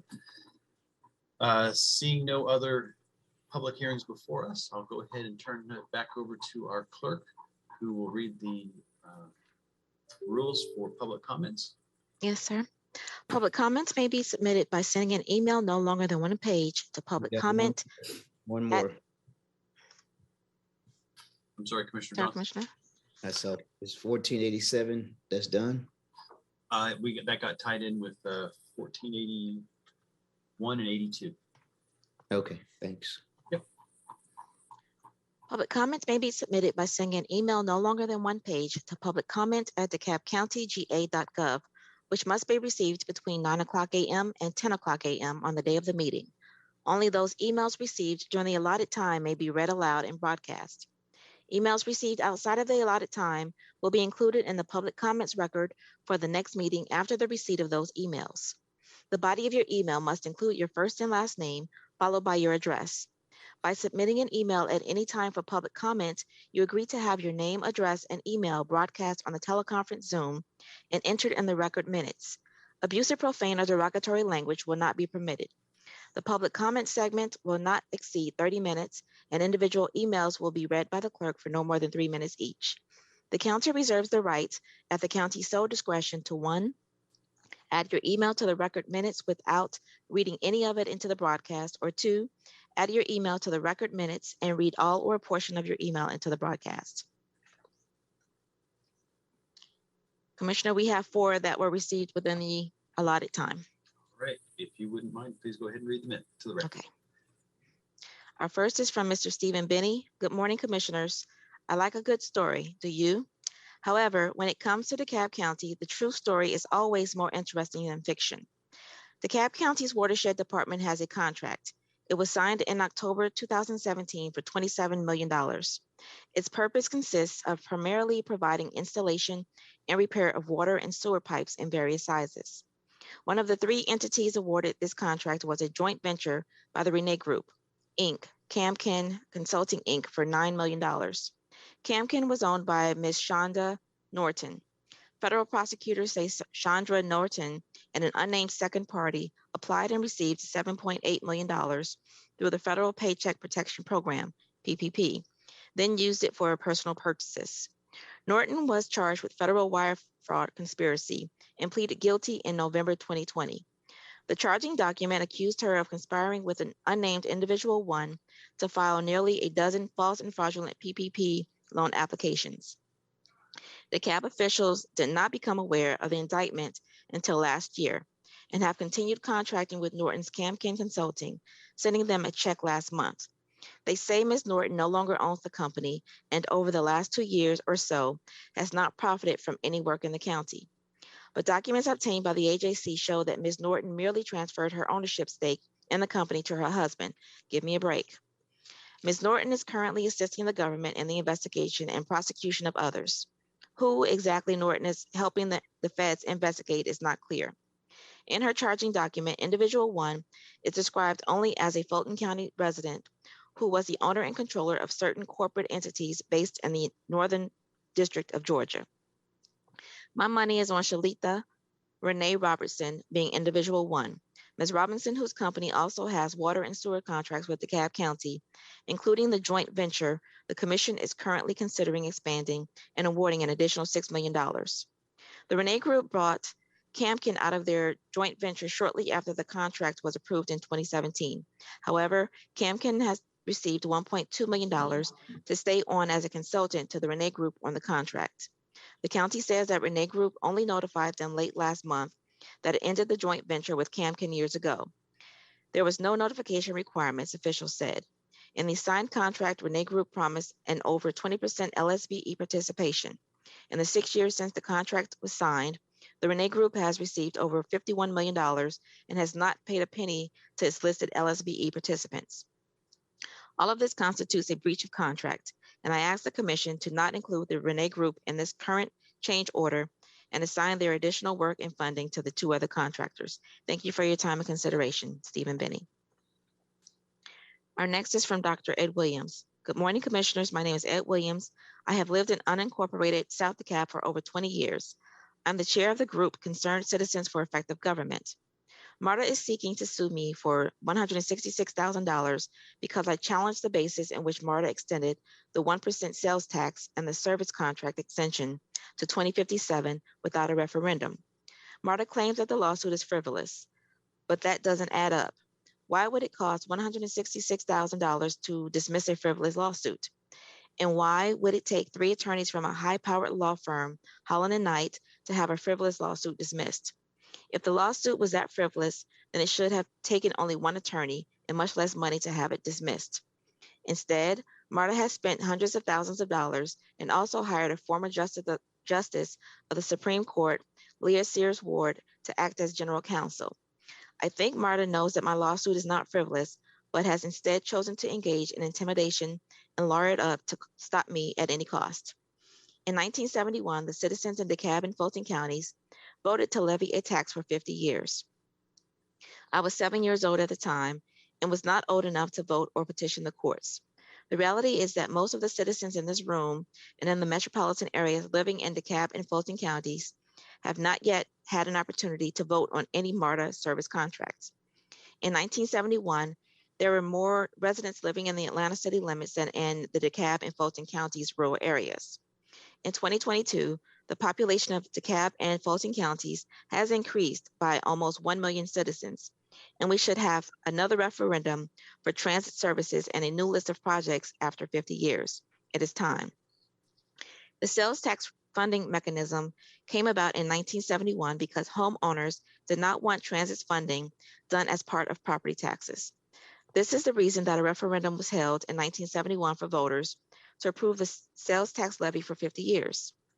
MARTA is in April 7, 2022, motion for legal fees claims asserts that I must be held accountable for the attorney's fees and costs for exercising my right to petition the government through the courts while using peaceful means, even though I have not exhausted my appeals and MARTA has not shown that I have acted in bad faith.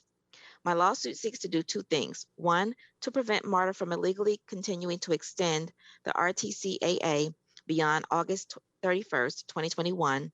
And two, to prevent MARTA from illegally continuing to levy a sales tax beyond August 31st, 2021, without a new referendum. MARTA is spending taxpayer funds to deny citizens an opportunity to vote on whether a sales tax should be continued to be levied and the kinds of transit services projects they want to fund. MARTA seeks to prevent me from exercising my First Amendment right to petition the government for a redress of grievances. This right is at the heart of our democracy and the first and arguably the most important right. The government should not be able to use taxpayer money to deny citizens the right to petition their government and to intimidate and retaliate against citizens from seeking justice.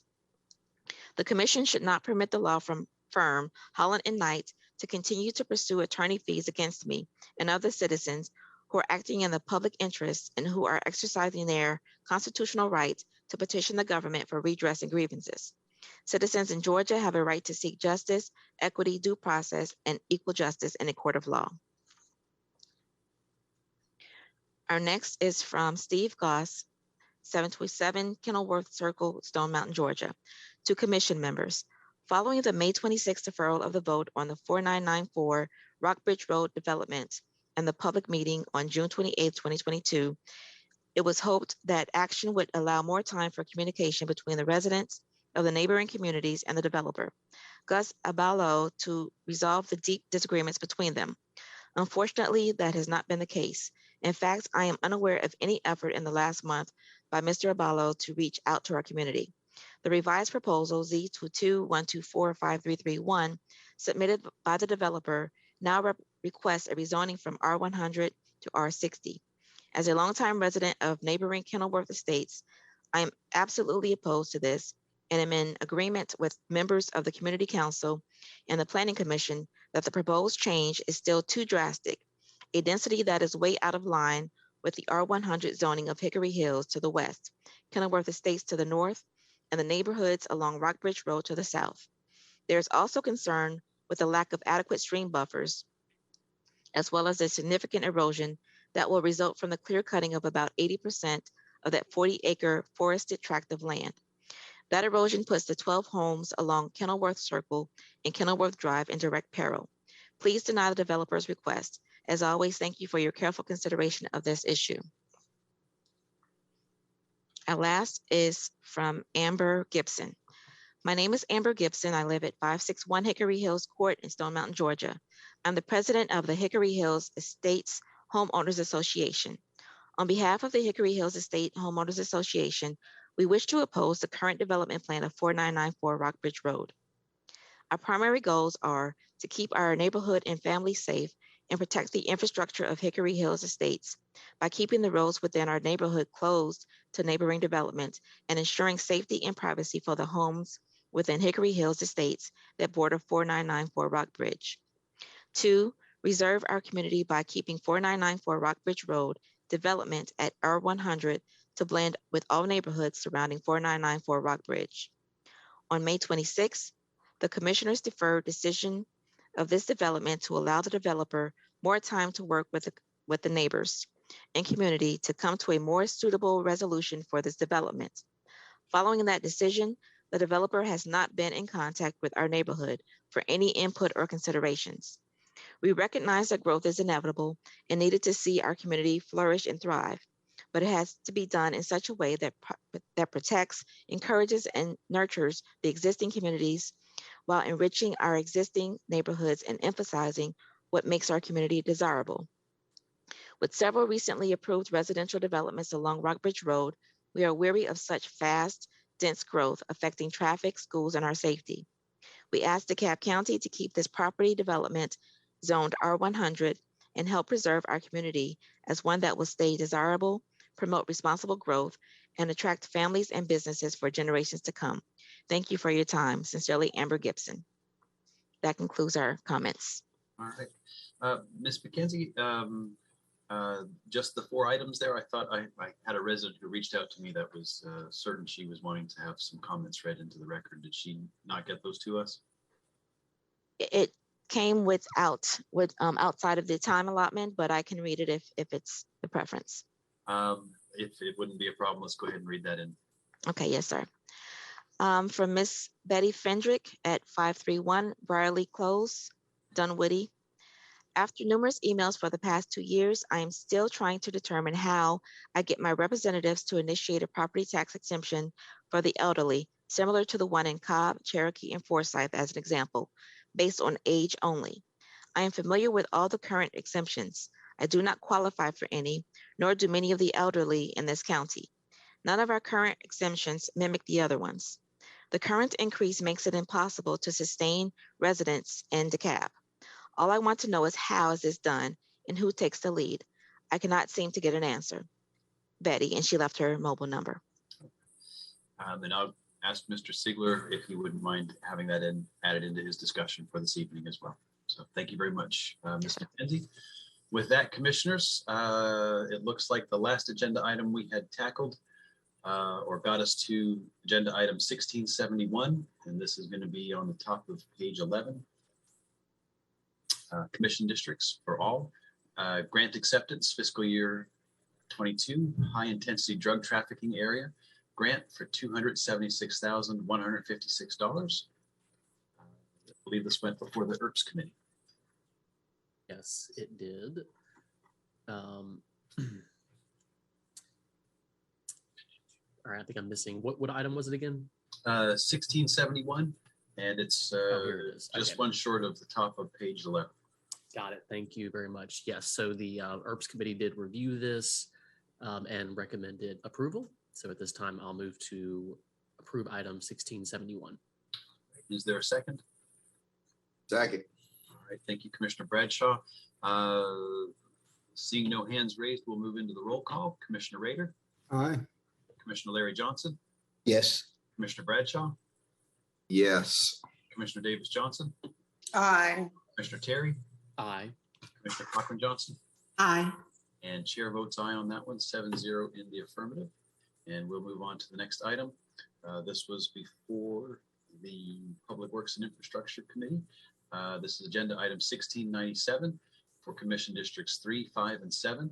Aesthetic improvements for Glenwood Road, Covington Highway, and Red Wing Circle bridges over I-285. Commissioner Cochran Johnson. Yes, hold on just a moment. 1697 we have heard in committee, but due to a GDOT increase in price, I'm going to ask that we defer this item back to committee and we'll have discussion on it today. So the motion is a deferral despite the initial approval of the item. Commissioner Cochran Johnson, just to follow up something I thought I heard you said today, or is there a special call? I'm sorry, at our next, so we'll defer for 2 weeks. Perfect. Okay, thank you very much. Is there a second? Second. All right, and Commissioner Rader, I see your hand raised. And you're on mute. So this is an expenditure of SPLOST funds, and I'm hoping that on our SPLOST Committee of the Whole, we can also get a report on these beautification funds that we have set aside for this, but more of a broad picture on what we're doing with beautification since we're now spending down the balance. Thank you. Mr. Williams? Yeah, we'll make sure to include that in the SPLOST cow on Thursday. All right, thank you very much. And with that, commissioners, we have a proper motion and second. I'll open the floor. I'll go ahead and move into the roll call. Commissioner Rader? Aye. Commissioner Larry Johnson? Yes. Commissioner Bradshaw? Yes. Commissioner Davis Johnson? Aye. Commissioner Terry? Aye. Commissioner Cochran Johnson? Aye. And chair votes aye on that one as well, 7-0 in the affirmative. Moving on to our next item, which is before the ERPS committee. Agenda item 1691, cooperative agreement for body armor with related accessories, equipment, and services for use by the Department of Police Services. This contract consists of the purchase of body armor, concealable or covert vests, tactical vests, armor plate, or insert carriers, inserts, panels, and backers, awarded to Galls LLC, amount not to exceed $325. Commissioner Terry.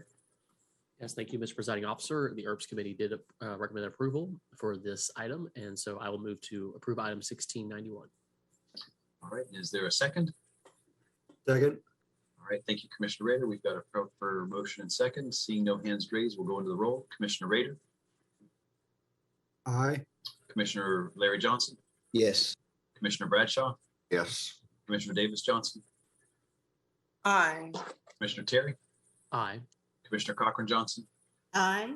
And chair votes aye as well on that 7-0 in the affirmative.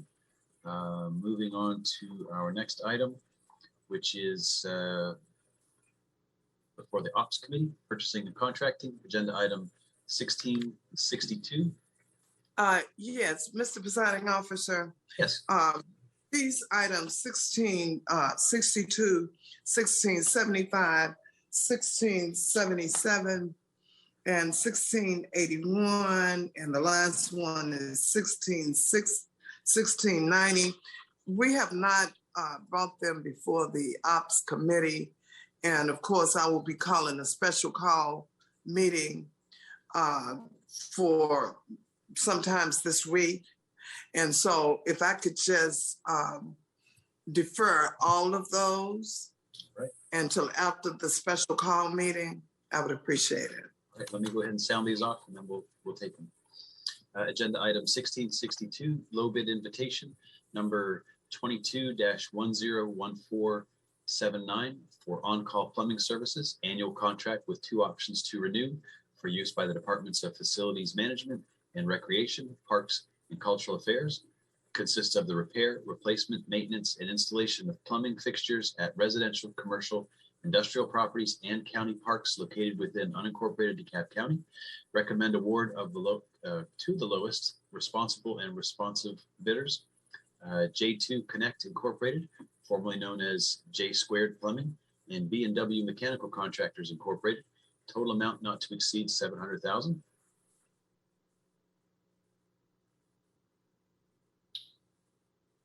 You're on mute. I think you're saying move for action though. Move for action on that because I'm going to defer all of us. Okay. Agenda item 1675, renewal, antifreeze, annual contract, first of 2 options to renew, contract numbers 1260946 and 1260951 for use by the Public Works Fleet Management. These contracts consist of the purchasing antifreeze for county vehicles and equipment awarded to the McPherson Companies Incorporated, Napa Auto Parts. Total amount not to exceed $90,000. Move for action. Okay, agenda item 1677. Change order number 1 to contract number 1272583 for pest control services.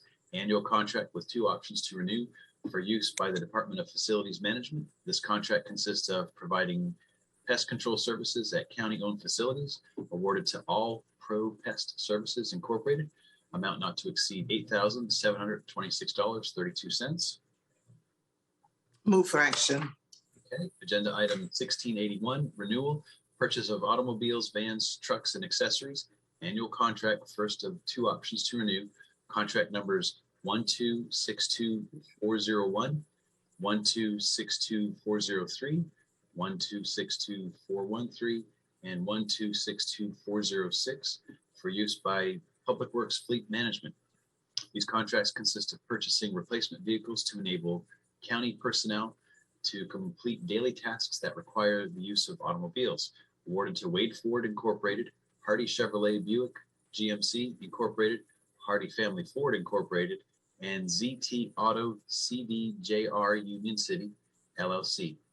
Total amount not to exceed $9,431,257.59. And this one also move for action, and it's been sent to audit. So hopefully we can have that back before our special call meeting because it's been over a week.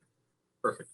All right, and then the final item is 1690, Change order number 1 to contract number 1270264, maintenance, repair, and inspection of overhead doors and gates, annual with 4 options to renew for use by the Departments of Facility Management, Fire Rescue Services, and Watershed Management. Consists of providing maintenance, repair, and inspection of county overhead doors and gates. Awarded to DH Pace Company Incorporated, doing business as Overhead Door Company of Atlanta, amount not to exceed $400,000. Move for action. Right, the Mr. Presiding Officer, I make a motion that 2022, 1662, 1675, 1677, 1681, and 1690 be deferred till our next meeting. All right, and can I have a second? Second. All right, thank you, Commissioner Bradshaw. Commissioners, unless there's any questions, I'll move into the roll. Commissioner Rader. Aye. Commissioner Larry Johnson.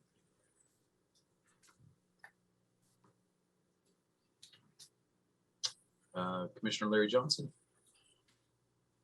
All right, Commissioner Bradshaw. Yes. Commissioner Davis Johnson. Aye. Commissioner Terry.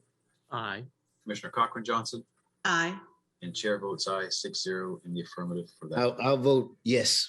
Thank you, sir. We'll make that 7-0. The Super Friends are together again. All right, moving on to our next item. And this is before the PEX committee. This is going to be agenda item 1463. Mr. Chairman, I'll read this out. RFP, request for proposals, 20-500559, home delivered and shelf stable meals for seniors, multi-year, for use by the Department of Human Services. Consists of providing meal services directly to homebound seniors located throughout DeKalb County. Recommend award to the highest scoring proposer, Meals on Wheels Atlanta, amount not to exceed $3,076,020. Move for action. All right, moving on to the next item, agenda item 1679. This is for Commission Districts 5 and 7. Request for proposal 19-500537, Lou Walker Senior Center, aquatic services for use by the Department of Human Services. Consists of providing aquatic services to seniors at the Lou Walker Senior Center. This request is to rescind the award to United Pool Management of America, LLC. Move for action. I believe those are the 2 items. Yes, sir. Mr. Presiding Officer, I make a motion we defer 1463 and 1679 till our next meeting. Is there a second? Second. Right, second. Properly moved and seconded. Going into the roll, Commissioner Rader. Aye. Commissioner Larry Johnson. Yes. Commissioner Bradshaw. Yes. Commissioner Davis Johnson. Aye. Commissioner Terry. Yes. Commissioner Cochran Johnson. Aye. And chair votes aye, 7-0 in the affirmative for those.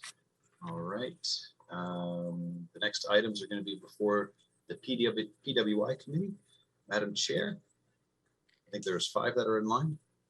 That is correct, and all 5 can be taken together. Okay. Agenda item 1559, low bid invitation number 21-101477, valve boxes and risers, 3-year multi-year contract for use by the Department of Watershed Management. Consists of the purchase of valve boxes and risers. Recommend award to the lowest responsive and responsible bidder, FM Shelton Incorporated, amount not to exceed $1,059,000. Move for action. All right, the next item is 1665. This is for all commission districts. Change order number 1 for contract numbers 1167992, 1167993, and 1167995. Pond maintenance services, annual contract with 2 options to renew for use by Public Works, Roads and Drainage, and the Department of Recreation, Parks and Cultural Affairs. These contracts consist of cutting, cleaning, spraying, and repairing maintenance of stormwater retention and detention ponds, awarded to Williams Icon Homes and Properties, ASAP Landscape Management Group, and Executive Realty Solutions Incorporated, amount not to exceed $760,000.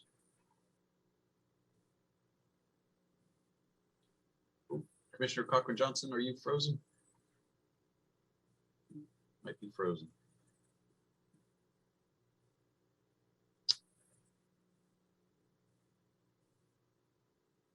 There she is. Sorry, I'm sure you've completed sounding that item. Move for action. Thank you very much. All right, next agenda item 1696, renewal, rock crushing, annual contract, first renewal of 2 options to renew, contract number 1260316 for use by the Department of Public Works Sanitation. This contract consists of crushing rock, granite, stone, and hauling materials to and from the Seminole Road landfill, awarded to K&T Installers LLC, amount not to exceed $150,000. Move for action. All right. Agenda item 1703, change order number 4 to contract number 1093417 for inspection of sanitary sewer stream crossings, multi-year contract for use by the Department of Watershed Management. This contract consists of inspections and assessments of sewer stream crossings, awarded to River Tap R2T Incorporated, amount not to exceed $350,000. Move for action. And the next item is 1724, change order number 7 to contract numbers 1038377 and 1038378 for storm drain infrastructure system construction for Public Works stormwater projects, multi-year contract for use by Public Works, Roads and Drainage, and the Department of Recreation, Parks and Cultural Affairs. These contracts consist of providing storm drain construction services, awarded to A&S Paving, Chemi Construction Company, extension and term only. Move for action. All right, Madam Chair. Yes, I would ask Mr. Presiding Officer that item number 1559, item number 1665, item number 1696, item number 1703, and item number 1724 is approved at this time. These particular items have been heard in committee, and it is the recommendation of the committee for their approval. All right, thank you, Madam Chair. Is there a second? Second. Commissioner Terry, we appreciate that second. Seeing no comments, commissioners, I'll move into the roll call. Commissioner Rader. Aye. Commissioner Larry Johnson. Yes. Commissioner Bradshaw. Yes. Commissioner Davis Johnson. Aye. Commissioner Terry. Aye. Commissioner Cochran Johnson. Aye. And chair votes aye on those items, 7-0 in the affirmative. All right, moving on now to items before the FAB committee. Commissioner Rader. Take the 3 together. Perfect. All right, agenda item 1752, Criminal Justice Coordinating Council grant to DeKalb County Adult Felony Drug Court, $148,988. You're on mute, Commissioner. Move for action.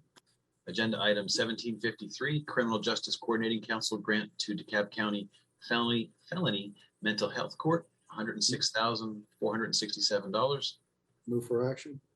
Agenda item 1754, fiscal year 2023, Georgia Department of Behavioral Health and Developmental Disabilities grant by way of the Criminal Justice Coordinating Council to the DeKalb County Felony Drug Court, $197,500. Move for action. Mr. Chairman. These 3 items were scheduled for hearing today in the FAB committee meeting. However, inspection of the items reveals that they are time sensitive, and notwithstanding the fact that the grants were awarded or notified around the beginning of the month, we did not receive them before in timely fashion to be able to review them in committee. But given that they are expiring, I will, without, if there is no objection, I will move the approval of the 3 and ask staff to work with the Superior Court and others to make sure that we get these in advance in the future. Thank you, Commissioner. Is there a second? Second. Thank you, Commissioner Cochran Johnson. We have got a proper motion and second. Unless there's any questions, I'll move into the roll call. Commissioner Rader. Aye. Commissioner Larry Johnson. Yes. Commissioner Bradshaw. Yes. Commissioner Davis Johnson. Aye. Commissioner Terry. Aye. Commissioner Cochran-Johnson, Aye. and chair votes aye, 7-0 in the affirmative on those items as well. Next, we're going to move on to section I, items for decision by the board.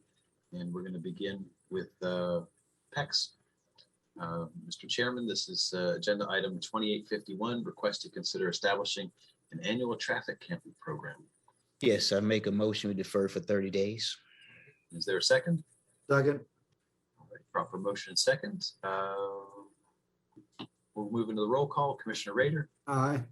Commissioner Larry Johnson. Yes. Commissioner Bradshaw. Yes. Commissioner Davis Johnson. Aye. Commissioner Terry. Aye. Commissioner Cochran-Johnson. Aye. Chair votes aye, 7-0 in the affirmative for that deferral. Moving on, we've got an item before the ERPS committee. I beg your pardon, there was one item here. This was for Board of Commissioners District 5, agenda item 1794.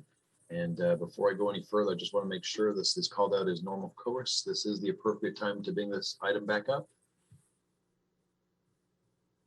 It is? Yeah. Yeah, it's time to bring it back up. Okay, thank you. Let me sound this one off, and then we'll have you make the motion.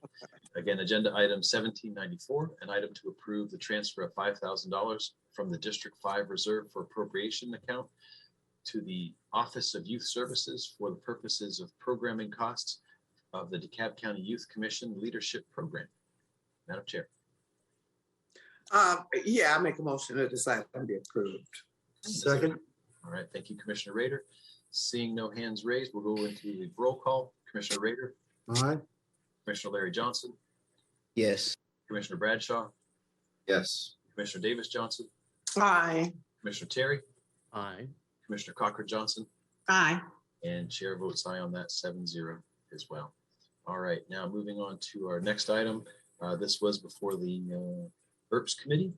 This is agenda item 3338. All commission districts to amend chapter 20, article 10 concerning domestic partnerships. Commissioner Terry? I'm sorry, ERPS committee. Yes, that's right. Yeah, that's right. Yeah, you're right. Yes, thank you, Mr. Presiding Officer. We did recommend a deferral. I can't remember if it was 60 days or 90 days. I think you said 90. Was it 90? Okay. Yep. So yeah, motion to defer this item for 90 days. Second. Oh, I'm sorry, Jeff. Commissioner Rader gets that one this time. All right, we'll move into the roll call unless there's any concerns or questions. Commissioner Rader. Aye. Commissioner Larry Johnson. Yes. Commissioner Bradshaw. Yes. Commissioner Davis Johnson. Aye. Commissioner Terry. Aye. Commissioner Cochran-Johnson. Aye. And chair votes aye in the affirmative of that as well. The next item is before the Ops Committee, agenda item 1543. And that's a resolution of the DeKalb County Governing Authority to adopt a vision and transition plan for all library landscapes in DeKalb County by 2023. Madam Chair. Okay. Okay.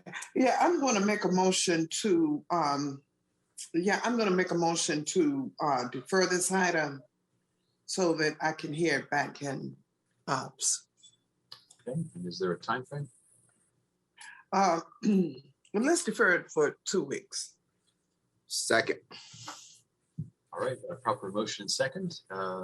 Seeing no hands raised, commissioners, we'll go. I just was going to confirm this is going to be on the agenda for the next Ops Committee. Yeah, we'll have it. Yeah, we'll have it. Depending on how much I have, but yeah, we're going to try to have it for the next Ops Committee. Okay. Well, it did have a due pass recommendation. I'm sorry. I said it had previously had a due pass recommendation, so I hope we can get back to it. And yeah, well, the reason that it had, because I mean, I don't know if I was present during that meeting, but I had a lot of questions. And so it was, as I missed the last meeting. And so I know it was deferred for a certain amount of time, but I would have to refresh myself on that. But I knew that it was a bunch of questions that I had on I had questions on the cost, upon the method, and it was some more questions that had not been answered. So we brought it back, and it was going to be deferred for a certain amount of time. And of course, I did not specifically check this item before this meeting today, but I will have the opportunity to get a little bit deeper back into it and review my notes by Thursday, and I will have a better understanding of where we are. This item was not placed out for bid. It was a bunch, from my standpoint, there were a bunch of unanswered questions about this specific agenda item. Okay. Unless there's any other conversation, commissioners, I'll move on to the roll call. Commissioner Rader? Aye. Commissioner Larry Johnson? Yes. Commissioner Bradshaw? Yep. Commissioner Davis Johnson? Aye. Commissioner Terry? Aye. Commissioner Cochran Johnson? Aye. And chair votes aye, 7-0 in the affirmative on that item. The next three items are before the ERPS committee. Mr. Chairman, you want me to take these together? I think they might have different deferral times. Okay, that's fine. I'll read them out individually. Agenda item 1656, to amend the Code of DeKalb County, Georgia, as revised in 1988, Chapter 20, Article 8, to recognize General Election Day as a paid county holiday. Yes, thank you, Mr. Presiding Officer. We did not have time to get to this item at the last ERPS meeting, so it is on the agenda for next week. So I will motion to defer for 2 weeks. Okay. If there's no questions or comments, I'll ask for a second. Second. All right. Thank you, Commissioner Bradshaw. We'll move into the roll. Commissioner Rader? Aye. Commissioner Larry Johnson? Yes. Commissioner Bradshaw? Yes. Commissioner Davis Johnson? Aye. Commissioner Terry? Aye. Commissioner Cochran Johnson? Aye. And chair votes aye, 7-0 in the affirmative for that deferral 2 weeks. Commissioner Terry, the next item is 1299, resolution requesting the governing authority of DeKalb County amend Chapter 15 of the Code of DeKalb County, Georgia, as revised in 1988, to provide for the mandatory use of video surveillance systems at convenience stores and for other purposes. Yes, thank you. Same situation. We actually did discuss this at the last ERPS meeting. There were just a few kind of tweaks and sort of questions I think we're kind of getting to working with Mr. Phillips from the law department. So we did recommend a 2-week deferral to come back to ERPS. So same thing here. I'll motion to defer for 2 weeks. All right. Thank you very much, Commissioner Terry. And I'll ask for a second. Second. Thank you, Commissioner Bradshaw. Seeing no questions or concerns for the roll call, Commissioner Rader? Aye. Commissioner Larry Johnson? Yes. Commissioner Bradshaw? Yes. Commissioner Davis Johnson?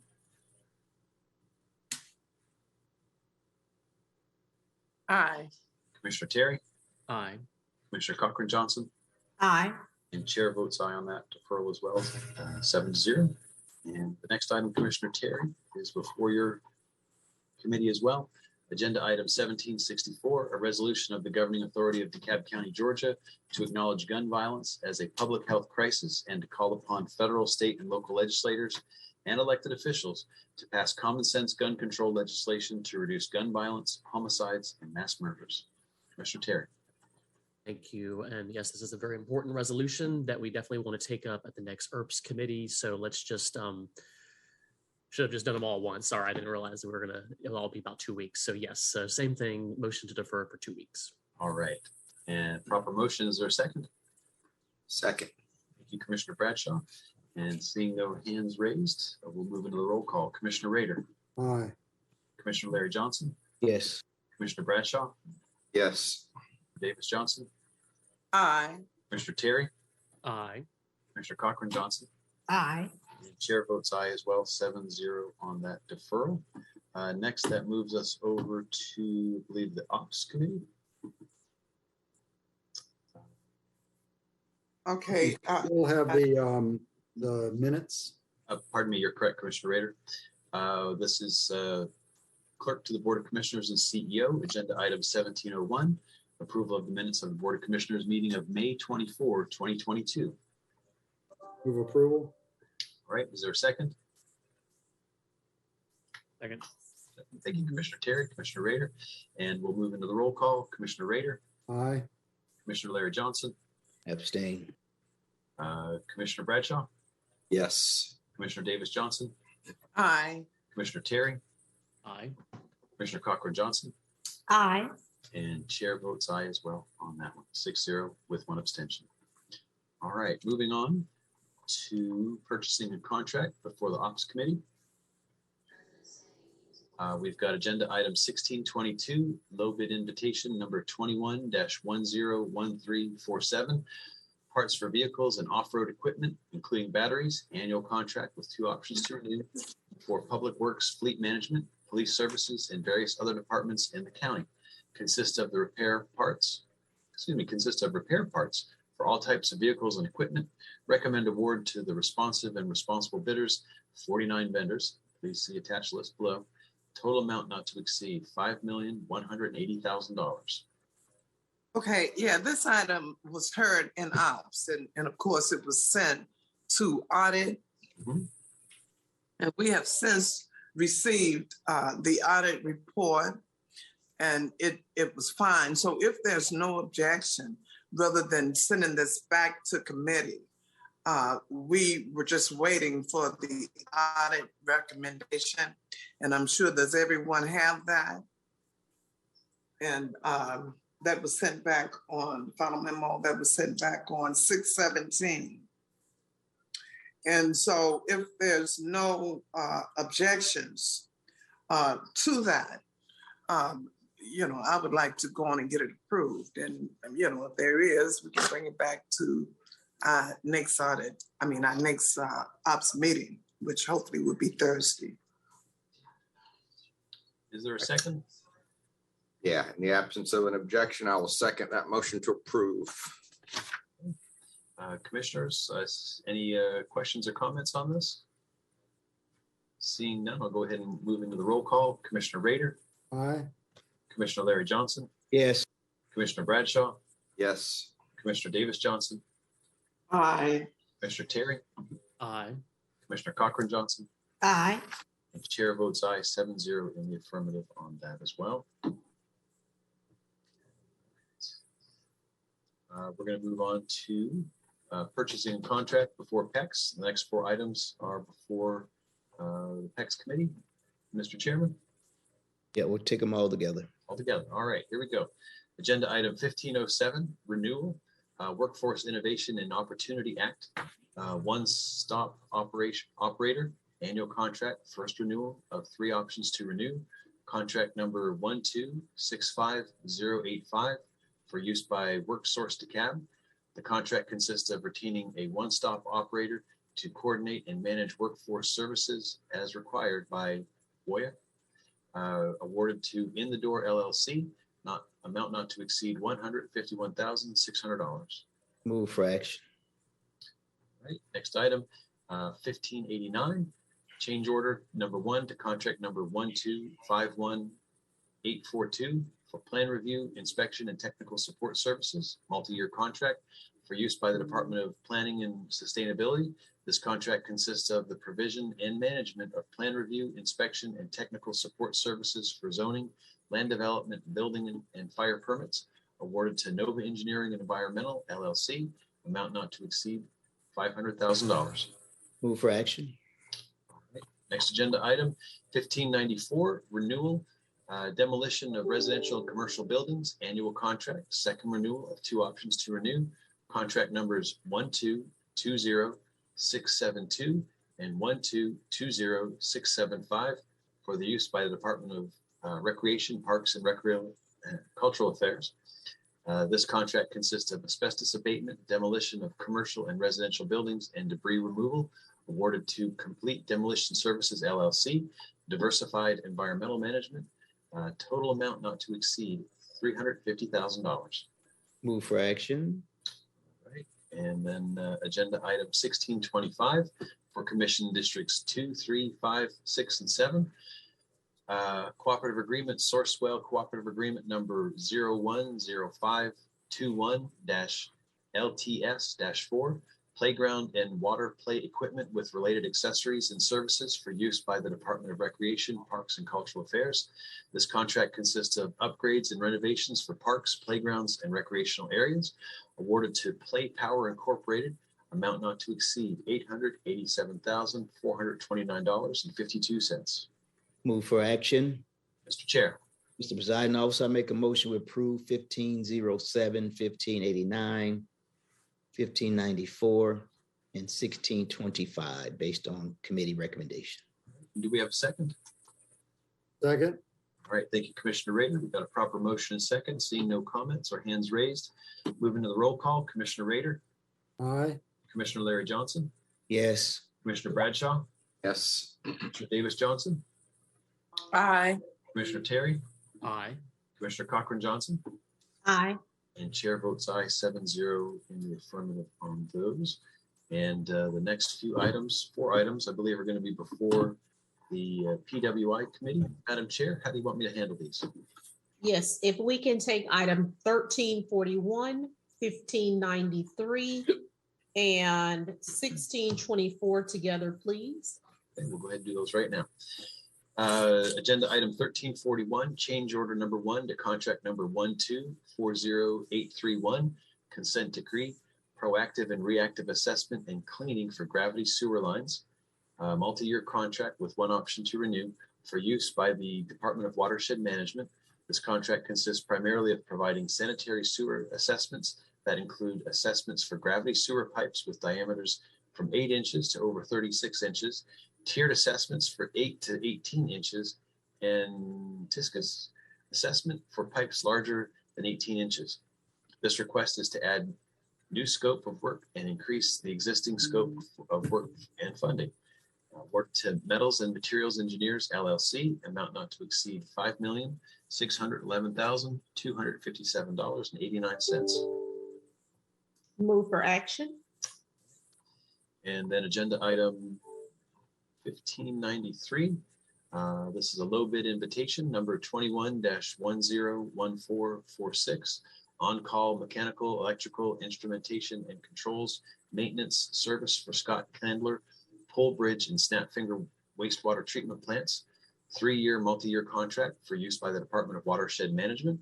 Consists of providing mechanical, instrumentation, and controls maintenance service to the county. Recommend award to the lowest responsive and responsible bidders, River to Tap Incorporated, R2T, and Tesco Controls Incorporated.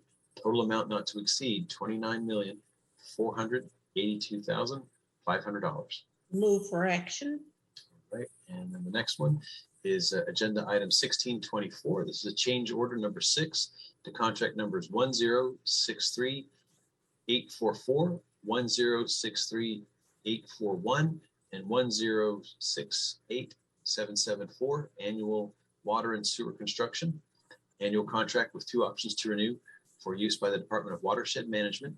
These contracts consist of primarily providing installation and repair of water and sewer pipes in various sizes. This request seeks to increase the contract funding and term through June 30, 2023, awarded to GS Construction Incorporated, SD&C Incorporated, and the Renee Group / CamKen Consulting, RGI / CamKen JV.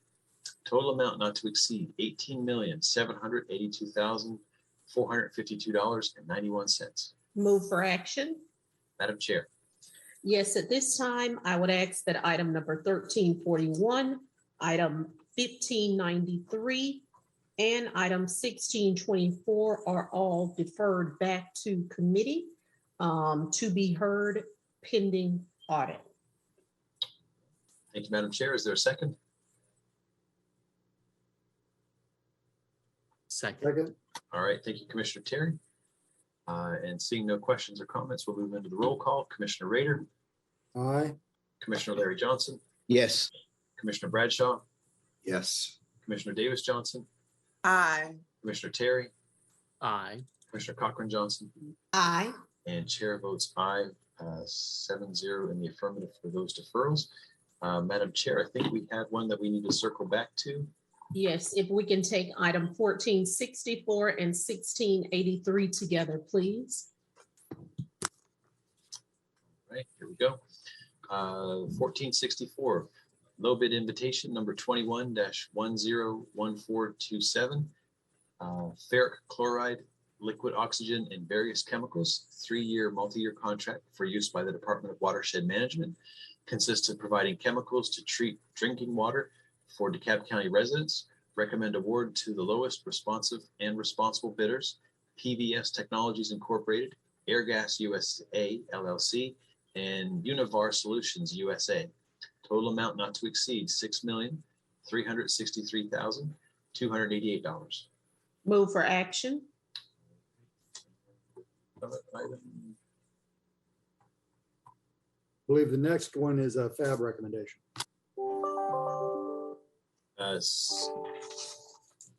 Yes. Commissioner Cochran-Johnson? Yes. Just the one item? Hold on just a moment. According to what I had, I thought I had two, but I shut my book too quickly. Give me just a moment. Understood. Page 26. I'm fine. Okay, 1683. Yes, so only 1464. This particular item has been heard in committee. It has also undergone audit. It was supported as presented. So I would ask at this time that item 1464 is approved. All right, is there a second? Second. Thank you, Commissioner Bradshaw. We'll go ahead and move into roll call, see if there's no hands raised. Commissioner Rader? Aye. Commissioner Larry Johnson? Yes. Commissioner Bradshaw? Yes. Commissioner Davis Johnson? Aye. Commissioner Terry? Aye. Commissioner Cochran-Johnson? Aye. And chair votes aye as well, 7-0 in the affirmative. All right, Commissioner Rader. Get back down to your agenda item here. Agenda item 1683. This is was before the FAB. DeKalb County SPLOST funding for DeKalb County Courthouse security upgrades, $549. Commissioner Rader. Move to approve per committee recommendation. All right, is there a second? Second. All right, thank you, Commissioner Terry. Seeing there's no hands for comments or concerns, we'll move into the roll. Commissioner Rader. Aye. Commissioner Larry Johnson. Yes. Commissioner Bradshaw. Yes. Commissioner Davis Johnson. Aye. Commissioner Terry. Yes. Commissioner Cochran-Johnson. Aye. And chair votes aye, 7-0 in the affirmative. Commissioners, that looks like we have exhausted our agenda for today. I'm hoping nobody would mind if we skipped commissioner comments for today and went ahead and adjourned. I would ask, or one quick comment I would say is that my colleague and good friend, Commissioner Marita Davis Johnson, turned 21 this past weekend, and I just want to acknowledge her. So with that, commissioners, I'll take a motion to adjourn.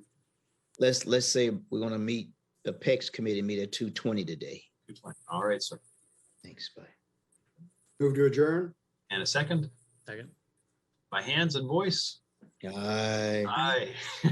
See you guys. Appreciate your time.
They call me Prince like I'm royalty or something. But the places I've lived ain't no palaces. So I don't need grilled salmon or a new scratching post. Just give me a cardboard box and a can of tuna and we're good. You can even change my name. I'm cool being the kitty formerly known as Prince.